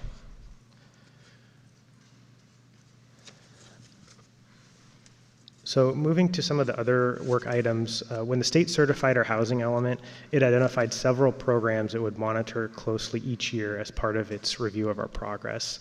These programs are listed here, and we have completed the first 2 so far on this list around our ministerial approval ordinance and then our housing balance report. For the next item related to additional affordable housing tools in North San Jose, we continue to evaluate the need for these potential tools based upon the findings from our annual cost of development study and what strategies may or may not best help us achieve further affordable housing production in North San Jose. And there continue to be ongoing efforts related to affordable housing production goals in the Dearborn area. And then, as I mentioned earlier, 2 items on this list are the significant portions of our work in the General Plan 4-year review, and we're continuing to move those forward as a part of that process. And finally, staff anticipates completing the revisions to our planning permit findings later this year, which is the last item on this list. And I will pass it back to Eric. Thanks, Jared. And so the next item is just our work around anti-displacement preservation. So we did release a NOFA. We're working with Community Development Capacity Organization on the execution of our land trust work. Our soft story program continues to move forward as we brought that to council before. We continue to expand our work on eviction prevention, as we'll be releasing some additional funding for eviction prevention in the coming weeks, and then continuing to implement our work around tenant preferences as part of our anti-displacement work. Additionally, just as Jared had mentioned prior, on February 26th, we came forth with both the Planning Commission and HCDC to have a productive conversation about this work and how to move forward. Good questions were asked. We talked through the different strategies around both planning side and production of housing units, and how we continue peer city learning around our work and overall kind of market conditions that are challenging more development. Some new items that were added to it included our work around the IHO, which were completed on Housing Day. We will be returning to the mobile home ordinance after executing on the community engagement under that direction from council from Housing Day later this fall. And then the ongoing work, as I mentioned prior, around further analysis on leaking land and capital so we can better refine our various tools for financing the production of affordable housing. And then our next steps here, obviously, we've come before City Council on April 1st. We will look to submit the report to HCD, and then continuing to provide updates on the Howard Catalyst teamwork and the PBCE dashboards. And that is our report for today. Thank you. Thank you. Thank you for that detailed report. Any members of the public? I have no cards. Okay, then moving to Councilmember Campos. Thank you, Vice Mayor, and thank you, staff, for the presentation and the work to bring this item forward today. I know that while the housing element includes dozens of programs developed in coordination with many members of our community, it is your office, PBCE, housing staff in particular, working on implementing these programs. And for the other work that helps meet the housing needs of our community, again, I thank you. I'll start with just a few questions. Under the Housing Element Program S12, eviction prevention activities, this is an essential service to preventing homelessness and keeping people housed, serving hundreds of tenants and landlords last year. Given that this is ongoing and has no specific completion date, how is the city providing sustainable financial support for these services? So we provide eviction prevention work through subcontracts with nonprofits who do work in the courts, and a lot of that funding source comes out of our rent stabilization program as there's available dollars there, and that's what I mentioned of additional funds that we're able to invest in that work going forward. Okay. And so staff has identified programs that are designed to facilitate affordable housing development that have been deferred or are now considered not necessary. For example, density bonuses under Housing Element P4, that's affordable housing tools for North San Jose, and some geographic affordability housing goals like Housing Element P9, which is the Dear Dawn affordable housing production goal. So with these, noticed changes, have other programs been augmented or have new programs been added to mitigate or offset these changes? So first on the North San Jose piece, just to clarify a little bit, so it was sort of there's kind of a two-part work around that. First was we applied the overlays in North San Jose, so we have our mixed income housing overlay and then our 100% affordable housing overlay. And so P4 was really meant to sort of augment that work to see how we could continue to produce, additional affordable housing to meet, the higher goal that we have there of 25% of the units. So, we're still seeing how those overlays work, and I think at this time we don't think that those additional tools like the density bonus tool will be kind of fruitful in seeing new units there, but we do want to keep evaluating it in terms of how it's working and if we do need to look at those other tools. So we're not saying no, but we just want to understand how the market works and what's happening there before we look at those other tools. And then as it pertains to Dearborn, I mean, obviously, there is a changing landscape there, and so I think, continuing to evaluate how we can have an impact there, I think is important.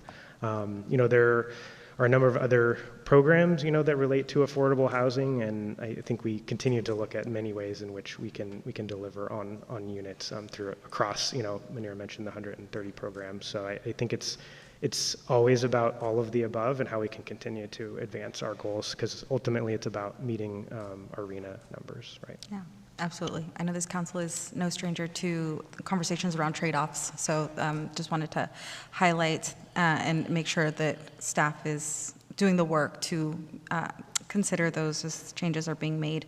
I just have two more questions. Between the general plan four-year review and adjusting to new and significant state legislation related to housing, my understanding is that PBCE hasn't had the capacity to carry out the workload that standardizes or streamlines the permitting, the fees, and the applications like in housing element P10. So how or what is the city doing to get back on track and make sure that this program isn't falling behind in the timeline as it relates to the housing element? Yeah, no, thanks. I think it's a really important point. I mean, our ability to respond to state laws like SB 79 and others has, delayed some of the timelines on our housing element programs. I think the ones that you mentioned, we continue to place a big emphasis on and do want to try to move forward in the next fiscal year. The development fee framework obviously is an important one that we feel will have a big impact in terms of housing production. So I think we're trying to weigh the resources that we have and within those time constraints, but it has impacted our ability to deliver some of these timelines because of the added work that's been added later through state law. And through the Vice Mayor, if I could add to that, so typically in years where the housing production is slowed down because of market conditions and the RHNA, like we're not able to make as much progress on unit delivery and permitting and construction, I think the focus does switch to that policy work and how can we move the needle on our policy work and our process improvements that allow for that quick turnaround for projects when they are ready, when the market is ready for that construction. So that is definitely forefront and foremost on our minds. Yes, we have limited capacity, and the state unfunded mandates sometimes have to detract from that. So there may be slight delays, but we continue to make progress on them. It just might not be at the pace that we anticipated when we started this work. Thank you both for those responses. And my last question is about the Soft Story program, R13, which is another program that has been experiencing setbacks, in this case due to federal cuts that were outside of our control. So with a new voluntary pilot taking place this year, will staff be providing updates on participation and whether property owners are taking advantage of the program to the council? Yes, so we will provide updates once the program formally launches towards the end of April, and then we will provide updates on a consistent basis regarding upticks in that program. The addition to the $1 million that council had allocated, Congressman Liccardo was able to secure $2 million in federal funds. We're receiving some good news on updates related to the BRIC funds available, which is the federal application funds, as FEMA gets back to previous operations. So we'll certainly be providing continuous updates on the implementation of the program. Okay, thank you. Those are all my questions, and I appreciate your responses. Great. Thank you, Councilmember. Councilmember Tordillos. Thank you, Vice Mayor. I want to start by just thanking housing and planning staff for all of the work that's gotten us to this point. I know that the housing element is an immense undertaking, to say nothing of all of the follow-up policy work to actually implement these programs and policies. I think that the city can be proud of the attention and the focus that we've paid towards housing policy in recent years. And I think just earlier today in this session, we saw 3 projects moving forward through the city's incentive program. So some evidence that the things that we are doing are working here. But I want to make sure that we just don't lose focus of how much work remains to be done here, not just to meet our RHNA targets, but also to even match our peer cities. I thought it was helpful that staff had that comparison of different jurisdictions with their relative performance and kind of place in the cycle, but looked into a couple years in particular that I just wanted to highlight. So in 2025, San Jose managed to permit about 34% of our RHNA goal, and comparing that to San Diego, they hit about 56% of their RHNA goal. And then if you look back to 2023 and 2024, San Diego actually averaged about 68% of its RHNA goal. So sometimes we hear talk that, these RHNA targets are just these unrealistic, impossible to reach, goals. And I think that if we look at some of the cities that have had more success in incentivizing housing, we can see that while they're not meeting them, they're getting a lot closer than we are. And other cities like Sacramento also, fared better. So these are cities that are operating, amidst similar macroeconomic conditions. They're cities that face similar local and state cost pressures and regulatory environments. So to me, that's hopefully a little bit of optimism that if we continue to focus here, there's more work to still do and more progress to be made. So I hope that this is just a sobering progress report that we can all keep in mind as we continue to focus on housing policy in the years ahead, both in this budget cycle, as we continue to implement 6th cycle housing element program commitments, and as we near the end of the general plan 4-year review task force, which is going to have a number of housing-related recommendations. So with that, I will move the staff recommendation for item 8.4. Great, thank you. Councilmember Kamei.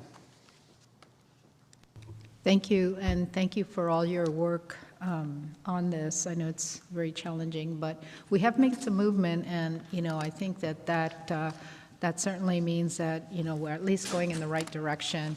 I'm a little bit concerned, in terms of how we're tracking, and I think to Councilmember Tordillo's point, we got a long way to go, and I'm already hearing rumblings about RHNA 7, and how that's going to happen and all of that. Before you know it, it's here.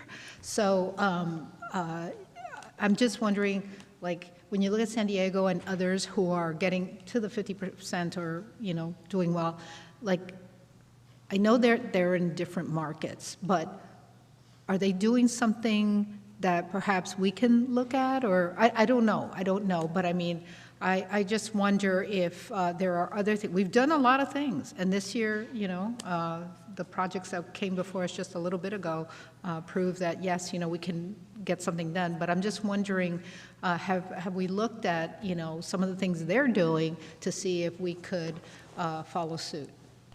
Yeah, no, absolutely. So our local ministerial ordinance, that was inspired by Sacramento. They had sort of put forward that first. So that was something that we, added to our housing element based upon their experience. Similarly, between San Diego and Sacramento, our small multifamily program are similar to programs that they're moving forward. So we're trying to, copy some of their best practices and learn from others. Definitely is an important thing that we're doing. Yeah. Well, thank you. I know we've got a lot of work to still do, but I'm glad that we are in fact looking at these other places. So thank you. Thank you. Councilmember Casey. Yeah, didn't mean to talk on this, but Sacramento and San Diego are not similar markets. I think there was a RAND report that came out relatively recently that mentioned how much less it costs to build in San Diego compared to San Jose, so I don't think you guys should be on the hook for trying to compete with the lower cost of development. As someone who's been very critical of the planning department, I wanted to take this opportunity to acknowledge the amount of work you guys are having to do, particularly since 2018 when the whole slate of state level laws came down the pike. So having to anticipate them, digest them, and implement them alongside of having to do your regular duties is a Herculean task. And so I would like my council members to be aware of this task, or these many tasks that they're going to have to deal with when we go through this budgeting cycle, and make sure we get them the fuel and ammunition they need to do the work that they need to do. But I also want to acknowledge that you guys have always been available to me, Jared, Manera, Chris, and John too, for any question I have. Your response time and the professionalism is very much appreciated. So I just want to take the time to thank you guys. Appreciate it. Thank you. Seeing no other hands raised, let's vote on 8.4.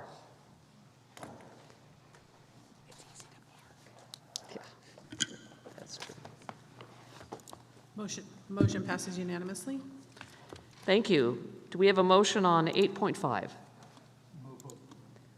We have great, a motion and a second, no hands raised. Let's vote.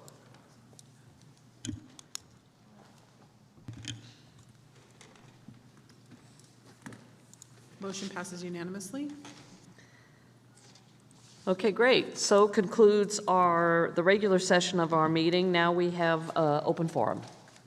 Yes, I have 2 cards, Danielle and Lily, and I think Jose left. Yes, so Danielle and Lily, come on down.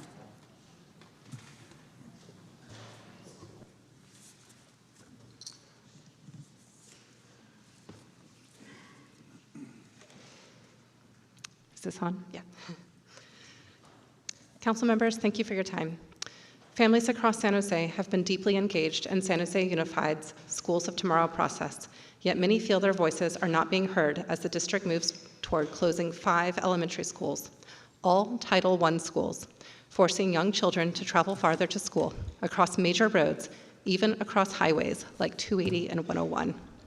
For young children, that means navigating more dangerous routes at exactly the age when they are most vulnerable. And importantly, this is not being driven by necessity. San Jose Unified has said these closures will not save money, and that they are not actively trying to increase enrollment.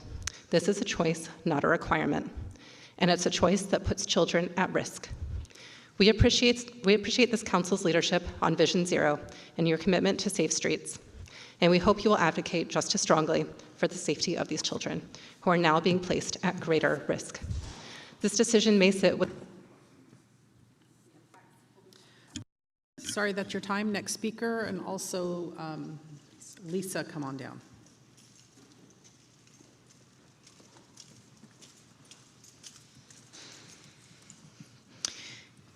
Hello, council members. My name is Danielle Bouchard, and I'm a parent representing the San Jose Unified District Families United. And I want to be clear about why I'm here today. I know the city council does not run the school district and has no jurisdiction here. But the streets my child walks to school, these are your responsibility. And the crossing guards, or lack of them, are also the city council's responsibility.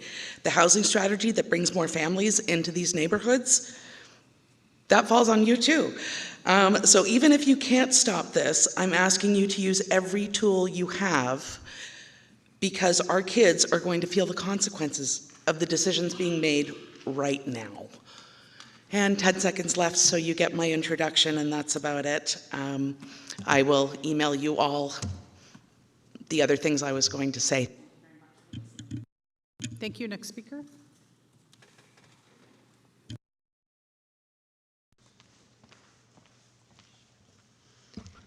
Hello, my name is Lisa Ricari. My daughter goes to San Jose High School. I'm not quite prepared to come up and talk, but I am a school teacher, and one of the things in my years of teaching that I found is that it is inner city schools that bear the brunt of the many issues facing school districts. And I was quite shocked to find out that 4 of these 5 schools are Title I inner city schools. This is concerning. My daughter went to Baccarat for a year, and even though it was our city school, it took us sometimes half an hour to get to school because of traffic. Many families were walking. I just looked up the data, and there were 49 total traffic fatalities in 2024. Total pedestrian deaths as of mid-November were 18.